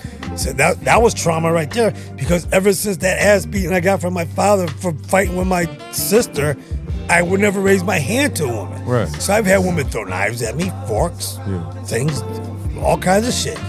T-bone my car with another car. I've had all kinds of shit. I would never retaliate when it comes to women. Never retaliate. Never retaliate. I don't give a fuck how much they mess with me. I know, man. The girl I fell in love with in high school, I loved her. I was gonna marry her. I wanted to marry her. She was cheating on me with a dude that's beat her ass. Yeah. Literally beat her ass. Yeah. And when I confronted her about, she had a black eye. I'm gonna say the most ignorant shit to you. She says she loves me because he beats her. I'm gonna tell you the most ignorant shit I've ever heard, and I was a kid and I never forget it. I heard 2 women. I'm on the street just walking, and it's a crowd. 2 women. I'm in Jamaica. 2 women were talking, and one woman was like, "My God, man, he beat you last night, baddie. He beat you." And she said, and I know it might be the fact that, trauma or whatnot. She was like, it's because he loved me so much. He loves me so much. It's because he loved me so much. And when you hear something like that, you're like, oh my God, man. I never understood it. Oh my God. But there is something that turns on a woman about an aggressive man. Yeah. A man that just like, I don't give a shit. I don't give a shit. I don't take your shit. I don't give a shit. He gets angry and go crazy, and she's like, oh my God. And the drama of it and all of that. You're right. Because I'm telling you, I've had a lot of angry sex. I've done a lot of angry sex. Everything I do right now has always been that. I've always been that fucking kind guy. I'm always that fucking, I'm too fucking nice. I'm telling you right now. The guy I am right now, when I finally get to my destination where I'm going, I'm not getting into that because I'm moving silence right now, but when I get there, I'll let you know. But when I get to where I'm going, that journey, you take it. Yeah. I am on a journey. Everybody. But when I get to where I'm going, which I'm close, I'm really close to it too, bro. But when I get there, the woman I'm going to attract is going to be a woman that actually, even for me, and I consider myself a good-looking dude, but the girl I'm going to get, Everybody, remember, it don't matter if she's an ugly white woman. It don't matter. Or an ugly black woman. But the woman I get, it don't even matter what race. Yeah. Because I'm at a point in time right now that I already know that I'm looking for a personality type. Okay. Right. But with that personality type, I'm going to get that queen-like. Worship me. The queen-like Queen of Sheba type. She's gonna have that aura about her already. Oh, she knows who she is. Right. You mean like someone who knows She's gonna have who that, she is. She's gonna know who she is, but she's also gonna have her more than love for her man Okay. and allow me to be the man. Be yourself. She's gonna allow me to be who I am, Right. even though she's gonna be majestic. Yeah. She's gonna still allow me to lead. Right. You know, you realize, I'm not sure if you noticed this, because you're a married man, you got a woman with you all the time, or whatever. But have you noticed that when you open the door for a woman, sometimes you get good or bad? There are women out there now, you can't even hold the door open for me. You can't even help them on with their coat. I believe still in do it. chivalry. I still do that. I do it all. I'm a chivalrous. I still do that. I'm very chivalrous. And the thing is, like, I grow my kids to do it. I grow Yes, my son to my do son it. to do it too. You're right. And we do it with each other. You see a little old lady, she can't get through the door. She You help has her a, out. She has a problem holding up her groceries. You go help that lady. You know what I heard but one now time? when you do that shit, they look at you like they think you're trying to. you they know think what? you're trying to rob them. You know what I heard one time? You gotta be Because careful with that. I do it all the time. I remember do too, but you gotta be careful. like stuff. my wife, I got something was wrong with my wife's tires, so I make sure I go and do her tires before she go to work. Right. I get put her ear in her tires. I get and it, I stuff. get it. Make sure that she's ready. Yeah, she's good to go. She's good to go and stuff. And while I was at the tire, at the pump, putting the ears in, this woman, she pulls up, and she's in her, you could tell she's my age or a little bit, like maybe 51 or whatever. She's in my age group, and she's having a hard time. And I said to her, when I'm done pumping my ear, I'm gonna do yours. And I did mine, and I was doing hers, and she was like, "Oh my God, thank you so much." Right. And for me, it's nothing, cause as men, I grew up my sons that we supposed to protect women, take care of women, make sure that they're okay, make sure that they're safe. You know what I mean? Make sure that you let them know we're here, cause we're bigger and stronger than you. We're the men. We're the men. Simple as that. I'm gonna. So while I was doing it, she was like, "Oh my God, I'm so thankful. Whatever you here pumping, putting here in yours. You didn't have to do mine." I said, "That's not even my." I said, "That's my wife's car." She was like, "You're putting the ear for your wife?" She said, "My husband wouldn't even do that." Right. I said, "You married?" And she said, "Yeah." And I said, "You here pumping your own ear?" I said, "All right." I pumped her ear. She went about her business. She said, "Thank you." All of that shit. I drove home, parked the car, do my little thing, come do my nerd shit till wifey ready. And when wifey ready and her bag's ready, I take her bag, I put it in the car, all that good shit, send her off. Because she does the same shit for me every day. I'm going to work, she packed my bag. I don't even know what's in my bag. But I tell you, it's 2 meals at least and snacks and all that See, shit. that's how my ex-wife was. I didn't appreciate it. I'll be honest. But that's just the thing, my dude. I realize having that system, it kind of make you appreciate who you are, because we could always continue that system and love doing that system. Right. You know what I mean? I do. If I'm here and she getting her stuff ready, I said, "Babe, your bag ready? Honey, your bag ready?" If her bag ready, I said, "All right," and I bring it to the car. You know what I mean? Those little things, I feel like, is a part of just building more on what we have. It's like what you're doing right now. I don't mean to interject, but what you're doing right now, Mr. Copeland, I'll call you Mr. Copeland on this one, because what people are not getting with this. Okay, how old are you again, if you don't mind me asking? I'm 47. Okay, you're 47. To me, you're just a young man. Whippersnapper. You're a young man. But But the thing about what you got going for you right now is that you already realize this. I've been looking at you. I'm not sure if you noticed me. I look at you. This is really important to me, this eye-to-eye thing. Oh, me too. If you can't hold my eye contact, Yeah. I have a problem with you. I do it at work too. I do it at work too. You can't look me in my eye. And some of the white boys that can't look me in my eye. They can't. or whatever, dude. If you can't look me in the eye, There's a problem. so there's a problem. There's a And my problem. dad always say, when you're talking to somebody, eye contact is a big deal. Like, Also, when you shake someone's hand, Yeah, it man. better be firm and firm and correct. right. It's not.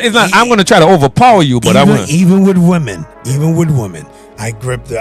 I give my handshake. I look them in the eye because I look at women like one of my big things I do right now because I'm single.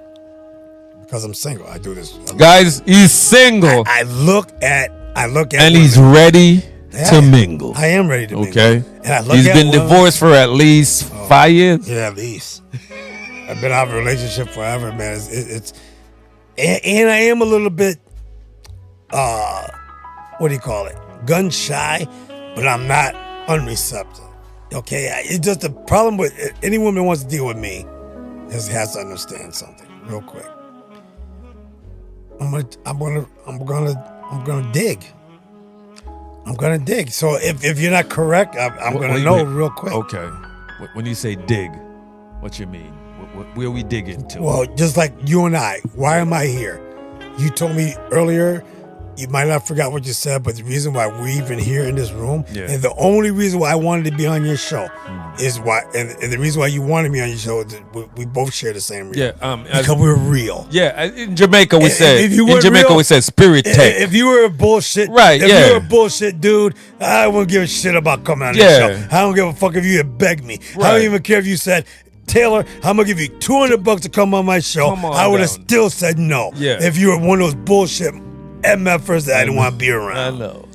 You understand I know. how the way you are right now? If you say, "Look, Taylor, I'm funding this thing," I know it sounds fucked up, but I need $25 from you in order for you to even be on my show.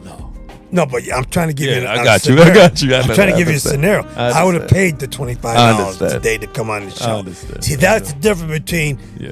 the asshole and the real go. Yeah. See, you're real. I'm real. People don't like real. It's only people don't like real because I'm that guy. So I always say I'm that guy. So That's why your friends are gonna be minimum in a sense. Like you could be like, with I'm cool with elevation, that guy. with I'm cool with elevation that guy. comes separation. I'm sorry. I'm elevating right now. And with my elevation, my circle's getting smaller and smaller. It does get It just smaller. gets small because people can't deal with me. And the only reason why they can't deal with me is not because I'm doing anything fucked up, it's because I'm doing everything too real. I want to say It's too something. real. I realize That's that- why D and my other girl, Right. when I hang out with them, they Yeah. like hanging out with me because they I'm not Because they don't have to be fake don't have or to be- pretend. Thank you. And I hate they that. can be real. I They can be- hate that. yeah, I hate yeah. that. I can't be like Yeah. if I'm around somebody, I can't be my silly can't be self. yourself, yeah. I can't make my dark joke. Or they hold that I shit can't. against you. Yeah. They hold it against you. You know what I mean? They hold it against you. I can't have my drink. You know, Weaponize it. I remember I went out with a bunch of dudes and I had my vape.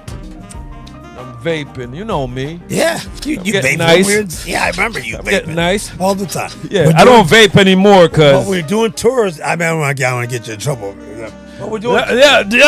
I get. Yeah. Right. So this is what I'm saying. We was out. We were gonna go eat. We were gonna go drink. We're gonna have some fun. And my dude came and my dude said to me, and this is one of my boys who I hang with. My dude was like, "Yo, Cope, you gonna smoke up tonight?" I was like, "What you say, mommy?" I thought I was hanging with my peers. Right. You know who I am. Right. You know how I do. These three bros don't give a shit because they know who I am and how I do. Right. And you gonna be mama? You gonna come there? You gonna come at You me gonna go about there? who I am and how I am? So I can't be myself I'm around sorry, you. I just noticed that damn thing. What? Black What? Panther. The Black Oh Panther. yeah, man. The Black Yeah, Panther wait, chair. wait, I'm sorry. wait, I'm wait. sorry, but I just This noticed is not that my shit. chair. That- You know that this is not my chair? That chair is great. You know this is not my chair? Where'd you get that? This is thing? not my chair. Whose This is chair? my I son's bet you chair it is. because he does Damn. this. That's my chair. Oh my goodness. The That malware, Black that's what I Panther. call myself. That's my chair over there. Okay. Right? I'm sorry about jumping But in there. no. I just noticed But that yeah, Black it's Panther. dope, right? That's crazy. It's dope, right? It's dope. Man, you know what? This stuff. I know why your kids I know, love. I I know. know, I know. I know why your boys like you. Listen, I know why. I tell people, My oldest son right now. I'm a I'm gonna tell you. I want my oldest son to meet you and come in here. Nice. He could come. You could No, come my oldest son would freak out in here, man. Yeah, I know he would. No, my I know he oldest would. son I would. believe you. My youngest son, I love him to death, but he's not the same. You can't have the same. My Two young- brothers. yeah, You're gonna they're you're gonna have so Jacob different. and you're gonna have Esau. That's what I got. You're gonna have Jacob, I and love people them don't both. understand. You're gonna I have love them Jacob. both. All right, that's what I got. You want to hear something? That's what I got. So my dad and my mom only have two of us, right? All the bunch of kids my dad has, with his wife, he only had two sons, my brother and myself. I'm the Okay. youngest. My brother is 2 years older Are than you me. spoiled?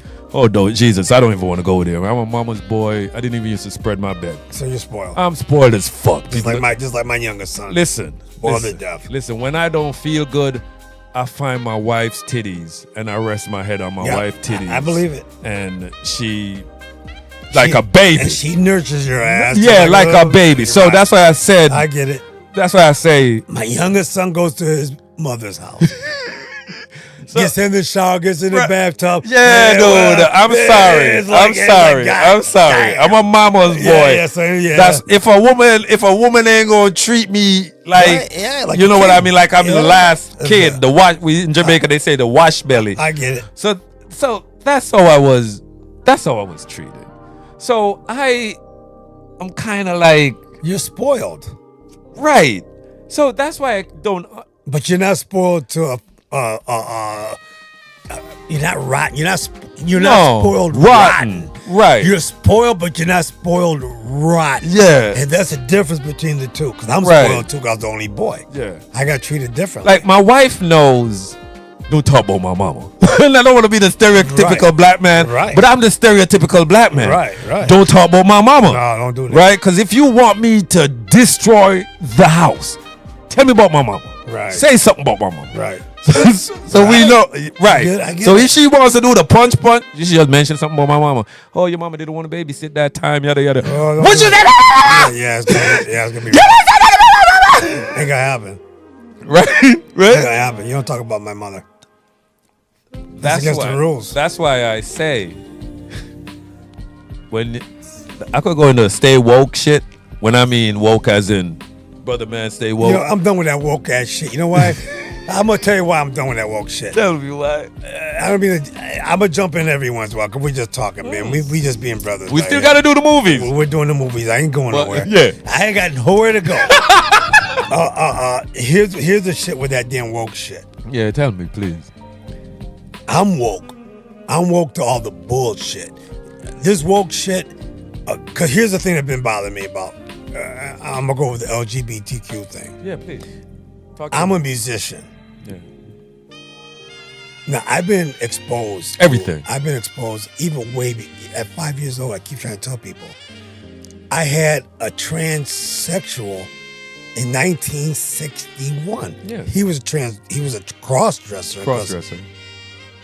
But you gotta understand this guy named he's passed away. He got killed.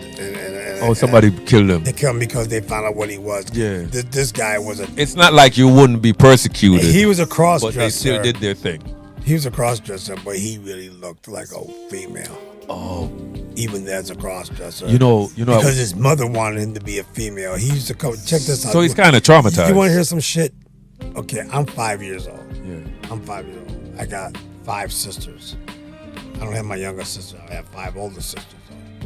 But my dad is in the house. See, people don't understand about black families. You need to have the father in the house. So I have 5 older sisters, but I'm still all boy. Yeah. Cause my dad gives me guns. He was an ex-military. He was a sergeant in the fucking military police. My son, he grew up with 2 That's what, sisters. but I'm all man. Right. He still gives me the guns. Still gives me the GI Joe. Yeah. I said all the boy shit. Yeah. Now I'm 5. Think about it. I'm 5 years old. I remember it's like yesterday. I remember as far back as 4. I don't know why I can't, but I remember as far back as 4. But I'm 5 years old. The guy was Tony Bump. He lived right across the street. His mother wanted a girl, so she turned him into a boy. She turned him into a girl. She turned him Took into a the girl. I'm boy. sorry. So he used to come over to my house, across the street. That's what I'm saying. I grew up in the interracial. He's a white guy. He's white. So when he comes over your house, is he wearing a dress? yes. His mom will put him in a dress Yes. at 5. At 5. Well, he was older than 5. He was like my sister's age, so I would say 8. 8. Mommy was putting him in a dress In a dress. as Girl an shoes, 8-year-old. dress, putting bow ties and shit, putting the girly things in his hair. He pretty much was a girl. Where was the dad? The dad didn't say shit. I don't think there was a dad involved. The dad wasn't I there. don't think he was there. I never remember. You know what? That's probably what's the problem. There was no dad. There was no dad. I don't remember ever. I remember his mother. I don't think I there don't was. remember you seeing his dad. No, I maybe his don't dad gave up. His dad probably just left. Yeah, dad might have gave up Yeah. or left. I Because don't know. some of them will just check out. Right, A remember- man will just check out right, sometimes. Right. I don't know nothing about the dad. I'm glad you mentioned that. Because you know what I'm gonna do when I get out of here? Yeah. Tomorrow, Yeah. I'm gonna ask my sisters, did Tony have that father around? I don't remember seeing a father. I remember his mother. She wanted a daughter. Right. Come over to my house almost every day. Yeah. Play with my sisters with the dolls. Oh shit. And the Barbie house and all So that shit. so he thought he was a girl. He thought he was a girl. And as he matured into a teenager and everything, he used to wear the stockings. Wait. I remember this shit real like when I was like, When he was going to school, would he wear boy clothes? yes. Oh, because she Yeah, knew that Yeah, he dressed like a boy. he dressed. Yeah, I don't know if I can even talk to you because you're younger than me. You remember how the Beatles used to dress and the Rolling Stones used to wear those Nehru jackets and those Right, and they had with the those bowl Spanish cut, boots, the bowl cut haircuts. the big buffoon, the hair up high. Yeah. And shit. He used to look like Elvis Presley. Oh, okay. Elvis Presley. Okay. I'll use that as an example. So he would dress in a it would be like he would look like a musician or Yeah, artist. yes, like so yes. so he could be feminine because let- one thing people don't let me finish let me David say this. Bowie. David Bowie. That's what David Bowie. That's what he looked like. David Bowie, the guy that you couldn't figure out if he had a Bowie. vagina or a He penis. looked like David Bowie. Bowie. Bowie. Bowie when I was 5. Yeah. He dressed like that. He had a nice. David Bowie also came in the Labyrinth. I used to think that Tony Bump, which was what his name was, when he dressed like a guy. Oh, so He just he like was a like man. emo a little bit he with just the like a guy. nail. He dressed like a guy. Yeah. I love the way he was dressed. Oh, very He was cool. stylish, sharp, Cool as as fuck. I mean, his dude was fucking cool. He used to wear the nice little fucking the jackets with the straight tie, shirt, tight pants with the Spanish boots with the What? He was clean. I used to love the way he was dressed. But then, as time went on, he started dressing like a real. Like put in the earrings, like a real the big earrings. Like a real. Oh, he looked good though. He had the- See, it's just fucked up. And So he started to look more like Prince. no, he started to look more like Marilyn Monroe. Oh, damn. What? This dude looked good. How old? Wait, no, la. Pause. The dude Pause. the dude looked You gotta good. say pause. No Diddy. Pause. No Diddy. Look Pause. like Marilyn Pa- Monroe, wait, man. wait. I'm telling you, bro. T, Guys, you can't, you gotta say pause after that, T. Okay, pause. Pause, cause when you look at it and you be like, yo, that nigga look good, that nigga look like Marilyn Monroe. Right. You know what I mean? Hey, In a dark night. see, I'm a musician. Yeah. And what people don't understand is that we get exposed to, I got exposed to the gay life and all that shit. You remember Culture Club? Way before. You remember Culture Club? But guess what? Culture Club was one of my favorite bands. My dude, what's his It was one name? of my favorite bands. What's his name? Boy George. I love Boy George. The first time I saw I Boy love Boy George, George. the first time I saw Boy George, love I was like 8, 9 years old, right? Great band, too. Oh, my God. That Culture band was Club, good. all That this band was- shit. That band Right? was good. I was right. All right. I played all this shit. I did all the music. So Did it I'm all. watching it as a kid, and I'm like, Daddy, that's a man, right? He's a man. And my dad said, listen, son, Boy George dresses up like that just for the show. That's not who he is. Okay. That's what my dad said. Right. My dad said you got to know the difference between a person's personality when they're not on stage Right. Right. or in the movie from when they are, on stage. and this is his onstage persona, Boy George. He wears lipstick, he wears makeup, he wears eyeliner. That's not who he is.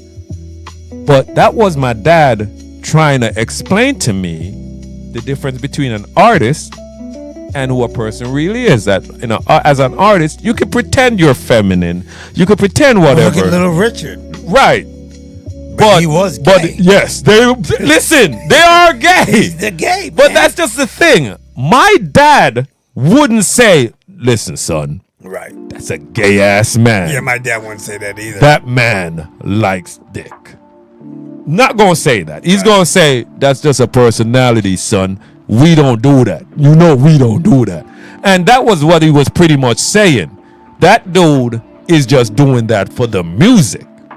That's not how he is. Because that's how you grow your kid up in Jamaica. Very conservative. Right. But my dad wanted us to, because my dad said when you reach a certain age, you could choose not to go to church if you want to. My dad did the same thing when I was 13. 13! Me too! Yeah, I'll tell you why. Me too! I'll tell you why it's 13.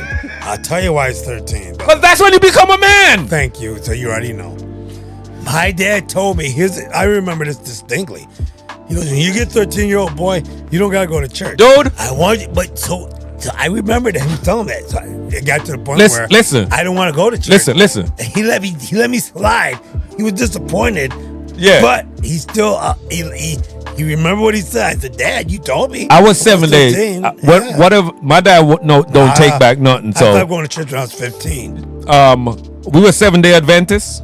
Oh, okay. So we go to church on Saturdays. Did you go on Wednesdays too? Dude, I'm telling you, You probably went listen, 3 or 4 days a week. Listen to Easy, this. 7-day Adventist. Listen to this. Genesis, Exodus, Leviticus, Numbers, Deuteronomy, Oh, wow, Joshua, you 1st and still- 2nd Samuel, 1st and 2nd Kings, Ezra, and Nehemiah. Wow. Because You if still you're remember that 7-day shit? Adventist, My God. you had to remember know that? every book in the Bible. You still remember that. I only know to a certain point, but I still, I couldn't do what you I just still, did I if I still, wanted to. right? My So goodness. you, do that again. but no. Do that again. Do that Genesis, again. Exodus, Leviticus, Numbers, Deuteronomy, Joshua, 1st and 2nd Samuel, 1st and 2nd Kings, Ezra, and Nehemiah. I stop at Nehemiah. Keep I can't remember. Come on, man, It's keep been a going. long time ago. It's been a long time ago. You know it, man. But I'm saying to you, we had to go to church from 6 a.m. to 6 p.m. Wow. And I missed all the Saturday cartoons. I had to pretend to be sick Right. to get to watch my Saturday cartoon. Let me ask you right now. You still believe in God? Or My does that change now? my religion. I have no with- religion, but my- I do believe in No, God. I shouldn't say my religion. That My makes sense. my I don't have belief religion. my belief system has a God. Do you believe there's a creator? Yes. That's, yes. That's my question. Yes. There's got to be a creator. Yes. Will you call him God? I don't know. I can't dwell into the Christian God. Right. And I'm not gonna dwell in the Muslim God. Yeah, I'm not going either I'm one. not gonna dwell in the Jewish God because they all come from a pagan God. Yeah. Yahweh was pretty much Baal, the thunder god. He was a pagan. Yeah, thunder He was a god. pagan god. Israelites came from the Hittites. Israelites were Right. part of the groups of Hittites. They were just a Boy. small group. Man, yeah. man, I'm loving you more and more. Yeah. Because you know why? I'm going to interject here and there because You I could. have to. It's fine. I have to because your level of intellect in all subjects far exceeds what you allowed to be seen. Does that make any sense? I get it. I've worked with you. Yeah, I know. I know the Copeland that Yeah. they see. Yeah. The Copeland I'm seeing now is not Right. the Copeland that I I know from the DOC. I know. This is another Copeland. Yeah, I know. This is the Copeland that I want to know. Yeah. I mean, I wasn't that same guy either. We're both. What I like about being here right now is that I feel extremely uninhibited. Yeah, you I should. can talk about any damn thing I You want to should. talk about. And you're talking about everything you want to talk about. Yeah. And this is something that we knew about each other years ago, but we never. People feel never- restricted but to we talk. We never. Right. Yeah, we never like. And that's why I jumped to Maurice. I'm putting you out there right now. Yeah, well, we gonna get him in. We gonna get him in No, here. I'm putting him out there because when I worked with him, I want a couple of guys here where we could have a conversation. I'm working on it. when I worked with him, I'm working on it. I know for a fact. I'm a procrastinator. We're on third. Me too. I'm on third shift. We're talking. We ain't got nothing else to do but talk to each other. Big up Maurice Livingston. Big up. And I'm a shout out to Maurice because the talks we had on third shift. It's amazing when you're with somebody for a long time, a long period of time. It gets to a point where look, you're either gonna open up and be real, or you ain't gonna do shit. You're just gonna go to sleep. There's sometimes I be with an officer and I'm not gonna get to what officers they are, but I would just totally ignore their dumbasses and go to sleep or fake like I was sleeping. But with Mr. Livingston, plus I play bass and his brother is a world-renowned bassist, which people don't realize. Oh wow. Yeah, Asa Livingston. I'm gonna give him a shout out right now. Yeah. See, you know what? And that's another thing that we get at. I'm not world-renowned. I'm gonna say a very bold statement right now. I'm not world-renowned, but if I had got the breaks that I should have gotten due to whatever the fuck that didn't happen, I would be world-renowned. You believe in the multiverse, I man. would be world-renowned. And what people don't understand is that, like you were saying something to me. I'm gonna say something. This is the first time I've ever said this shit. You got me on this show. I'm 69 years old. And it sounds crazy as shit to everybody, but I'm aging in reverse. I like it. I'm aging in reverse. I like it. Dude, right now, I'm getting ready to start my life over again. I believe At you. 69. I believe. I'm getting ready to start over again. I believe. And guess what? God, the universe, Yeah. the powers that be, Powers that be. they're going to allow me to do exactly what I just said, to start over. And before I die, Yeah.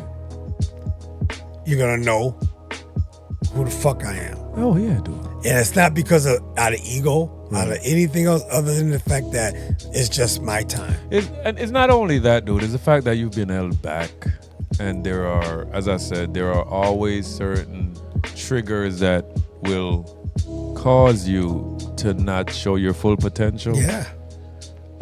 And some of us are afraid to show our full potential. I have been for a long time, bro. When I'm at work, I tell people I'm giving 0.01% of me Right.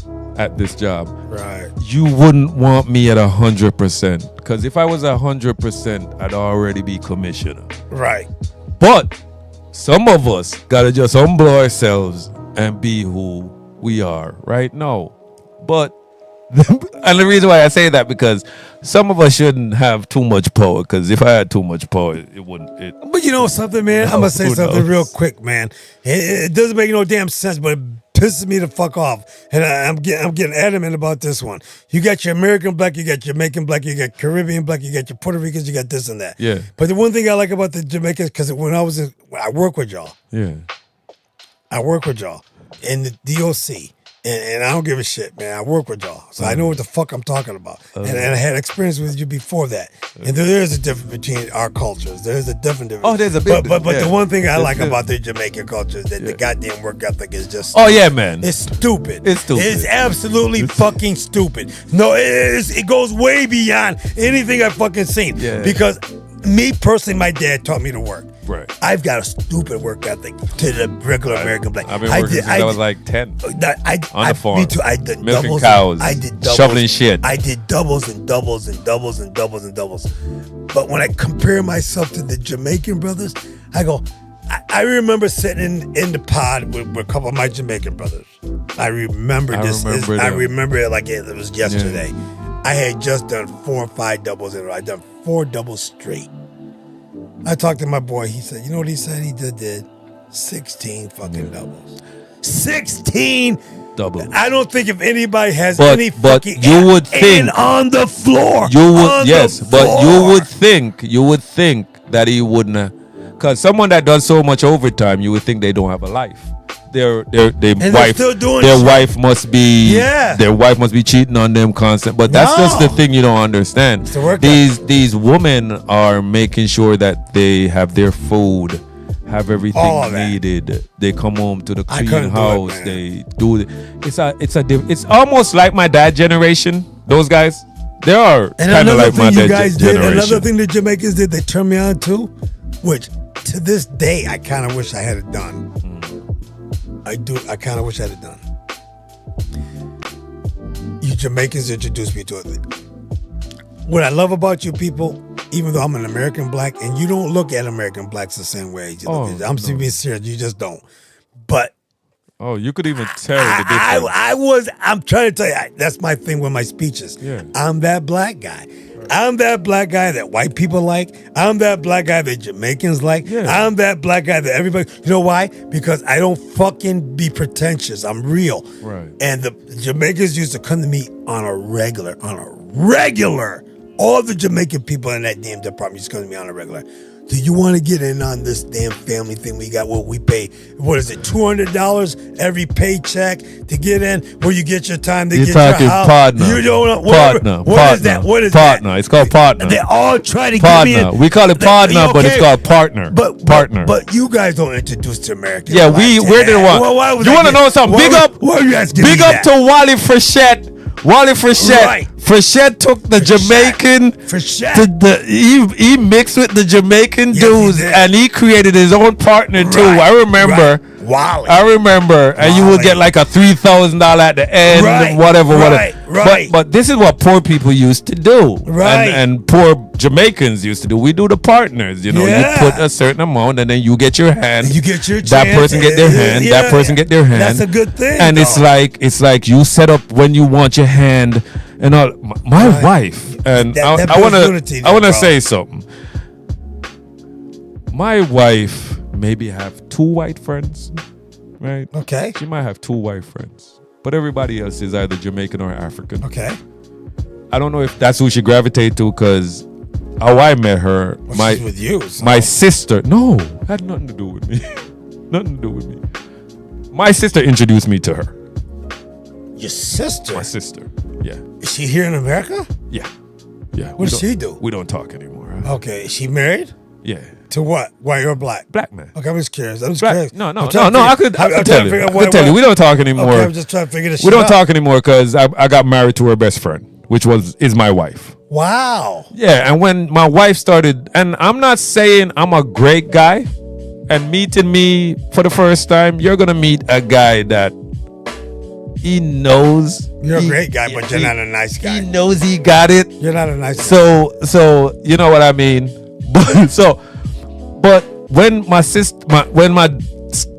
wife said to my sister, "Hey, I think I'm gonna date your brother. I want to date your brother," she said, "Go to church." Wow. She said, "Go to church. Don't do it. Don't do it. They will." But she's just using what she know from Jamaica She's and being how honest. us men are. She's being honest. She was like, "He's gonna hurt the fuck out of you. Don't do it, girl." But my sister really didn't know me. You know what I mean? She knew a part of me, but she How didn't come really your know me. sister didn't know you? Because that's what happens when you have a bunch of kids. You know what I mean? Now, when I ask you a question real quick, how many kids did you actually Grew up with about 15 That really or that many? 16. And how many were older than you when you were growing up? All of them. Like when you were 5, like All of them. I was the youngest until So when you're 5 years old, you're telling me you have 15 older siblings? yeah. God. And damn. they would come. Gee. They would I thought the house was bad. they would come by sometimes and be there for 2 or 3 years. You didn't all live together? Yes, my dad would try to have all his kids that he knows was his kids to live with him. So when my Your mom, father's still alive now? oh no, he's gone. He died at 82. He died in May. 82? Okay. Died in May. Yeah, he lived a long life. That's good. My mom didn't. She lived till 66. Yeah, my mom died Died of of cancer. that, so. Died of cancer. But they would leave the kids on the veranda, like at the porch, the front. The veranda. Veranda. That's what I call it, the veranda. The veranda. I know what The you're talking yeah, the veranda. They would leave the kids there. And my Okay, mom, That makes sense. when my mom met my dad, he had 7 with him. Sounds like my father. Yeah, he had 7 kids already. My father was a gigolo, but nobody. Listen, man. Nobody want to admit it. Listen, my, man. My dad used to sit me back. You know, my dad used to tell me. I never forget that. So I don't know if I'm jumping in. He goes, son, let me tell you something, boy. I remember this conversation. I talked to my sisters. Because my sisters, I have sisters. I have one older sister. Yeah. She's not my oldest, but she's next to the oldest. Right. And I love her with all my heart. Yeah, that's your blood. But she tries to tell me shit that she doesn't know. Right. She wants to help you with relationships and stuff? No, she just tries to guide you? Yeah. She's trying to... Like I could say something on Facebook and she'll say, why did you say that? Oh. She doesn't like your opinions? Yeah, I'm conservative. You're too opinionated? I'm conservative. She's Democrat. Okay. Big time, and I'm not Democrat. I got talk about that Democratic Party for a long time. I don't want to go there. Right. Do I particularly like the guy that's in office right now? No. I don't really particularly like him. But I say I don't like how his nationalism look like racism. I don't exactly. Right. See, I could do what he's trying to do. See, yes. I believe what he's trying to do. I like what he's trying to do. I'd rather a black man doing it. Thank you. I could do what he's trying to do. Yeah. And I would do exactly what he's trying to do. But I would do it in a way that wouldn't make it look like it's racist. Listen, So that's another story. I want to say something. I loved Obama because Obama was black. That's all I had to do with it, right? And he was articulate and he was handsome. And I was just proud to see this black, handsome, articulate man doing his thing. He didn't do anything for us. You want to know something? As much as there is these immigrant thing going on, you know that my guy Obama, and I love him to death, he deported the most people ever of a president. I mean, like, you wouldn't see it though on TV. I do know. Because the media wants to portray a certain thing in a certain way. Well, he wasn't democratic either. He was really socialist communist. Yes, we don't want to get in that one. But I'm a understanding conservative. That's how I see myself. Thank you. I'm with you. Understanding conservative. Conservative in the point of where I am not blind. And you can't trick me with words. Right. I want to see actions. And when I don't see the action, or if your action looks very racist, because you got to remember, I'm a black man. This is how we Jamaicans are. We're nationalists. We love our nation. I never thought I was a nationalist, but I guess I am. You are. And that's just the thing. Every American, and I'm talking black, white, Asian, Muslim, all of that, they are also nationalists. They love America. Right. They love what America represents. Right. They love what America has done for them. They love what this country stands for. And they will die for this country. That's why, even in a segregated America, you had black people fighting to protect this country. Thank you. That slaved them. But it's because of nationalism. No, when I speak of nationalism, I'm talking about, you see how proud I am of being Jamaican, but I'm also very proud of being American because I have achieved so many things. It's been here for 20-something years. Only in America. Only in America. Can you do this shit? I couldn't have this in Jamaica. No, you couldn't. No way. It couldn't happen. You would not have this. I would literally have to be a millionaire. Yes, you would. To do what I'm doing right now. I know this already, and I'm not even there. Right. And I know this. Exactly. So I love this country and what this country is about. Right. When I look on TV and I look on a president's cabinet and I look who is standing with him. Right. And all I see is white men. Right. I don't like it. I don't either. I don't like it. I want to see a representation of America. America is not a bunch of old white men. America is not a bunch of white men. America is a mixture of people. That's why this country is so great. I would love to look at the cabinet and see someone that also looks like me to make me feel better in this country. But you know what? I'm sorry to One say thing that. I learned about being a conservative, because I look at the Democratic Party. I don't want to get into this political thing. Don't. I hate politics. Yeah, I'm gonna stay away from it. But I should have been a politician. Yeah, I should have been a politician. I wanted to be a lawyer. I wanted to be a politician.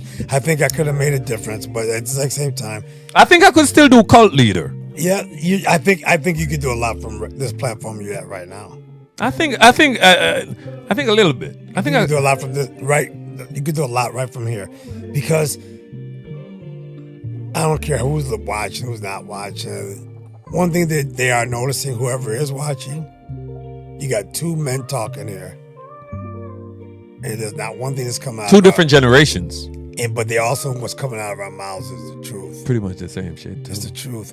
See, one thing about the truth, you don't have to disguise it. You don't have to hide it. You don't have to chill it. No. The truth is always the truth, no matter who. I don't care if you believe it or not. It's still the truth. It stands on its own, and that's why I like the truth. But the thing about the truth is, for the insecure, for the fakers, for the people that can't handle the truth is a deadly goddamn venom. It's deadly. Because But it's needed though. You gotta have truth, because all these fakers. See, most of the people that live out in this world, I don't care who they are, black, white, whatever they are. Forget the culture. Just everybody out there. Everybody has a hard time just being like, I don't even know how to Real? I don't know how to be anything but this.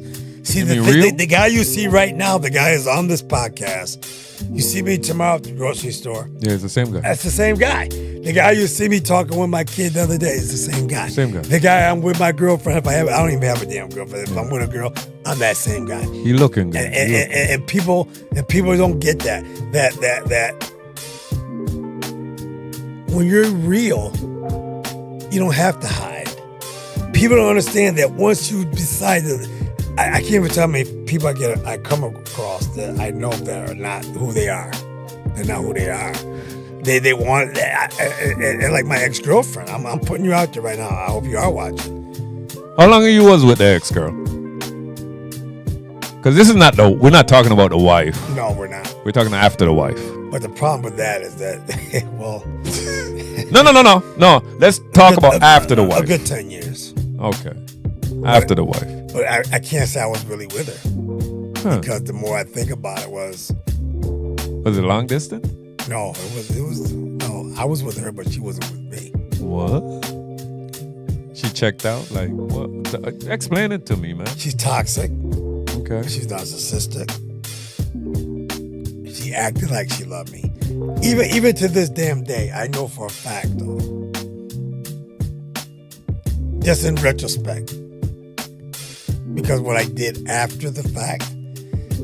See, the thing about when you deal with Taylor here, Amos Taylor, Yeah. I don't leave nothing. I don't leave any, like, what do you call it?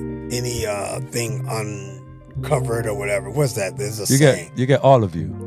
Well, even after the fact, I was like saying, wait a minute, okay. So you're very open. You did some really weird shit. So now I gotta dig. Even though I know we haven't been together in 3 years, I'm still digging. Even right now, I'm still digging. Yeah. And that's why I tell people about the truth. The thing about the truth reveals. And when you start digging for the truth, things get revealed. Yeah. And you start finding out that the further you go back, like with my relationship, it was all a game from the jump. And that's really what fucks you up more than anything. Most people can't handle it, but I can handle it. Like, I can go back to day one. But I was very vulnerable because I was just getting out of my wife. Complicated little situation. I was very vulnerable. I felt neglected. I felt like I needed, and people that are toxic that understand that. See, if people understand, here's what I'm getting at. I didn't realize women could be as lethal and as predatory as men could be. I didn't realize there were women out there that could be as predatory and as aggressive about taking a man, deciphering him, figuring him out, finding out his weaknesses, his strong points, and weaponizing them and exploiting them over a long period of time to create this type of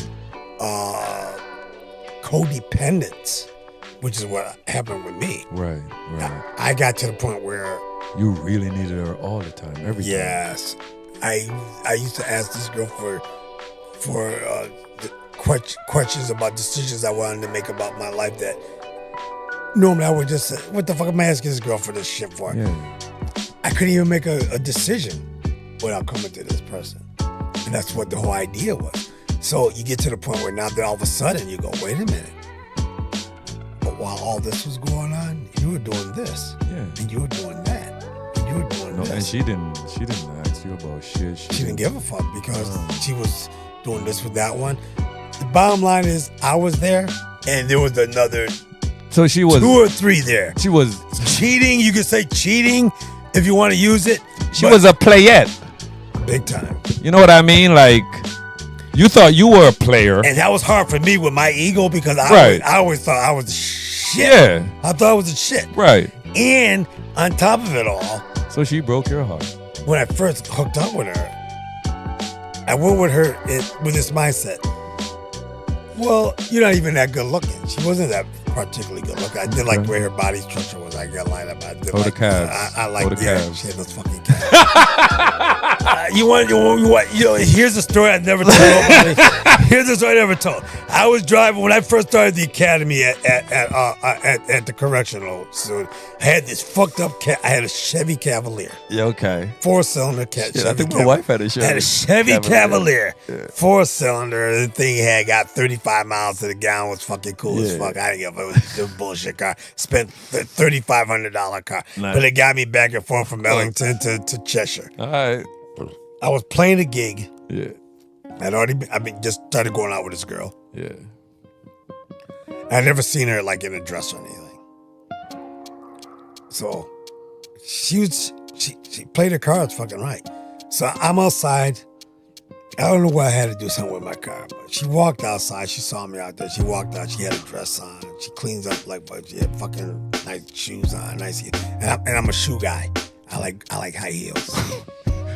I like. I can tell you already. You got a foot fetish. Yeah. Foot fetish. No, I had like Knee down. That comes from Knee watching down. those old ladies in church Yeah. with those fucking high heels, with those fucking stockings. With the stockings with the line in the back. Yes. I know exactly what you're talking Yeah, about. I love that. The stocking shit. with That the line shit- in the back. Yeah. With the heel. Yeah, that shit messes me up. Yeah. So when I see that, I'm done. I don't even give a shit if you look ugly as a goddamn rooster. Oh my God. That's deadly. So That's she deadly. walks out of the place. Yeah. She's got these high heels on. Her legs are fucking Oh, my smoking. God. And I'm doing something with my tires. So the first sight I see is her legs. It's a fucking. And I never seen her in a dress before. So I'm going, what the hell is this? I'm in love. I was done.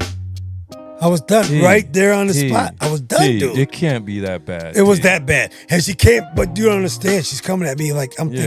thinking I know she loves me because I'm Amos Taylor. Right. I'm Amos Taylor. Right. How is you're You in gotta your love head? You're it. like, there's no way this girl is gonna cheat on me Right. or treat me wrong Right. because not only am I treating her right, Right. she getting fucking Amos Taylor. Exactly.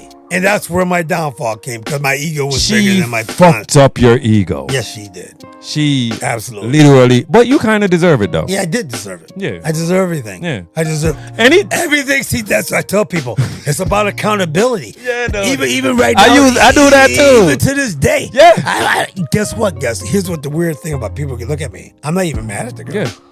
Only thing she did was reveal to me what I needed. what you- yeah. I needed to be revealed. Right. So I got you. Like, yeah. She can't do that shit again. Right, but you'll be wise. I'm You'll be yeah, wise on the yeah. point because Exactly. listen. You didn't do anything You've wrong. played that game before, Exactly. right? I And played now for that game to be played on, you Played remember- on me. You remember Boomerang? I do. Remember Boomerang? That's me. I'm Boomerang. You know what? Thank You Eddie? I'm fucking Eddie. I'm Boomerang because that Robin Givens had his ass. Robin all Givens fucked up. had that dude Yeah. messed up. And this girl had me messed up. You remember like Robin that. Givens? I do. Hold on. You remember Robin Givens' legs? That's what I'm trying to tell. Because remember, the feet thing was Yeah. fucking with him. He was a feet guy See, too. I was a leg guy. This girl, I'm not gonna even say her name, but her legs were just fucked me up. Because remember after Legs. Eddie fucked Robin, what he did? He was done. He pulled up the sheet, Right. and when he saw Looked at those her pretty toes, He was he done. was like, He was in love. oh my God. Robin Givens is exactly Her. the girl that I'm talking You about. want to know something? That's her. Can I? Robin Givens. And I'm Eddie Murphy. Robin That's Givens. it, right? Thank you for that, Boomerang. It's one of the sexiest ugly women that I have Right. ever seen. Have you seen the latest thing she's got going? No. There's a show. I stream. I don't have cable. And I stream also. There's a show. She was like oh man. It's a BET thing, but it's not on BET because Okay. it's like a Tubi thing. I got it. Okay. And Robin Givens, I bet you she's still fine. Body still, She's still- golden. she's old as shit, but she's I know. she's still smoking. Yeah. she's still smoking. Who's the one I understand why Mike Tyson got jammed up by her. Listen, man. That girl was Listen, smoking. you ever heard the story of Mike Tyson and Brad Pitt? Robin Givens. Brad oh Pitt my showed God. up with Robin Givens showed up with Brad Pitt. Like I think she was gonna give Brad Pitt some, but didn't know Ooh. Tyson was gonna be home. Ooh, I would have been mad. Yeah, at and that. Tyson came out, and Brad Pitt was like, "Oh, all right, I'm dropping you off, I'm out and here. I'm out." I'm out. Right? Because that's when Brad Pitt was just starting out and whatnot. But Tyson would have beat his ass. But that was the thing. Robin Givens had him weak. I was weak, Oh, but the problem was my girl. Here's what I've learned now, which won't happen ever again. It just won't happen. I'll never let a woman know that she got me like that. aw, Because this girl, yeah. I can't say for sure, but I know for sure. Does that make any sense? I know. Listen, She was cheating every fucking. she got you. She was cheating every fucking. She got you. every chance She could was get. a player. She was a player all day. She was a player. She and, knew. And she knew she had me. How old was she? One thing. How old was One she? thing. Well, she's 10 years younger than me. Okay. One thing I know about women, once they get you, Mm-hmm. they don't want you no more. Oh yeah. They got it. You have to let them know. See, which I'm that guy now, which I didn't realize that. I was that guy then, but I gave up that guy when I met her. See, I'm that guy. Oh, up until then, I was that guy that, you know what? You know. I can get this girl over here. I can get that girl over there. So don't get thinking that you got me. You but know, this every- girl, I let it all down. You let her. You know, every time like I go out with my wife or whatever, and, Yeah, let her know we you got meet it. and we meet people and You people gotta that know know you can get me, another girl, man. people that know me and stuff. They always say, how you deal with him? Right. But her friends say to me, how you deal with her? Right. But that's just the thing. I have friends of mine that knew damn straight. Yeah. Here's the part that kind of fucks with me though, Right. because when I started asking questions and shit, I know there were people that knew what the fuck was really going on, So they knew she was cheating on you. but they didn't want to fucking tell me. I always. And that kind of pissed me off. I wish you'd have told me what My the mom fuck was always happening. say that's people business. That's their Yeah. business. That's their Dude, business. I need to take a break. Yeah, man, that's their business. All right, we're gonna take a break, guys. We will be right back.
Okay, guys. Okay. All right. We are back.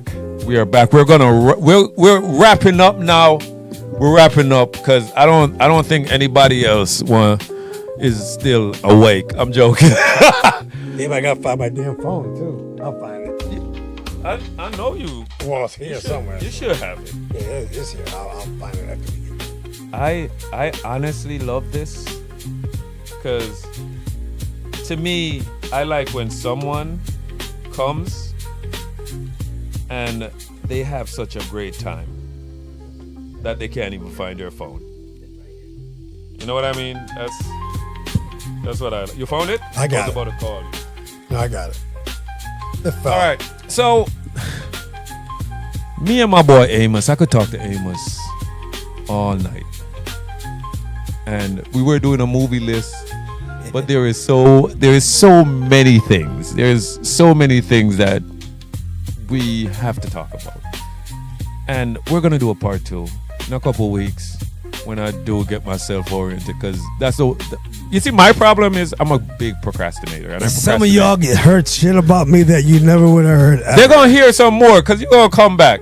And the thing is, like, you say you love the Bible. You're a reader of the Bible and you are a seeker. I'm a truth seeker. You're a truth seeker. You read the Bible. You're a truth seeker. You like these stories about God and knowing God and figuring out God. And even the stories that conflict with those conflicts. stories. Yes, like the Book of Enoch. Yeah. You mentioned the Book of Enoch. Yeah, I bought it because I need to hear it. And you want to know something. Because, and this is a fun thing, because we deal with fiction here on this show and how fiction affects real life, because any which way you put it, before we got a black president, movies gave us black presidents so we could get used to seeing a black president. Then we got a black president.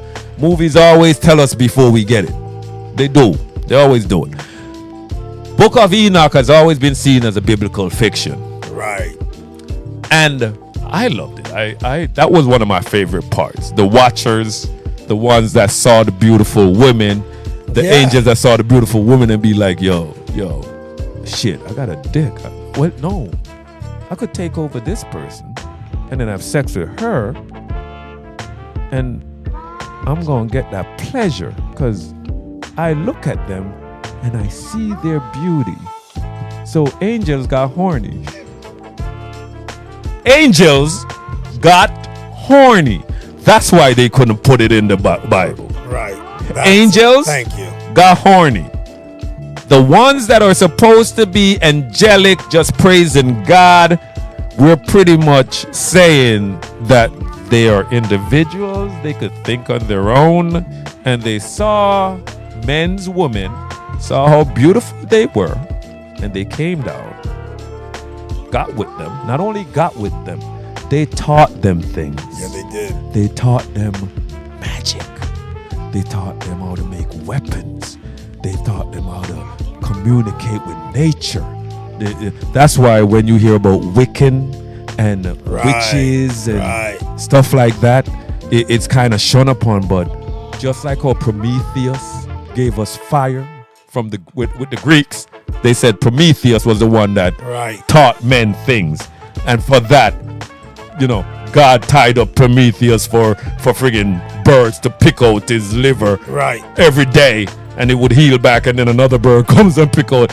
He punished Prometheus for giving us fire, because fire made weapons, so on and so Forging. forth. But No weapon forged against me shall prosper. thank you. See, all of that. So Right. when it comes on to the book of Enoch, the reason why they call it biblical fiction is because we have angels impregnating women, teaching them witchcraft, teaching Right. them all type of shit. And then not only did they impregnate them, these women gave birth to the Nephilim. Right. And the Nephilim, which, if we want to say it's fiction, which, why are we going to call it fiction? It was one of the books that you found in the Dead Sea Scrolls. Like, that was part The one problem of them with stuff. all that is that you still have this corrupt king, King James, Yeah, gay, yeah. a pedophile, Oh, all day. one of the most despicable human beings on the planet. Okay. But what people don't realize is that he didn't actually change the words. He just funded it. Yeah, he funded the He making, funded the it. publishing, He funded- the publishing, They paid the money. the publishing. But as we all know, Right. anybody that's got the money, they make sure that what they put in there is still what they want to be in there. We're wrapping up, but listen. King Henry the Eighth, Oh, yeah, the great I am, the one that Right. pretty much butchered all of his wives. Right. King Henry, when he couldn't divorce. This is why that's why I said I believe in God. Just not your God. I definitely believe And in get God. what I'm saying. When I say your God, I mean your Christian God, your Muslim God. I believe in a creator. I'm not trying to start no new religion or nothing. I believe in a maker. I believe that I didn't just appear. Right. Right. Anyway, King Henry. When King Henry couldn't divorce a woman that he wanted to divorce, because the Roman Catholic Church said, you can't do it. You're married forever. You know what King Henry did? He started the Church of England. I'm gonna change this crap. Real Anglican! He started the Church of England. He made his own religion. Or should I say a part of Christianity? quick. That's why I tell people I'm not religious. I believe in God. I believe in Jesus because I know he existed. But I'm not religious because religious is what? Man-made. Religion is man-made. I want to be real with you. I'm going to be real with you with Jesus. Kind of finicky with him. Yeah. A little bit. With Lot of Jesus. people Well, one thing I know about Jesus himself, whatever you want to call him, he did exist. All right. He did Historically. exist. Historically, He did exist, but I feel like, I'm listening. and this is going to be controversial. I'm talking. For me, Talk for to me. The historian Josephus. You ever heard of Josephus? I have. Okay. The historian Josephus mentions Jesus once, Right. right? You know who he wrote about the most? Who was affecting that time more than Jesus? Who was that? John the Baptist. Right. Okay. That John makes sense. the Baptist was the problem. And he was the prophet too. He spread the word. No, when I mean like John the Baptist was the problem, Salome said, let me get that motherfucker's head. Cut his head off. Because he was a problem. Yeah. He was bringing people around too much. cut Now his head they off, say too. that They John the eventually Baptist baptized Jesus Right. and said, okay, this is the guy that's going whatever. Right. Right. I'm going to say it might have happened. It might not have happened. We have books that repeats itself. Now I think of myself as a somewhat intelligent man. And I know when it comes on to history, if you don't write that shit down, it can be misspoken. Because history, when it's spoken and not written down, it becomes telephone. And when I say telephone is, and I'm not gonna say Jesus didn't exist, he didn't do his miracles. I'm not sure. He definitely existed. As far as the miracles It's are, written down. that could be That's controversial. why I say that, because But he did because exist. when That part we got right. There- I did a little research. there was a part where they said Jesus walked on water. Right. But that's why I say everyone should try to learn and try to look in. Translation. Walking on water could also mean he was walking on the beach where the water washed up, right? Could be And just his that high. right, and his feet got wet, and he was just walking. But the interpretation, because you got to understand that if they wrote in Old Aramaic, that language is dead. Right. When I mean Aramaic is dead, Yeah, it's totally dead. it's the old Aramaic that they used to talk back Right. then is dead. But this is what I want to tell you guys. They also was writing in Greek and in Hebrew. Hebrew, Greek, Hebrew, and then Latin, Right. right? And when I say walk in Hebrew at that time on water, it could mean just to walk along the beach. Yeah, like right? when they used Jesus, the J wasn't even invented until like 1500s. It wasn't even in there. It wasn't even in the damn Wasn't even dictionary. It wasn't even in it. But we had to find a word to call him. Right. We had to find a word to call him. Things are built on things. And when I Right. say history is telephone, I could be the first one to witness something. Oh my God. Right. There was 4 people on a cross. Jesus and 3 other people. No, but there was 3 people. But Right. what if there was 4 people on the cross? And I said, yo, my dude, there was 4 people on the cross. And he said, huh, okay. And he's telling somebody else. Because people like to make it seem like it's coming from them. So my dude, there was like 3 people on the cross, whatever. And then when the other person get it, they whispering like, yo, write this shit down. There was 3 people on the cross, 2 was thieves. Well, if you play that game, you're in a circle. You tell one person a story. Telephone! And by the time it gets to the next person, it's We call it telephone. Yeah, right. Yeah. We call it telephone. I played the game when I was a kid. If Story you, pages. if I went to your village and I destroyed your shit, and I write the history about it happening, I'm gonna make you look like shit. Exactly. And I'm gonna be golden. Right. When the Romans went in and they was destroying the Celts, I mean like the Druids, they made fun of the Druid religion. They talk about how Druids were eating people, how Druids were worshiping all type of bullshit. Right. And then they didn't have no written words. And then when you're not one track, tunnel vision, when it comes on to learning, dude, We could go on. You know what? The thing about these topics we have, we're getting deep. yeah, it's deep. We could do this. It's deep. We could do this until next but week. That's why I've always wanted the layman, the layman that, because I call us the layman. Yeah, We are the people that always give the fuel, the fire to those learned people and make they seem like they're gods or they're so big amongst us. When us as laymen, we should really learn. Well, we dared to ask questions. We that should ask that questions. Nobody wants to ask. We should ask questions. I'm that guy that, and I know I contradict my family. Oh, yeah. Because they're devout Christians. Yeah. And them just even knowing the fact that I even bought the book of Enoch is probably messing up.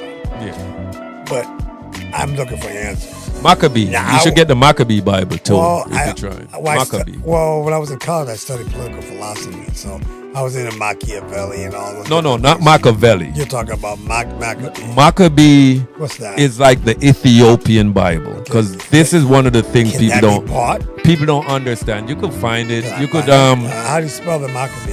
Maccabe. Oh, Maccabee. So Maccabee. Oh, I gotcha. Right. So the Maccabee Like Bible, that's how Macbeth. we used to call it. CCAB, like Macbeth. We like call it. Macbeth. It might be a different word, but when I grew up in Jamaica, people used to talk about I never heard of it. When people talk about the King James Bible and whatnot, we said, okay, that's the King James. But my dad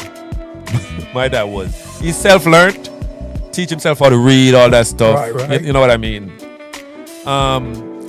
He would tell us about the Maccabee Bible. Okay. You know the oldest Christian church is in Ethiopia, right? That I do know. The oldest Christian church That's is the birthplace of civilization. right. They have more books in their Bible than we do. We only have 66. That's all we have. Right. But there's more that Yes. have been excluded. And the thing is, Yeah, that's what I've always. That's what I'm seeking. Why were they excluded? in the Roman Catholic Church, you think they have 66? I'm talking They in the probably have- Vatican. they I'm probably talking the have- Vatican. Vatican's probably got 100. The Vatican has They got a lot more than that. everything. They got it. Yeah, They got it. everything. They got it. Okay? Vatican is the control. People keep on forgetting the. You don't even get into all that shit. Just like we look at our president, we look at everything. You got this Illuminati, which people think is false, which is real. And you got people even above that. There's a secular class. I'm going to say something about before we go. And, this is not a political show or nothing, but as a American, and I'm not talking being Jamaican, black or white. I'm saying as an American, I feel like we should have a leader that supports and shows that he supports Americans. And when I say Americans, I mean every American. Right. You shouldn't be in the Smithsonian trying to change shit. What are you doing? Yeah, I'm not sure. I don't get that one. What are you doing? Yeah, I'm not getting that one. What are you doing? Listen. I'm Yes, disappointed. America is not built off kings. America is built off a democracy. That's what we're built off. We're pretending we're Greece or Romans, having a Senate and a Congress. I don't understand the Smithsonian thing. But you know what I believe? Let me tell you something. I don't even understand As that a one. group, this is why I say we keep on forgetting that we animals, right? The same way how the bee has the queen. We are always looking for leaders. Right. We're always looking for someone to tell us when to eat, when to shit, when to piss, when to sleep. We always doing it as a group. And sometimes we get tricked into thinking that we have to listen to a man that create millions of dollars, right?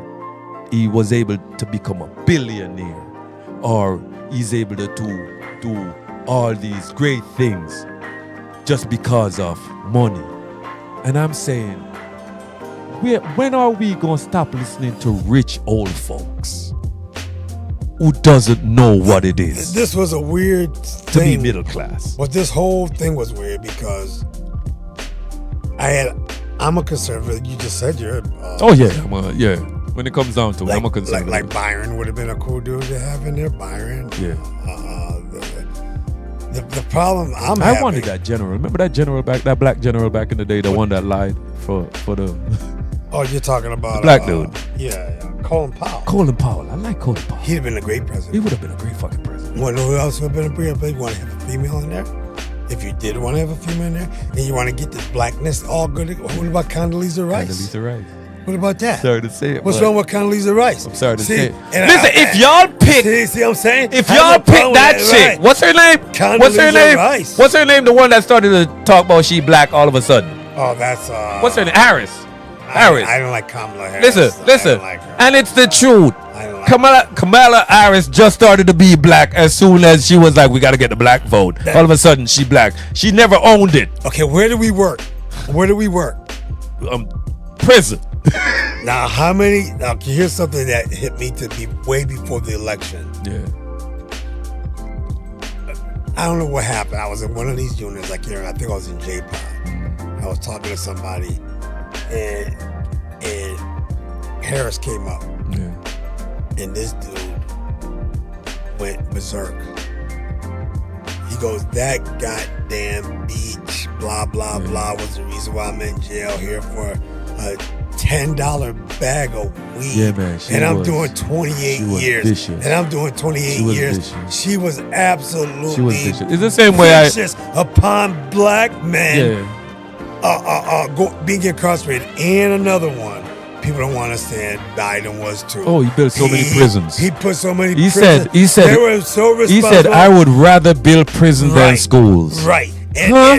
and the brothers that Huh? and the black dudes that Huh? the black guys I used to watch. What you know I the would black- love for us they hated both of them. you know what I would love for us to do, because people don't They don't understand get that. that part. They The don't get it. The Democrats, there was a big change because Republicans was for blacks. The Republican Party was started by blacks. One of our first black senators back in 18 something, and I can't remember his name, but I'm gonna tell you right now. Black dude, first senator. You could look him up. First senator who was a black guy. You know what ticket he ran under? A Republican ticket. Guess what? The Republican He was a Party Republican. Was the I'm not a party, Republican, though. Was I the don't party of the practice none of that shit. freed black slaves. The Democratic Party was started by guess what? Yeah, I know. By the Ku Klux Klan. Yeah, the Ku Klux. I believe that. Because I believe they that. wanted to stop the free I've blacks always said. I've from always. voting. To all started me, it with the always Demo- feel like the more liberal you are as a white person, the more racist you are. Because you're always calling it out. You want to know when black people started getting jammed up?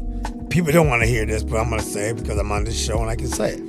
When Lyndon B. Johnson signed that Civil Rights Act, when they took the black man out of the home, when they started affirmative action, when they started was the plan. all of this government funding, the plan. They the plan worked was brothers. to replace the black man with government assistance. Yeah. And that is exactly what happened. Independence and now you make got you stronger. all these black women going, I don't need no man. Because And I that's get how that. they- I got that government cheese coming I in. get that EBT. I got that I government get my cheese. SNAP. All right, And guys. that's where it All all right. started. Thank you. All right. Thank you. My man. Thank you for joining us on No Script Channel. I'm telling you, I love nights like this. I love when my guests come through and we can chill. I'm saving this for you. Yeah, man. I'm saving this for you. I'm putting this away. I'm gonna be back. I'm putting this away. Yeah. Putting this away. I just got turned on to some Four Seasons bourbon, which is intense. I'm putting this away, and because this is me and you. We gotta finish this. Yeah. We gotta finish this. 2 weeks. We coming back. We are gonna stick to fiction, and because the Book of Enoch, we didn't even go through our movies. We still got to do that. I'm gonna read it by that time. We by still the time got to I do get that. back, though. Yeah, please. I'm gonna refresh myself. Yeah, I'm gonna read it. I'm gonna refresh myself because I love it. I love that stuff. You know, guess how much I paid for that book, Enoch? How much? You ain't gonna believe it.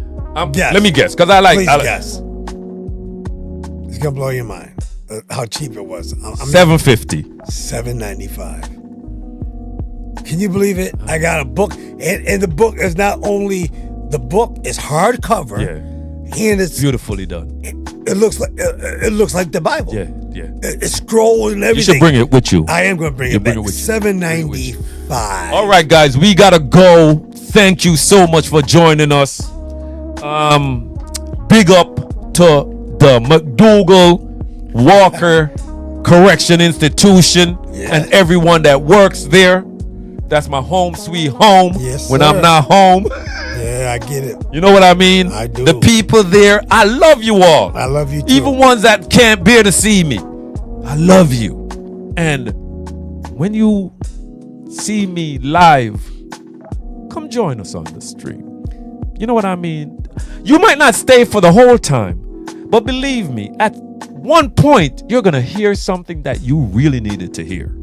You hear me? And guess what? Live your life, no script at a time. Thank you very much for joining us.